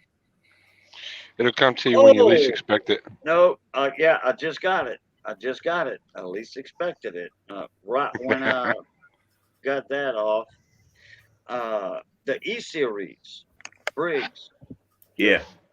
E-Series Briggs motors with the carburetors on the port side of the engine, the driver's side, I should say. I love those E-Series carburetors, those plastic carburetors. I love them. Those are the most simplest, easiest carburetors I've ever worked on in my life. Oh, yeah. Okay. And I love them. They're a good carburetor if they are 6 years or younger. If you get a carburetor that's over 6 years, for some reason that they tend to hunt and surge a little bit. And now that Briggs and Stratton have now bought out a part where you can just change. That cartridge you take out. Yeah. You can I now got a buttload of them. Yeah. On my parts racks. Yep. Yeah, I got a buttload of them on my parts racks, and I've never sold one yet.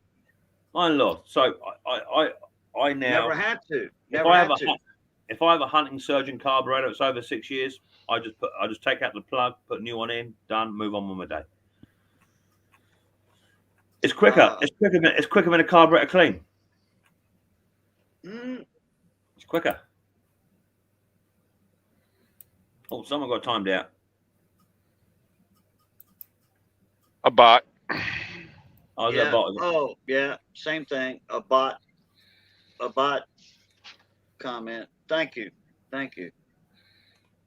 Moderators. Yeah, I'm not a fan of E-Series. I'm not a fan. But they start well. They do start well. But I think because of the fuel emission problems, that's why you have a hunting. I've never had a good running one. One that doesn't purr like a kitten. They always seem to be a little bit hit and miss. A little wonky. Yeah, but a little wonky. So for that reason, they changed the cartridge. And if you notice, you would know, being a technician, they got rid of that little tiny brass jet inside there, and now have a manufactured plastic jet as part of the mold. I have both types of them. Yeah, on my parts rack. So they got rid of a brass jet, didn't they? And then now they have just a plastic insert molded part, which is better. But what I don't understand is, why is that better? I know that the brass probably attracts the fuel, goes a bit green, and you've got to file it out to increase the fuel ratio through it. But for the sake of what it costs, one of those costs about £7 over here. All you got to do is undo 2 bolts, drop the bowl out, pull the cartridge out, new one goes in, 2 bolts up, bomb, out it goes. Charge a minimum fee, and away you go. I think we charge $11 for a cartridge. But like I said, we've never sold one yet because what I do when I pop the cartridge out, it only takes me 2 seconds to pop the ball bearing out the top of it. Yeah. That little BB. Okay. I put that down on my paper towel, my blue rag, and blow that out. And the brass jet, or they used to come 2 like that, and then boom, pop that out. I put the ball bearing back in. It takes me maybe a minute longer. Yeah. And it saves the customer $11, but I still charge $35 for the carburetor repair. Yeah. You know, I had tried to mention that, I think, on one of your live streams, and somebody else, one of the other 9 people in there, came in and said something, got off track, you know. But it takes me maybe 1 minute longer to pop the ball bearing out, clean that jet out, that top, because they got a top jet on there too. There's a top and a bottom. Yeah. And when you pop that ball bearing out, that's where that little bitty thing is giving you trouble. Yeah. You know, clean that out, pump that ball bearing back in there, and put the carburetor back together. Boom, you're done. It's gonna purr like a kitten. The thing I've is, never had an E-series hunt. Or the thing is, what I don't quite grasp is that it's $7 for a plastic cartridge insert, right?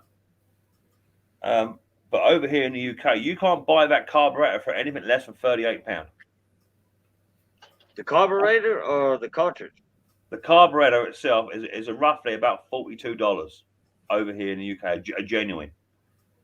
Oh, I don't know what they are here because I never had to buy a full carb. It's mad. For a pretty much solid plastic carburetor, it's nearly 38 quid. Yeah, 38 quid. Yeah, that's about $42, $45. Yeah, US. Yeah, okay. Never had to change the whole carb. I mean, like I said, I love those plastic E-series carbs. Now they are two different carburetors. You know, from your small 3.5. Yeah. 3500 series. I say 3.5. To 6000 series. You know, 35 to 6000 or 5000. Yeah. Those 2 cartridges are different. Yeah. In those carbs. Yeah, they have 2 different carbs. But I've never timed myself on it, but it does not take me that long. You know, if I got to take the carb off, pull it. Now, the first one I've done that I did, you know, always your first time is like, okay, boom, boom, boom, and then go, and then once you get it, got it. Your second time, boom, not a problem. See, if it's me, if I had the choice, I would take the Quantum carburetor all day long. The old-fashioned flathead Quantum with the little brass nut jet. That's the one for me because if they start playing up, if they play up, you just get a micro drill bit, stick it through the hole, just drill that jet out by 100th of a foul, put it back in, done. 30-second repair job, finished. You're talking about the bowl nut that's actually a jet. Yeah, that's it. Correct. Yeah. Okay. Then you have a jet, the fuel nozzle jet going up from that. The emulsion. Yeah. To the Venturi. Yeah. Okay. Yeah. Yeah. Oh, I love those too. I love those. You know, those are quick and easy. I'll take the Quantum all day long. All day. I love the classics, the 3.5, 4 horse classics with the carburetor with the 6 screws. Holding it to the tank. I love those. The Pulsar Prime carb. Absolutely, yeah. A good design. It's just a shame. It's just a shame that you got to have that gasket there. I wish they had designed it slightly different somewhere where you didn't have to have that gasket in there. But because generally that's a problem, and it's it's 1/2 inch. It's a 3/8. You got to take the air filter off. You got to take the 5 or 6 screws out. You got to take that off. You got to clean the well out. There's a lot of stuff you got to do just to change the gasket. Yeah, Yeah, you are correct on that. You are correct. It takes a little longer, but still, I charge $35 on those. Yeah. And gaskets aren't a Oh. lot of money. But hold on, okay, let me get something.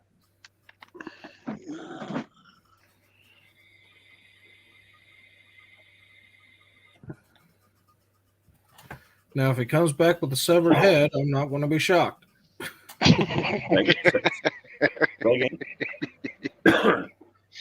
Awesome.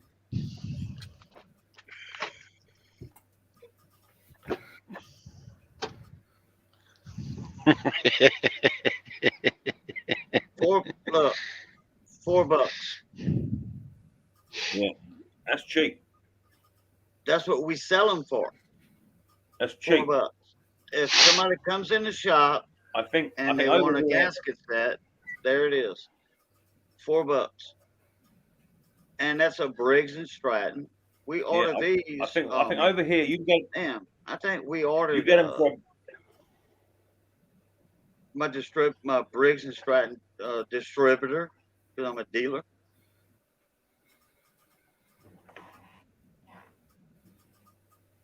Okay, Jim. Okay. Oh, Cajun wait a minute. Red. Mick, you. Yeah, You froze up. Turn that computer upstairs. Oh, he's going to take care of the computer problems. He's going upstairs. Okay, somebody said Cajun what? Yeah, Cajun Red Line. I'm getting ready to head off here. I'm going to bed. Oh, okay. Yeah, the wife is up and she's. Oh. Yeah, you can take that out. No. Oh, She's y'all getting probably- ready to hit the road then. Eat breakfast Yep, and then yep. hit the road. Yep. Yeah. So I will holler at y'all on the next one. All right. Well, tell All right. Mrs. Cajun hello from Bayou Country.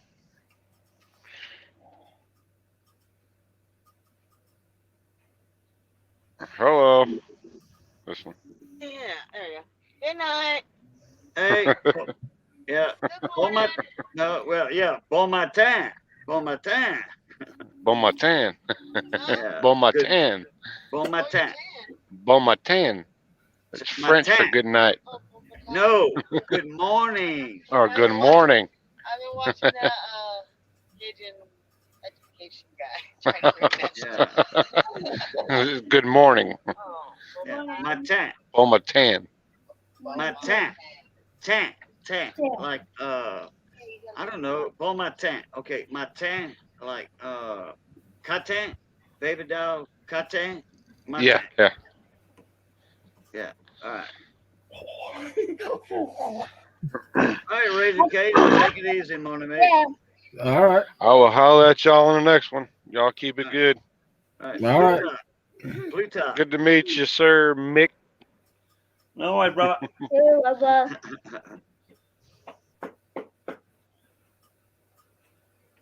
Okay, yeah. So anyway, yeah, this is Mick. This these parts I get, my Briggs and Stratton parts, is from my distributor, Briggs distributor. Yeah, I think over here they're about $450, which is about $525, something like that. Over here. Okay. But it's something that I wouldn't cheap out on too, because there's so many copy parts of those, and for what it just is not worth it. Oh, okay. Well, like I said, I'm a Briggs and Stratton dealer, so Yeah. these parts that I get are true blue. Yeah. Briggs and Stratton parts. But you see, the thing is, on Amazon, you can go on there, you can punch in OEM genuine Briggs and Stratton gasket diaphragm set. They turn up in a polythene bag, clear polythene bag, say 10 or 14 or whatever I order. So they're not genuine. So you send them back, because they're allowing these third party people on there. And they say, "Oh no, it's genuine." No, it's not. I think with Briggs and Stratton, you can buy a 10 pack of those that come in a Briggs and Stratton packet, and you can buy a 30 pack, or you buy them individually. Mhm. But they always come in a Briggs and Stratton packet, right? So there's so many people selling, and they come in like a sandwich bag, polythene sandwich bag. Yeah. So it's very hard to find the genuines unless you go to a Briggs and Stratton dealer and get them from there. But we haven't got anything close over here. Yeah. We buy the The monkey. I think we Yeah, buy the the monkey. these come in the 30 pack. Yeah. But we get them in the cards. That way we can hang them on the That's shelf. it. Yeah. People could see them, and they can pick one off the shelf and then bring it to the counter to buy. Yeah.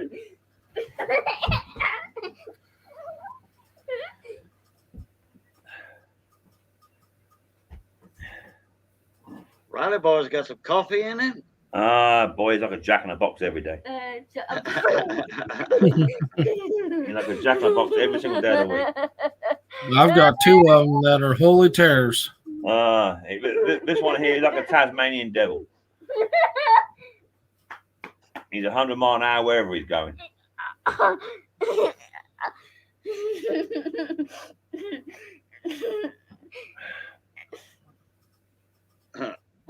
Alexander said, if it was me, I'd be buying them straight from Cajun. Yeah, but you know how much it would cost to send you that, Alexander?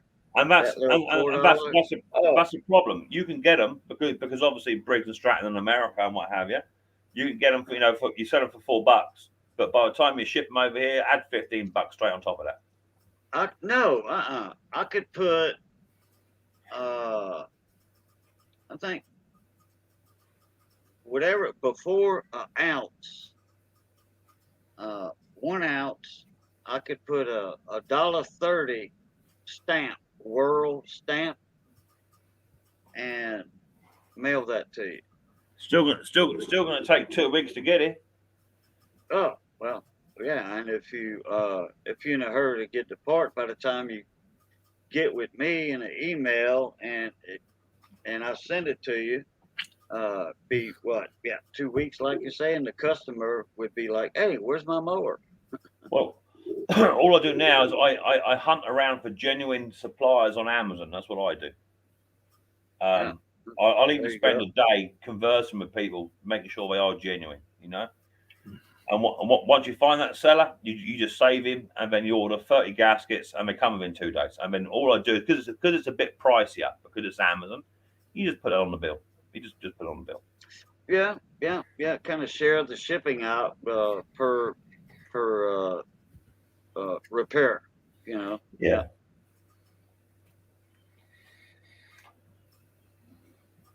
It's still cheaper than sending it to a shop that's got overheads and got bills to pay and all that sort of stuff. It's still cheap. I undercut them by half every time. Mm-hmm. There you go. Alexander said, Cajun, I would be putting them in my special shipping box. Yeah, but Alexander, by the time I send a bunch of those parts into Joe Durbin or Coin Op or I don't know if Alexander, if you heard about Coin Op. Dustin Morgan died. I don't know if you knew about that, Alexander. I'm pretty sure you did. Founding father of Coin Op died a few days ago. Yeah, that's why Robert didn't have the one auction. They were setting up for the memorial. Yeah, and the big one. I think they had one last night or night before last.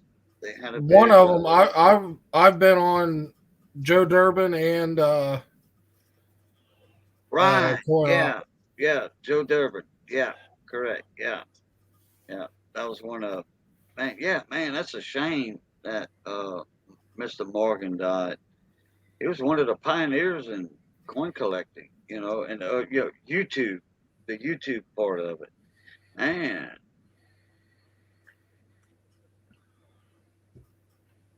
that's a shame right there. That was a real good guy. It sounded like it. I didn't know him, but he sounded really nice. Yeah. Oh yeah, he was the founding father of Coin Op, and then Robert Lawson came in, a little later on, and then Robert Lawson bought out the other half of Coin Op. The channel and the business. They had a good business going on years ago. Oh yeah, man, look, that guy was very knowledgeable. He could look at a coin and tell you if it was real, fake, or whatever. Man, yeah, Alexander just put it in too. Very knowledgeable about coins. Man, just like Ken Peavy. He was the professor, Ken Peavy. Got to take my hat off on him. Ken Peavy. He was another one, just like Dustin. We called him the professor, Ken Peavy. And he passed away all of a sudden. He was younger than me. He was 53, 52 when he died. Man, that was a big blow to the coin community. Hmm. And then now Dustin's gone. Wow. Oh boy.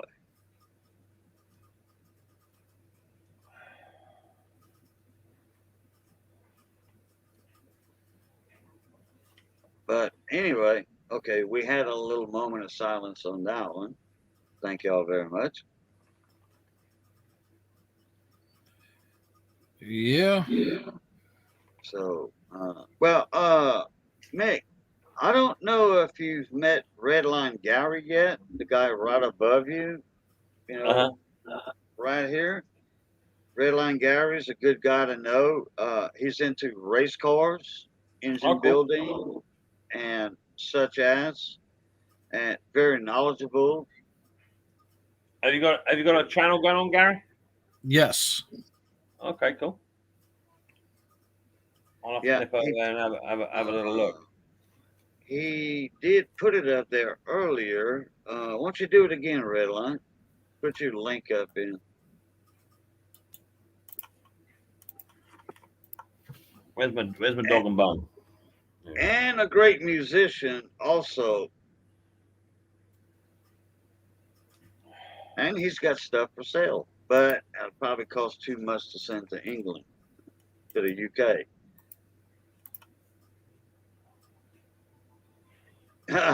710. Rick said, Redline Gary's a good guy to know. What? Wait, backtrack on that. There's his link. Yeah, I'm just grabbing it.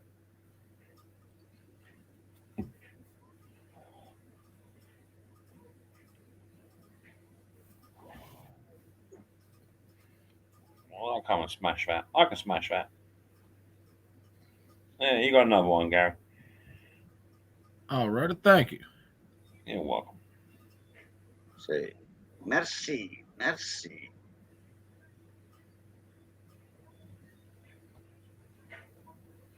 I'll let one run. How long you been going, Gary? With the racing career, let's see. I've been around race cars pretty much my whole life, through my dad and everything. And then when I was 13, I got my first job sweeping up a race car shop. And then as I slowly built up skills, I was starting to do fab work and then learning welding and everything. And then that carried over to me joining a full race team and things like that. Yeah. So what sort of racing is that? Circle track asphalt. Oh, okay. So the class that we do now is like a compact class, where it's primarily like smaller cars that are like everyday drivers that are converted actually into race cars. Yeah. And it's more geared towards like entry level. Okay. So they're cheap to build, a lot of stock parts, but it really pushes your skill sets because you can't modify stock parts. Yeah, I hear that. So, Sir Benji, Bonwe, appreciate you coming in, buddy. Sorry to interrupt you there, Redline. But Sir Benji, thank you for coming in. And if I'm up, I'll try to catch you live stream. I'll try it. But that's early in the morning. And it's Sunday, tomorrow Sunday, or today's Sunday, I'm sorry. And by the time I eat this big old pot of homemade soup, beef, vegetable soup, I'm gonna be done till about 2 in the afternoon. I'll probably wake up at 2 in the afternoon. So, all right, Sir Benji, appreciate you coming in. All right, Redline, I'm sorry. Continue. yeah, so the class forces you to really know about like physics and things like that, and what you can push and what you can't. Versus like higher end classes that I'm used to building, where you got infinite adjustment, infinite parts at your disposal, as long as you got the budget to do it. So it's actually really fun.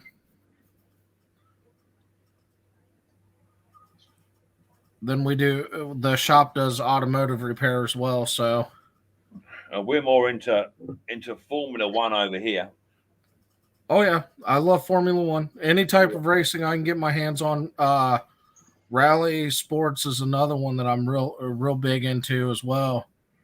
The rally cars, and there was back in the Bobby Rahal racing days, we had one of his engines at the race car shop that I was learning how to build cars in. Yeah. Which was like, it was fascinating that it was a V6 that can, produce that much horsepower and, propel a car that fast. It was insane. Hmm. That was the first time I'd ever had like any type of experience around a Formula One car.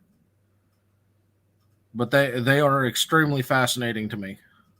Yeah. When I first started watching those, like the Formula One type cars when I was a kid, back in like 1970, 71, and very seldom we would see car races on TV. But every now and then they would have one, a car race. And it was for the big event, if you know what I'm talking about. I'm like, wow. And I'll tell you what, since like 1971, 70, 71, Formula One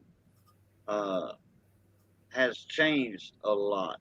Like Yeah. NASCAR in the US, the old NASCAR stock car racing on the oval track, that has changed a lot. Over the past just say 40 years. Oh yeah.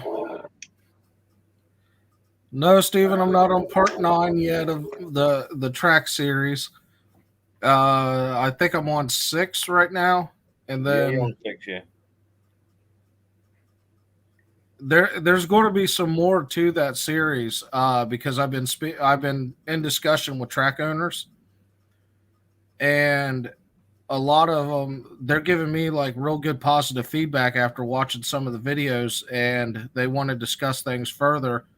So I'm talking to 2 specific track owners where I want to try to do it like a recorded Zoom call and actually have it as a YouTube video to where we can have that content to where you can really see the discussion on what changes they're making, what the thoughts and processes of trying to save racing in general are. So that has grown leaps and bounds despite a low view count on it, but still making an impact around here. Yeah. Cool. Right, Cajun, Okay. I've got to duck out, brother. I've got stuff to do today. Okay, Mick. I'll catch you on another one, another day, somewhere else when you're a bit older. Hey, Mick, yeah, when we get a little bit older. That's right. I like Yep. that. I like that saying right there. That's better than love. You know, love, peace, and crackling grease. Yeah. Yes, it is. So, but all right, Mick. Thank you Yeah. for coming in. I'll check it out, brother. Look after yourself. Ta-ra, Gareth. Nice meeting you, mate. You too, buddy. Take it easy. Yep. Blue top. Later. It's I'll tell you what. It's always good to have Mick in here, huh? Always. Oh yeah. Mick, Bruce, Steve Small Engine Saloon, you know, bunch of great guys out there in the small engine community. They have their heads together. You know what I'm talking about? They don't talk smack about nobody. They don't want to argue with anybody or nothing like that. You know, they just, hey, if Mick hears somebody talking smack about, oh, you wrong on this, you wrong on that, he just lets it go. He didn't say anything. He's like, okay, well, what the hell ever, you know, in his mind, you know, and boom, when they gone, then he'll come back on and then explain what he was trying to talk about before somebody rudely interrupted him, you know. Mm-hmm. But yeah, Mick's a good guy. You know, Steve Small Engine, Bruce Pender, you know, hey, I've been knowing them guys for quite some time. Oh yeah. Oh, I was talking about Formula One earlier. You know, about you know how that changed. I might have was thinking the Indy cars, you know, which is kind of like Formula One overseas, but I was more or less thinking of the Indy cars. You know, like, all right, Dana Patrick. Yeah. Dana Patrick. Wasn't she into the Indy cars before she came to NASCAR? I do believe so. Yeah, the Indy, like the Indianapolis 500. You know, the Mhm. little low racing cars that on the road course. Yeah, I don't think she was. Dana Patrick. Yeah, Dana Patrick. I don't know if she was in the pro class yet, or if it was the class right below that, Yeah, and then went NASCAR, and then went into the Indy. no, I think she was in Indy before she went to Yeah, NASCAR. that could very well be. Yeah, I think so. Hey, Sterling Cannabis. Bon matin, bon matin. And there was another guy. Juan. Wait, Juan. Pablo Montoya. Yeah, yeah, yeah. Wasn't he into the Indy cars? And then he came to NASCAR. Okay. Yeah, and we'll that's- see Elio Castroneves. I actually got to talk to his pit crew. He raced Indy, and when they were racing the SRX stuff in Nashville, we got to actually meet the crew. I didn't get to meet him, but I got all kinds of pictures of his car. His pit crew was really cool. They were showing me all the stuff. It was just amazing. And I told him what a fan that I was of his in particular, because he had a no nonsense approach with driving. I mean, this dude was as cold as ice on that track. And I mean, in his Indy days, and then, you know, converting into NASCAR and then going SRX and things. I mean, the dude's no joke. Yeah. And then they were telling me that he couldn't figure out how to turn on the air conditioner into his trailer. And come to find out, it was all you did was push the button. So they were teasing him about it. Oh, okay. And they were telling me that they were joking around with him, and he did not take too kindly to that. I was like, oh. Yeah. Now, earlier when I was talking to Mick, telling Mick about Formula One, it changed. Formula One changed, in the last 40 years Yeah. compared to the NASCAR. I wasn't thinking of the Formula One.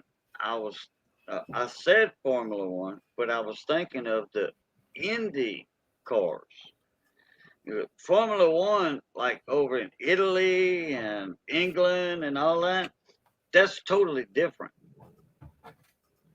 That's your top Formula One cars with them little whatever in the back of you. Well, the other one is too, but that Formula One racing, that's more or less overseas stuff, right? They're both intertwined. It's just Okay. it's like it's a different class. Yeah, different class, but Yeah. that's I had put that on the table and I was wrong. And I know when I'm wrong, I'm going to admit when I'm wrong. I was thinking of the Indy cars that changed from way back when, like NASCAR changed from way back when to now. And Well, then even that. Dana Patrick, and then Juan,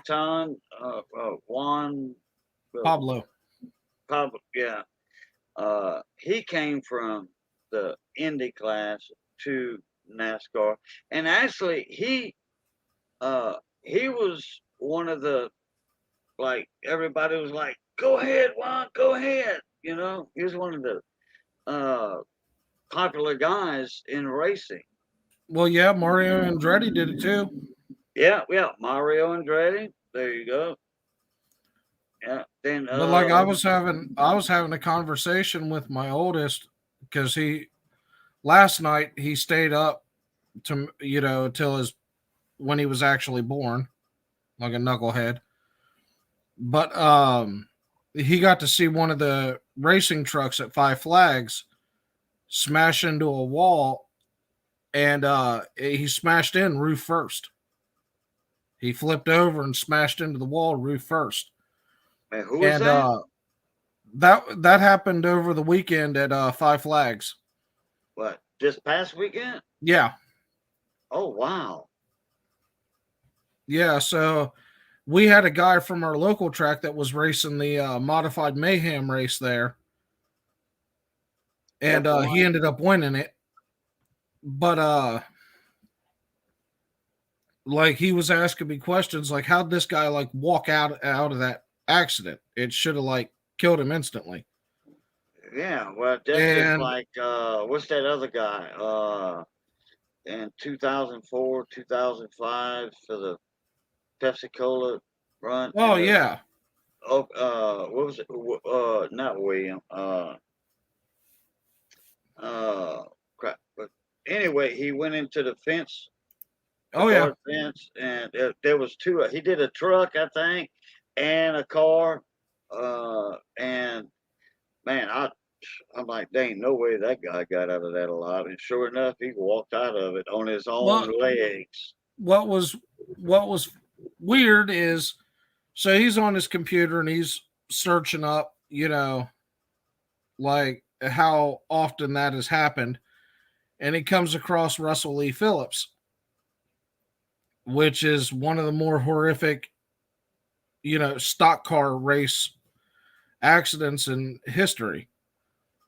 So I had to explain to him the importance of a halo and a roll cage, and how that accident changed. Well, that's how that driver of the truck actually was saved, because of the way the cages are designed based off of that previous accident that happened in 94. This is why we do the things that we do. So it was like this whole thing of explaining that, it's no joke when you got a car that is going over, 190 miles an hour and it smacks something solid. So it kind of opened his eyes a bit, and that's why I told him, I was like, why do you think I'm so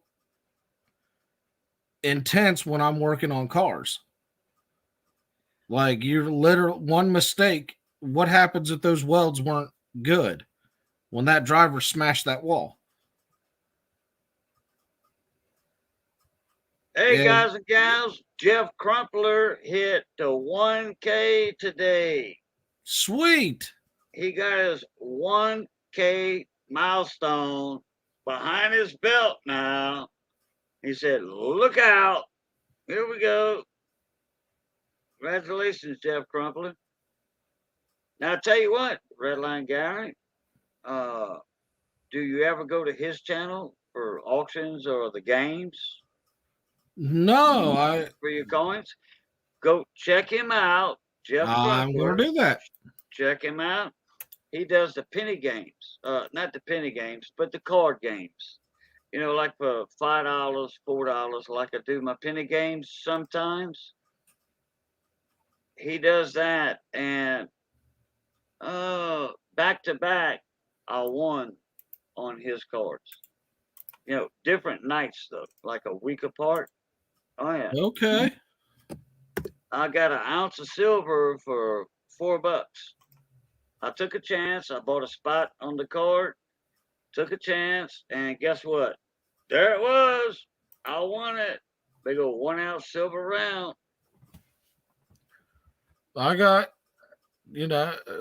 well, the boys are pretty well hooked.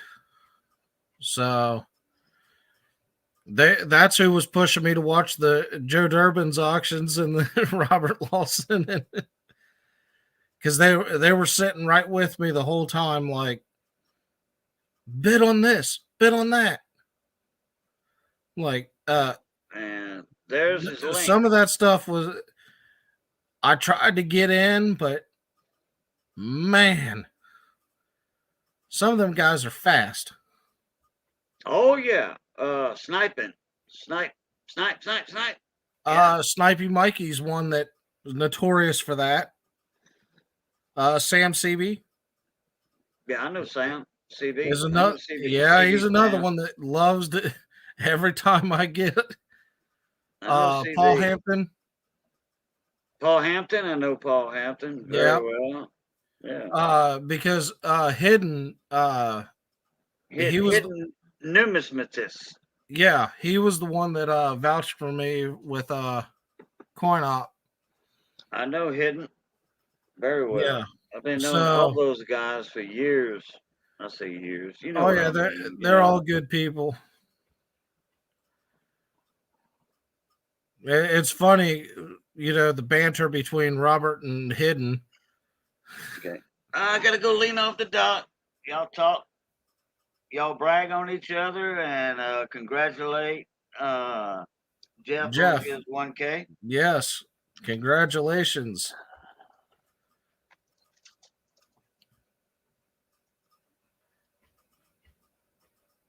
Yeah, one of these days I'm going to outbid Sam. That's my goal. I just got to get there.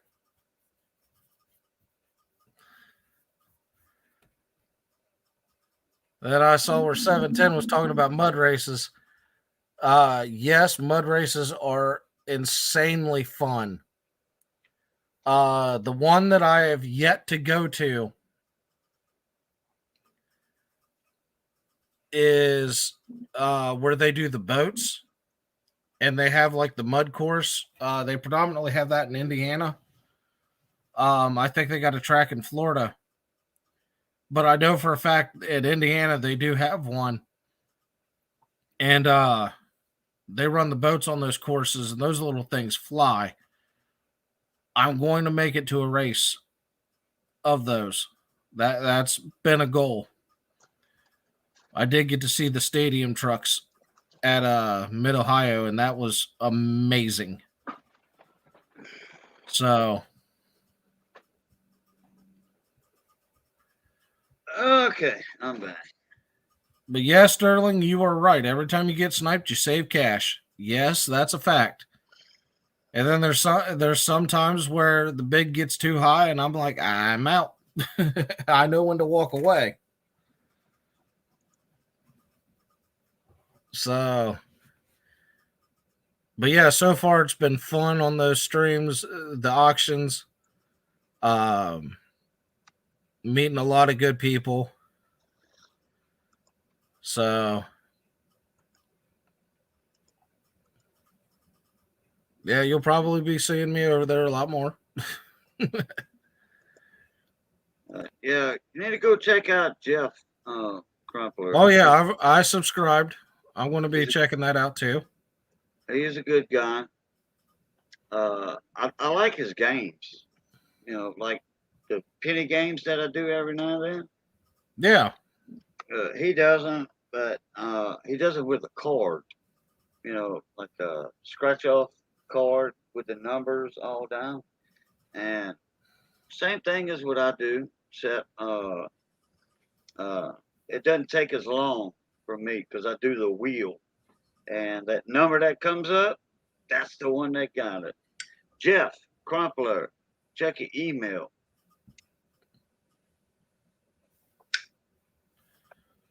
He had a 1 ounce silver round.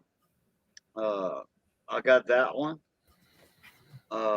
Matt Stacker was in the house like, I don't know, 3 or 4 days later. Matt Stacker had a game with his, it was a chrono, the clock, you know, silver round. And I won that one. In fact, that one's just got a notification today that one's in the mail with a tracking number.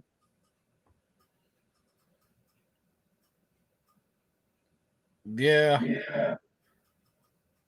I know the coins I won on Coin Op, the one giveaway, I gave those to my youngest because he was googly eyed. You know, they were $50. Right. But he was so excited with those. And then I think my oldest, I'm going to end up getting him a silver round. And then I'd love to get him a mint set. Just any, year, so he's got something. Well, I've got a card going on right now, a penny game. Yes, I know. Okay. Did you get in on that one? No, I did not. Well, it's still open. I know. I'm waiting until we go again, and then I can get in on it. And oh, okay. All right. Well, that might be Tuesday that we get in on it on Ed's stream, right? I might do it. Or after Ed's stream or something. Well, let's see. Today's Sunday. I didn't do it. I was going to do it Thursday afternoon, but then all of this stuff happened with Mater's workshop with his father-in-law. Right. That died, and there was something else going on in the community that I didn't continue it. But Power Stroke Jude's in on it. Ed the Tech guy's in on it, and that's for 2 mint sets, actually. 2 mint sets. Yeah, you got the Denver and the Philadelphia, right? Denver and Philadelphia on the 1989 uncirculated set, and then the 1966 SMS special mint set. That's silver.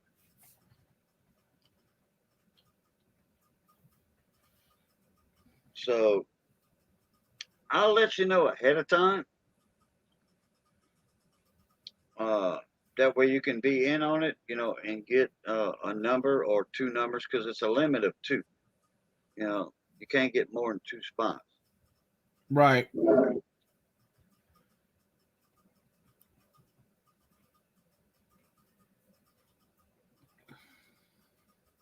Oh yeah, Jeff's got the races too, the little ducky races. Yeah. Oh, nice.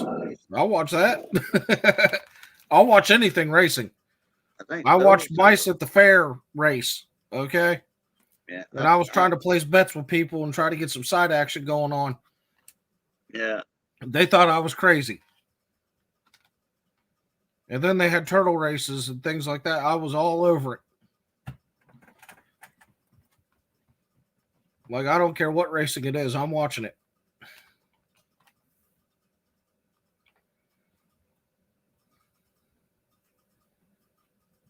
Hey, zombie races would be kind of cool. Place bets on how long it's going to take somebody to get bit.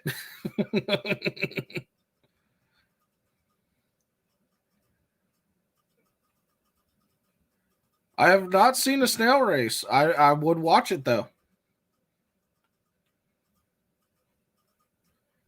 The mice were fun. I've seen pig races before and things like that.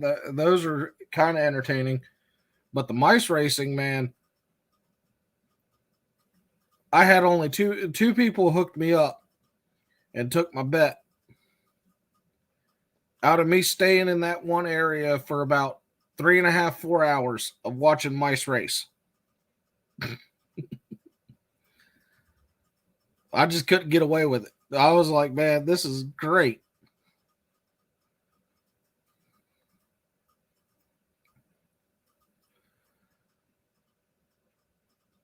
But what else am I going to do at the fair? I mean, like I had to find something. And I found that, and I'm like, man, this is the coolest thing. I'm going to sit here.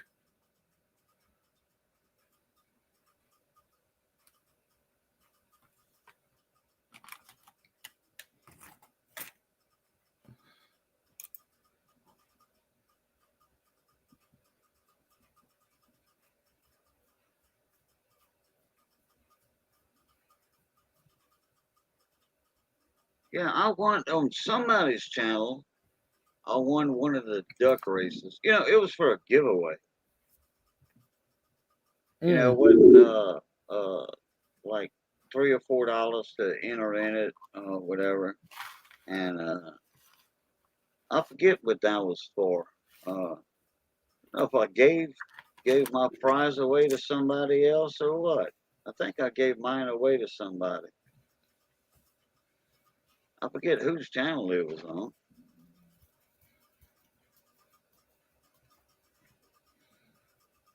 on. Sterling, I placed bets on that too. That's another thing I do at the fair. I'll sit there in the line having $1.20 out or something like, hey, anybody want to take me up on this? One of them's going to puke.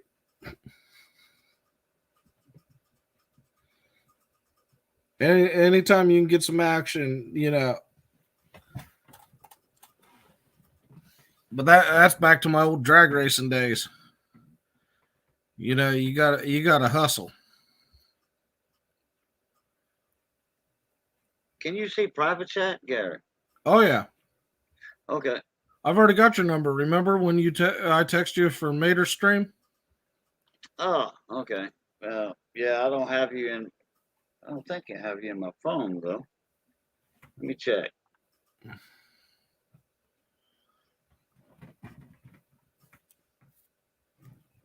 I probably didn't put it in. Well, yeah, probably didn't.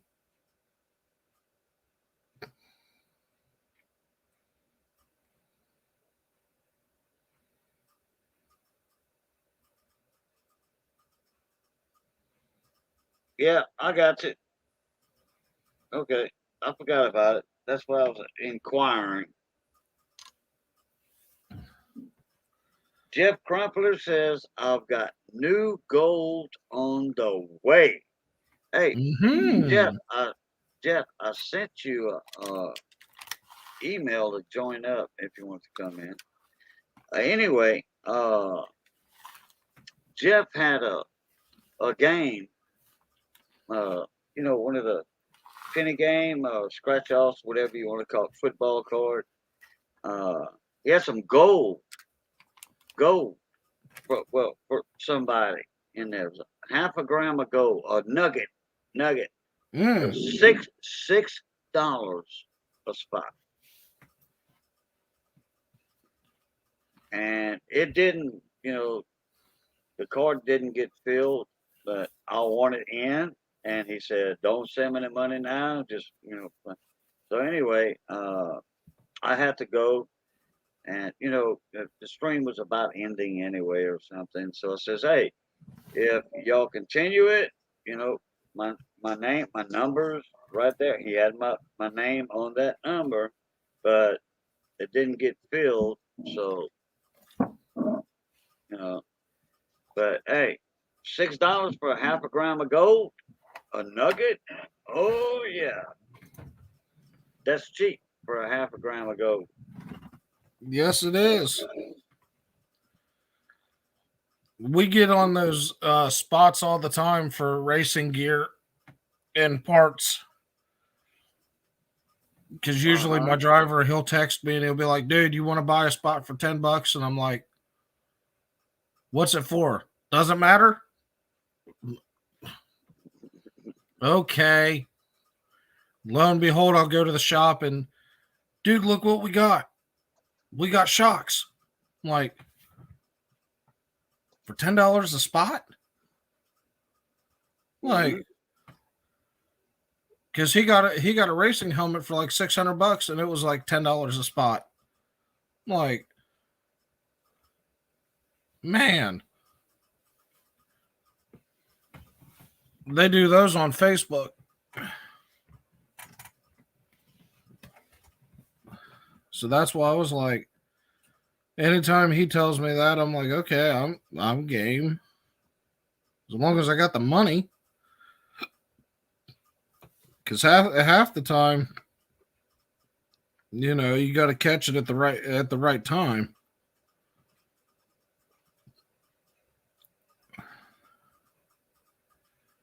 But then I did find out recently that our track sent out the new season passes, and they are half priced from what they were last year.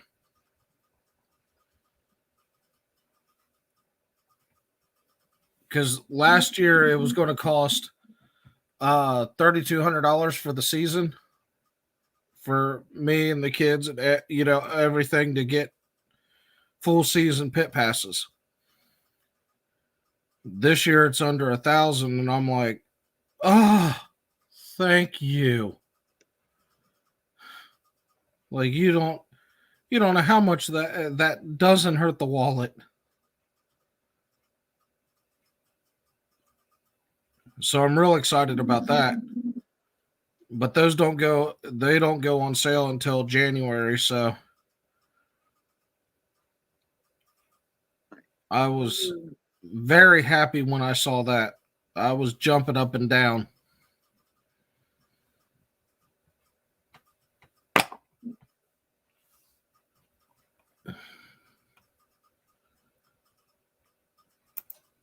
Sterling Cannabis said I will be giving away, I forget what it was he said, be giving away something at 1G subs. So, answer is 1G or 1K at Sterling Cannabis. I forget what he said he was going to give away. He was talking about clad mint sets. Oh, okay, yeah, clad mint sets. And I was looking for the G next to the K on the keyboard, but like 1,000 subs, with 1G, a G is I really, 1K is 1,000, and then 1G is 1,000. Like 1G, hey, that cost me 3 G's, like three grand, Mm-hmm. You know, that's the G's like $3,000, and then 3K is like 3K what? You know, 1K as we all know it in the YouTube community. 1K is 1,000 subscribers. You know, so I have several clad mint sets, and then the K is not far from the end. I have several clad mink sets. Okay. So you're gonna give away several clad mink sets for a 1G giveaway. That works. That works. Oh yeah.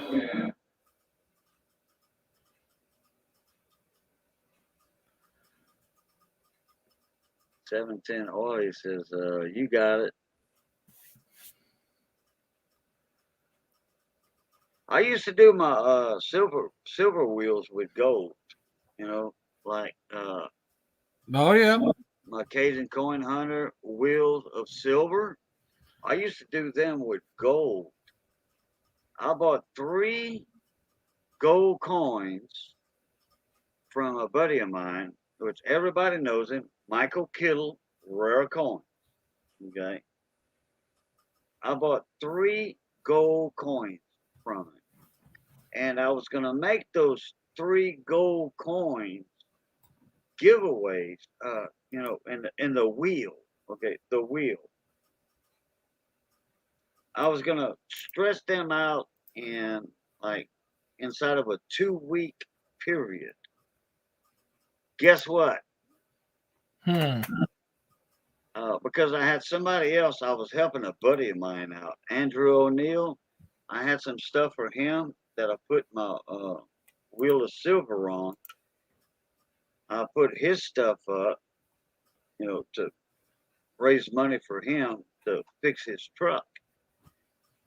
And we did 3 for Andrew, or 2 for Andrew. I did 2 silver wheels, and I did the gold wheel. And I let it slip that I had another 2 gold coins for the next week and a half. And they were like, we want more gold, Cajun. We want more gold. So I think I did 7 wheels that night. And I think it was 9 hours or 10 hours. I did like 7 wheels. Mm. And all 3 gold coins were bought out. I mean, that fast. Boom, boom, boom. I ordered more gold coins, and they went boom, boom. As soon as I got them, they were sold out. Mm. I'll be right back. I'm going to go lean off the dock. All right. I tell you what, gold coins, the way I was doing my silver wheels, gold wheels, those gold coins did not last. They did not last.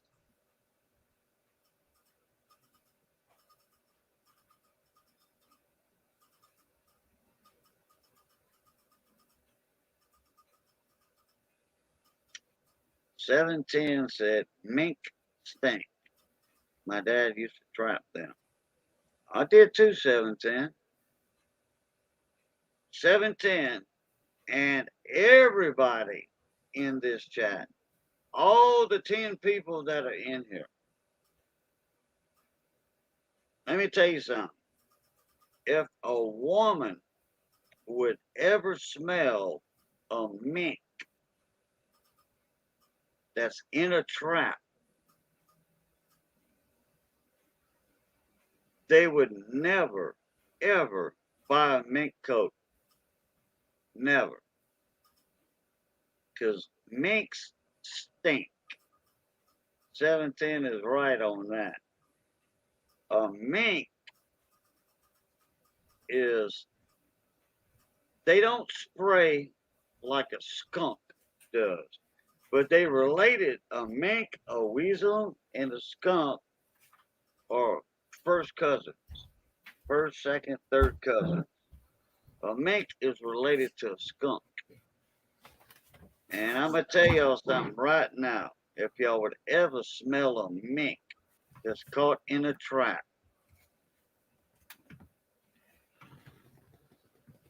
a woman would never buy a mink coat. A woman Oh, yeah. would never buy a mink coat because a skunk can spray you and you can wash your body off or whatever, tomato juice bath or whatever they call it. But a mink is way worse than a skunk because it's a sickly, sweet smell. A mink has a sweet, but it's so sweet that it's like nauseating smell to it. And when you skin a mink, and once you get down by his soft spots down there, if you bust one of them glands, them musk glands on that mink, and that stuff flies on you, it don't matter what. Look, when a mink is caught in a trap, he's pissing all over the place around there, and that skunk, I mean that mink is so PO'd, he's just spraying, not spraying like a skunk, but he's peeing all over that area. You might as well put your trap in a different area. But the only thing that's going to run in it is a neutral rat. You know, they're so dumb, you can nail a trap in the middle of a highway and a neutral rat's going to get in it, okay, just to do it. But minks, oh my God, when you're skinning it and you hit a muskellane, oh boy, that smell has to wear off of you. You have to take like 20 baths, 30 baths. And tomato juice don't help. No, that is that bad.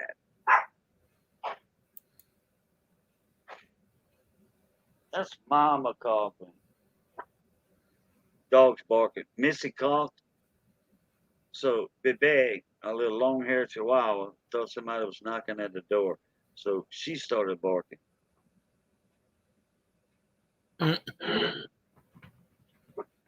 Yeah. Yeah, Sterling Cannabis. Minks and skunks are kissing cousins. Oh boy.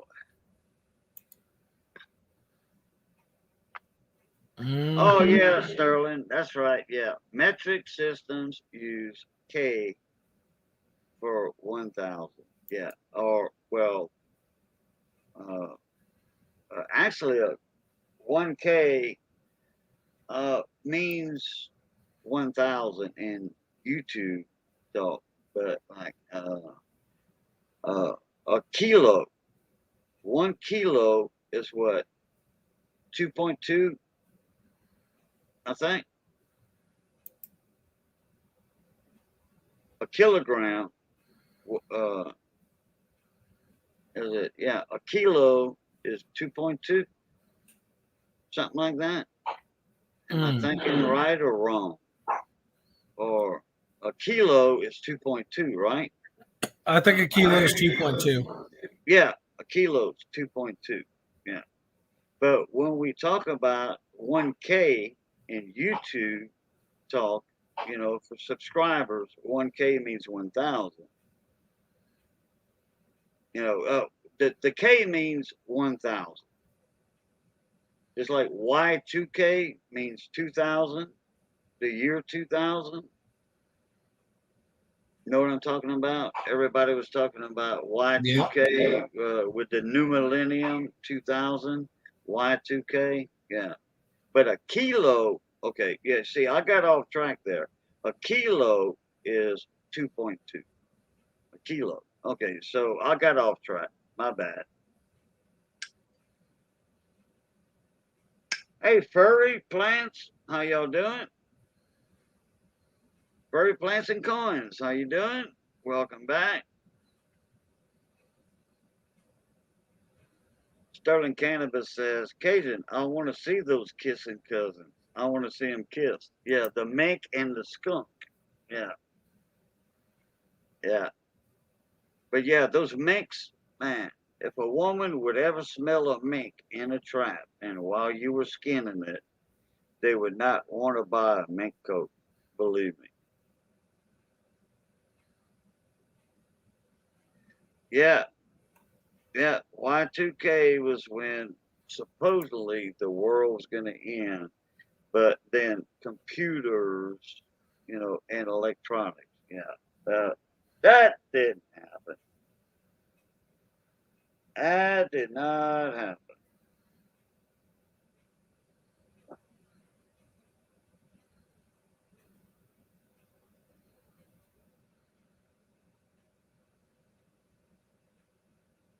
I wasn't worried about it. I take it like I was there. I'm like, well, if the good Lord wants me, I'm ready. You know, Mm-hmm.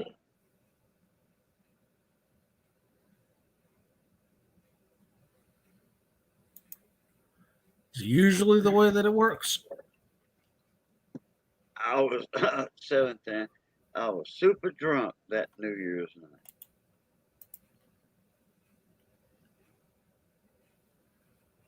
night. I made a big old gumbo, big shrimp and crab gumbo. That night, we had a big old bonfire with a bunch of buddies of mine at my camp on the river. And we had fried fish going too. So, and it was chilly too. We had a big bonfire out there.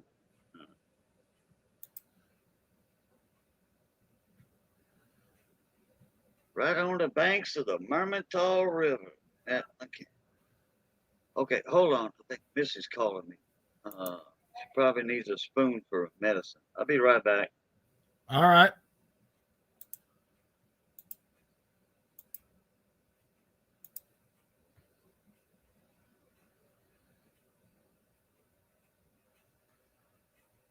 See here.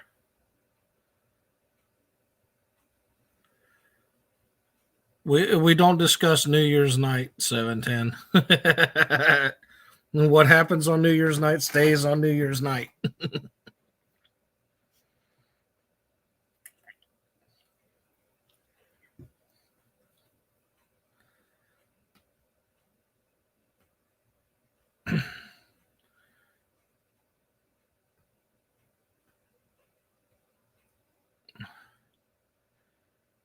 Yes, furry plants and coins. It's been a bad year. I can definitely attest to that.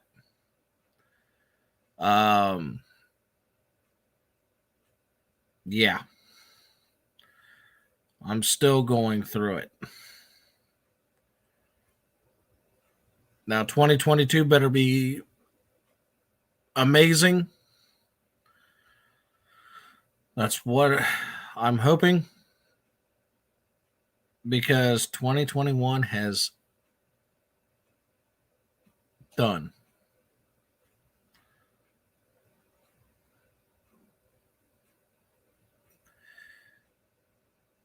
So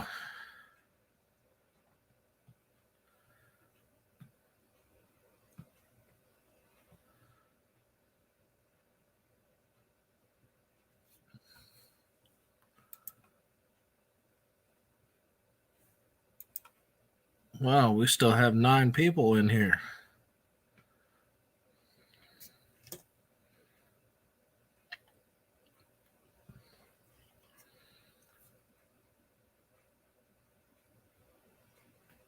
So I'm hoping that things will brighten up And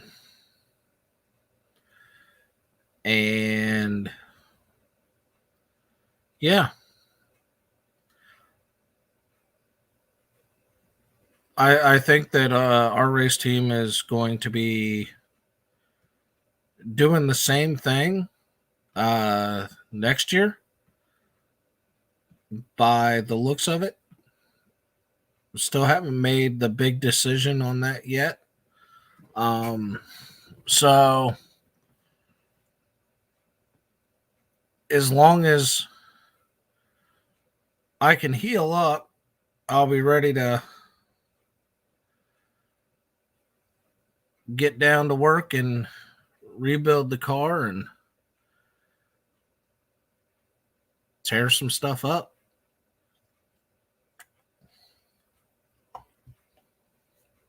Like normal. I fix it, breaks, I fix it again. It's kind of job security.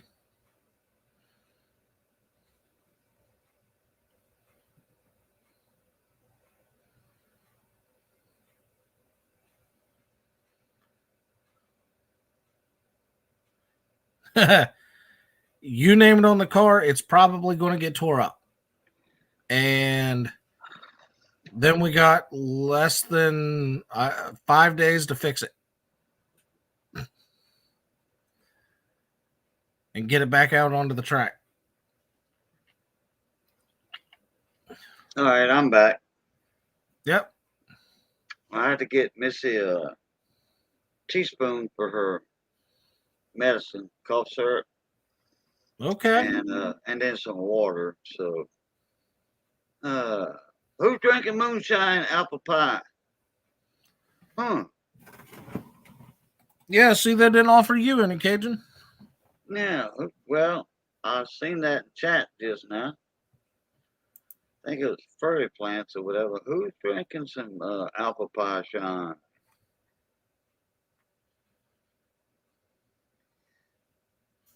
Well, when you talk about old style race cars, you think about running shine. Oh, yeah, you do.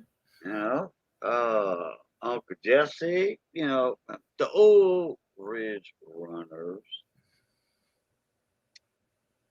Who's seen the movie White Lightning? Me. I own it. Uh-huh. You probably own the copyrights to it. To the movie. No, That was a joke. if it has to do with racing, chances are I own the movie. White Lightning. Yeah, same with Gator and there's a bunch of other. Gator McCluskey. Yeah. Yeah, buddy.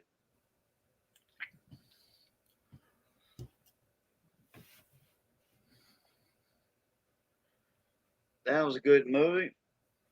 But boy, I tell you what, his daddy and mommy did not have nothing to do with him when he was gonna turn in a couple of. Well, he wasn't going against the moonshiners. Gator McCluskey was going against the sheriff of the county, Bogan County. Right. And because the sheriff killed his brother, Donnie Boy. You are correct. And I ain't talking about Donnie Boy 73 neither, that has to do with small engine and chainsaws and such as. So, anyway, yeah, that was a good movie. And then Gator, the movie Gator, came out sometimes after that. And who was it that starred with Burt Reynolds in Gator? Was that Jerry Reed? You talking male or female? No, Jerry Reed is not a girl. No, I'm just Male. Because Jerry Reed was in Gator. He was also in Smokey and the Bandit. Yeah, that's what I'm talking about. Gator, Yeah, not White Lightning, because Bo Hopkins was in White Lightning. White Lightning. Yeah, Yeah, because Bo Hopkins at one time, Bo Hopkins and Jerry Reed, they resemble each other. They could actually pass for brothers or first cousins. yeah. But I'll tell you what, Jerry Reed could play a mean guitar. Oh hell yeah, yeah. He was the original writers of Little Guitar Man, and Elvis Presley, and Elvis did it. Okay, Jerry Reed did it. Elvis did it, and I already said his name. Okay, it was Swing a Little Guitar Man, written by Jerry Reed, done by Elvis, and there was another guy that did it. Mac, oh crap, I forget his name. Swing a Little Guitar Man. There was three of them that did it. It was all hits for them. I know somebody's gonna look that up. Oh yeah, Elvis did a good job. Jerry Reed. What's that other guy's name? I don't know why Mel McDaniel comes to mind, but it wasn't Mel McDaniel. It was Mac Davis. Mac There Davis. you go. Yeah, not Mel. The other guy said, McDaniel or whatever. Anyway, yeah, Mac Davis, and Mac Davis made a damn good hit with it too. Mm-hmm.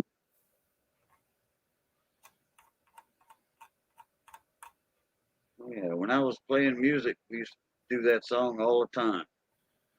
Swing a little guitar, man. Now I used to do a lot of Elvis covers.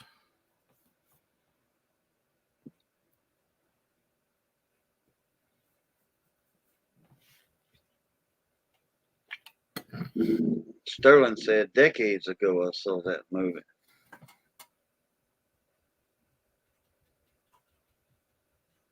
There was a few Burt Reynolds movies that a lot of people don't know about. When he was younger, before Smokey and the Bandit came out. Burt Reynolds in Gunsmoke for 2 seasons, about 20 episodes, something like that. Oh, wait, more than 20 episodes. Yeah, Burt Reynolds was the half-breed in Gunsmoke. Actually, he was a deputy. Okay. Yeah, for Matt Dillon in Gunsmoke. Yeah, Burt Reynolds was in there for 2 seasons, like 50 episodes. Burt Reynolds was in.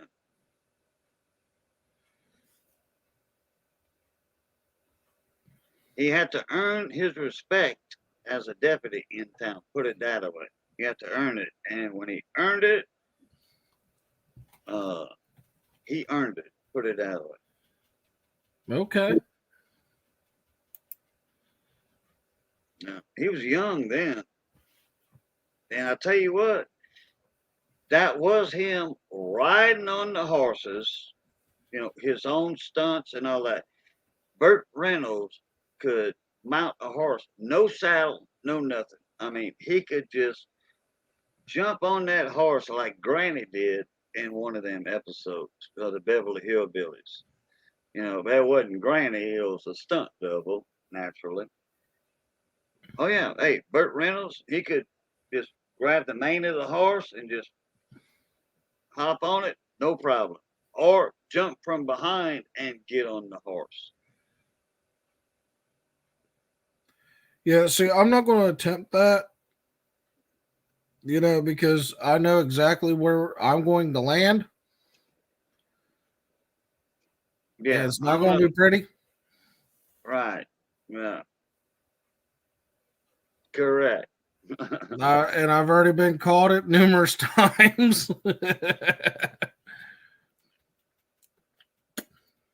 Yeah, furry coin said, laughing out loud, Granny. Yeah, Granny did it one time on the Beverly Hillbillies. That's when they got the trotting horse with the carriage on the back, and they thought they were buying a race horse, which it was a race horse, but it was a trotting horse with the buggies behind them. They were meant to trot. And Granny was like, come on, come on, whatever, bell or something, or come on. And somebody, I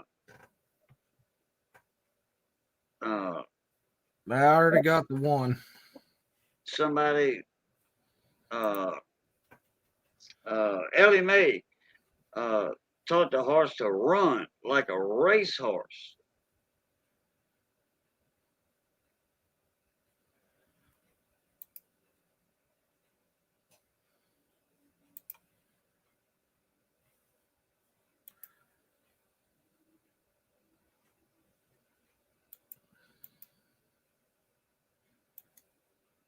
Come on, baby.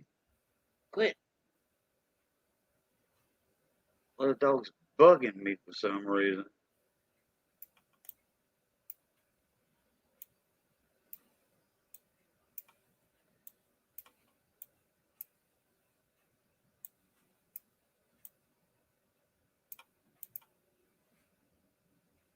Yeah.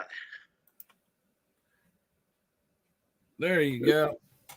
Yeah, I put him in timeout, so.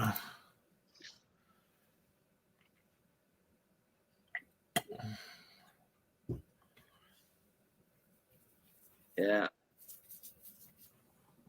For some reason, I unhit it, hit the wrong thing because the chat was flying. Yeah, McCarty Jim said, yeah, Jethro is still alive, 84. Something like that. Yeah, Max Bear is still alive.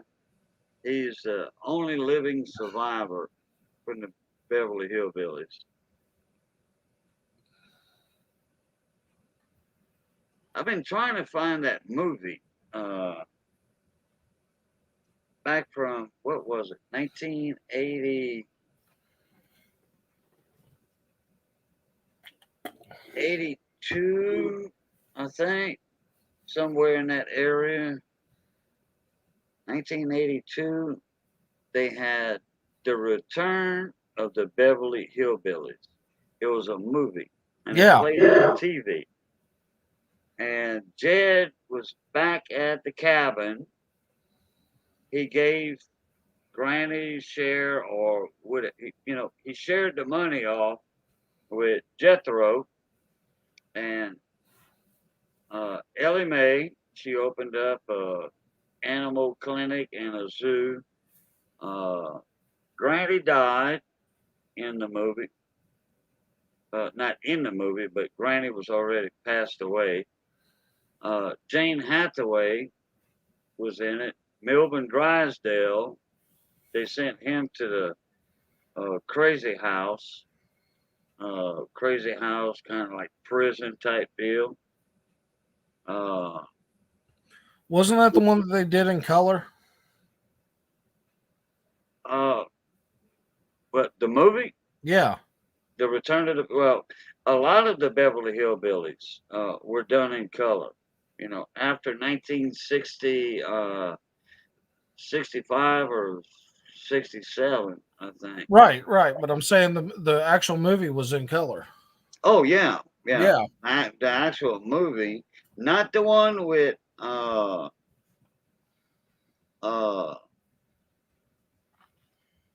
crap. Okay, this is The Return of the Beverly Hillbillies. It was made in the early 80s, not the other Beverly Hillbilly movie that was made with, what's that blonde-headed girl's name? crap. Hunter. But anyway, it's the return of the Beverly Hillbillies. And Jed was living in his cabin. It was all the same characters except for Jethro. Jethro was played by another guy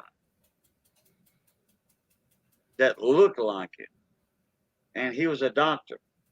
He was a doctor. You know, took over Granny's medicine and stuff. Let's see. Yeah, Internet Movie Database has it. Ellie Mae was in it. Jane Hathaway, the original stars, except for Jethro. Jane Hathaway was there. Nancy Klump. She was. Okay, the government wanted to find a new fuel. You know, fuel option. Mm-hmm. So Jane Hathaway was looking for Jed Clampett back in the hills. And he donated or gave Jane Hathaway a lot of money out of their $100 million that they had. He did Granny's share to Jane Hathaway. So she went looking for him. The government was looking for an alternative fuel. That's what I was trying to think of. Alternative fuel source. And she found Jed Clampett at the old cabin. And, well, he said, well, Miss Jane, Granny's dead, but her mom's still living. We can get the recipe for her moonshine from her. So, wow, like that's, wow, a big what moment? Granny's mom is still living after all them years? You know, Granny was old. Reg Lobby, what's going on? How you doing, mon ami? Okay, furry plants and coins. Appreciate you coming in. So anyway, they get with Granny's mama, and they make the fuel, you know, out of moonshine. Imagine that.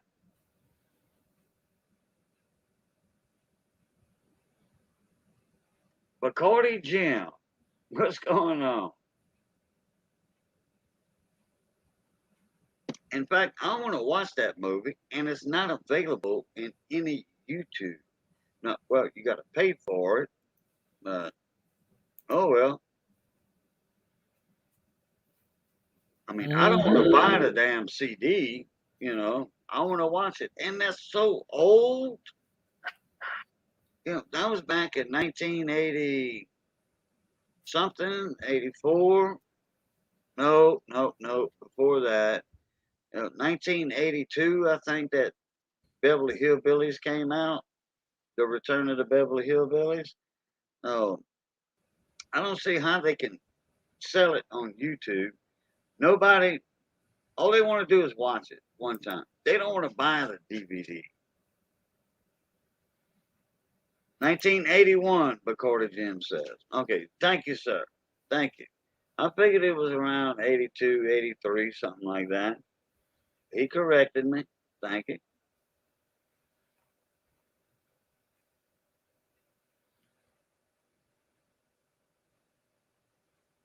Reg Lobby said, doing okay, getting ready for my Dan Hurd premiere this morning. Moderator duties began at 10:15 a.m. 10:15 a.m. our time. I know Dan Hurd. Dan Hurd. We talking about the gold prospector? Dan Hurd, I think. Reg Lobby. Dan Hurd, the gold mining prospector. If that's him, well, it's going to be a little while before he comes on for me. I might be sleeping by then. I know Dan Hurd.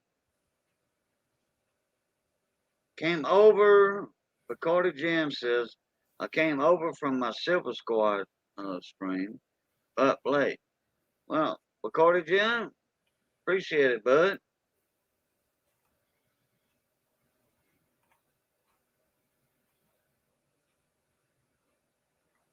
Hey, you know what?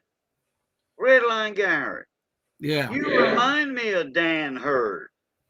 You do. If you put a hat on, a straw hat on, like a prospector's hat, like the minor 49ers, you would pass for Dan Hurd. You sure would. Where's who put Hurd up in there earlier? Don't Redline Gary look like Dan Hurd with that red hair and red beard? Rez Lave, yeah, that's it. Rez, don't Redline Gary look like Dan Hurd if Redline Gary put a hat on? Dan's got a longer beard though. I'm working on it. Uh-huh. Sure enough, Catfish. He does resemble him. Yeah, that's right. Yeah, Dan Hurd's a gold miner, prospector, all that. Shows you how to do stuff. Shows you what to look for. You know, while you're panning for gold, what areas to look into, what rocks to, like, move or whatever, what to do. Yeah. Dan Hurd's a good guy. He is. The beard isn't gray enough. Yeah, but Dan Hurd was redheaded before he turned gray too.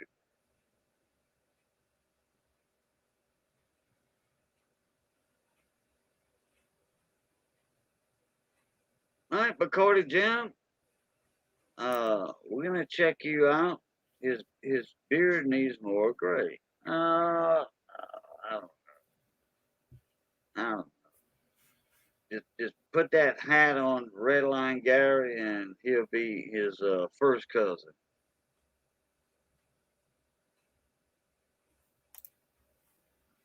There you go. 710. Just put a link for Dan Hurd. Right click on that, Redline Gary. Right click on it, open it, new tab, and then you can look at it later, and you'll see that you do resemble it.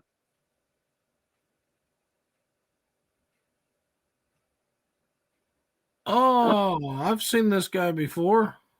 Mm-hmm.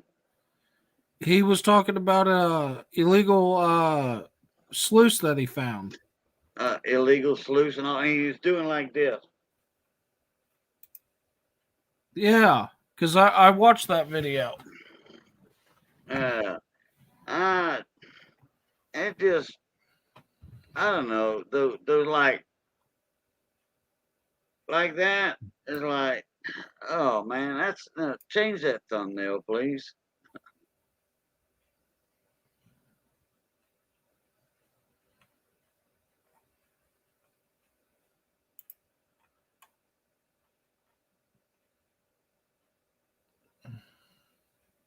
Dan Hurd taught me most of what I know through his videos. I started modding for him last year when he had his heart surgery. Oh yeah.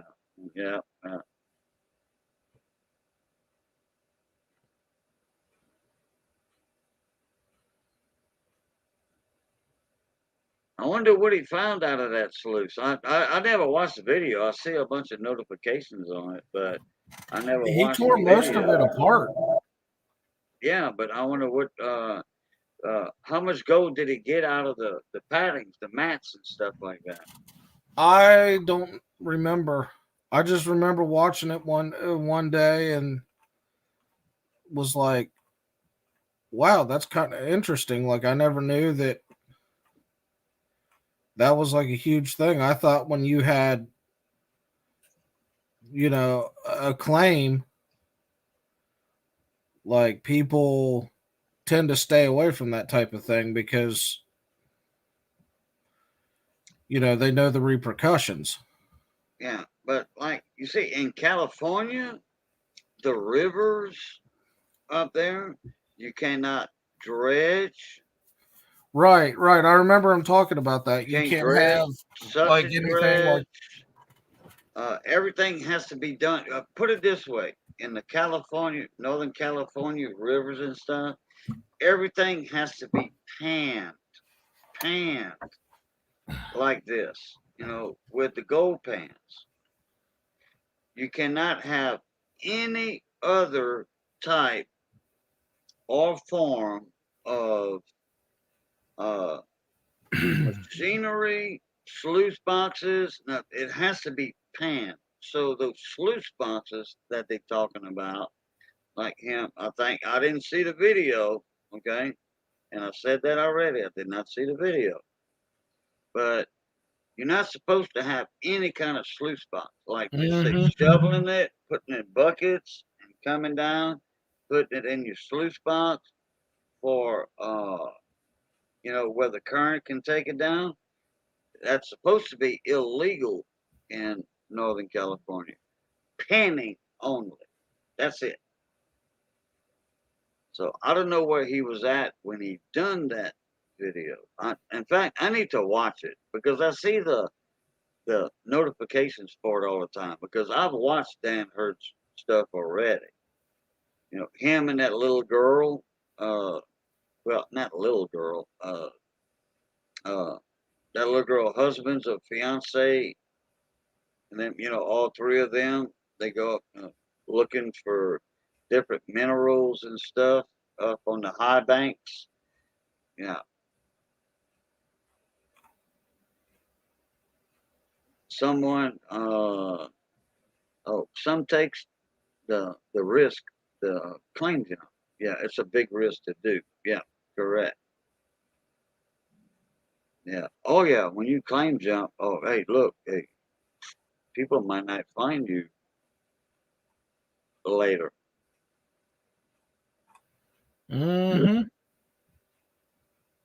It's like EVG. EVG has a claim up in the mountains, and he found somebody that was on his claim. And EVG has a huge claim in his area up there. So, and he found somebody. He didn't find the person. He found evidence of people on his claim. He found evidence, panning,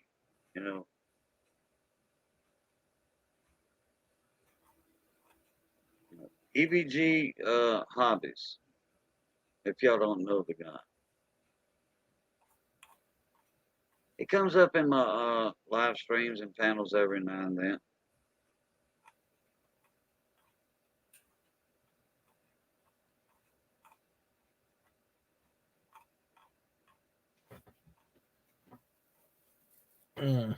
He had to tear it down. Ministry required it.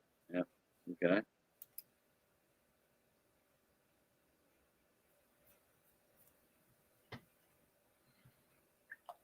$710 said EVG has a great coin cleaning video. Oh, okay. Check coin cleaning video.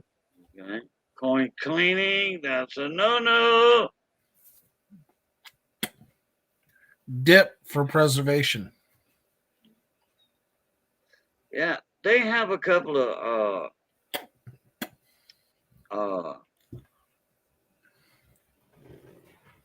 I think EVG sent me an email. Check my coin cleaning video. I think he did do that not long ago. But Dr. G, he didn't show how to do it, but he did say that he cleaned a coin and then he sent it in to PCGS and they graded that coin and it graded higher than he thought it would be. But Dr. G is a dentist and he has those chemicals, okay, in his dentist office. Mm-hmm. So, and the man's a genius, all right, Dr. G. So, he cleaned a coin that he broke out of a pack. It had like a milk spot on it or something. He cleaned it. He sent it into PCGS. It came back, I think, a Proof 69, and PCGS did not detect that it was clean because Dr. G knows what he's doing with his chemicals. Yep. Yeah. On that note, I gotta hop out of here because it's 6 a.m. here. Yeah, it's 5 here, and I gotta get something to eat. And Missy just reminded me when I went and gave her a medicine just now. She said it's time for you to come to bed, son. Okay, Yeah. so all right, do your outro, and I'll do mine. All right. Well, thank you for having me, Cajun. Thank you, everybody in the chat, for hanging out on this Saturday Sunday combo. If you haven't checked out the channel, Redline Gary. Love y'all and keep it on the track. Gary, man, I'm glad you're feeling better, and welcome back to the live streams and the panels. Welcome back. Glad you're feeling better. Oh boy, at least you can taste and smell now, can't you? Somewhat, it's on and off. Okay. So like there'll be a moment where I get some smell or some taste and then like it goes away. Okay. Well, thank you for jumping up in here. It's been, I don't know, a month or so since I've seen you, month and a half since you've been up here. Appreciate you coming in. And as always, everybody, thank y'all for coming in. As always, love, peace, and crackling grease. Get your flute time. Later.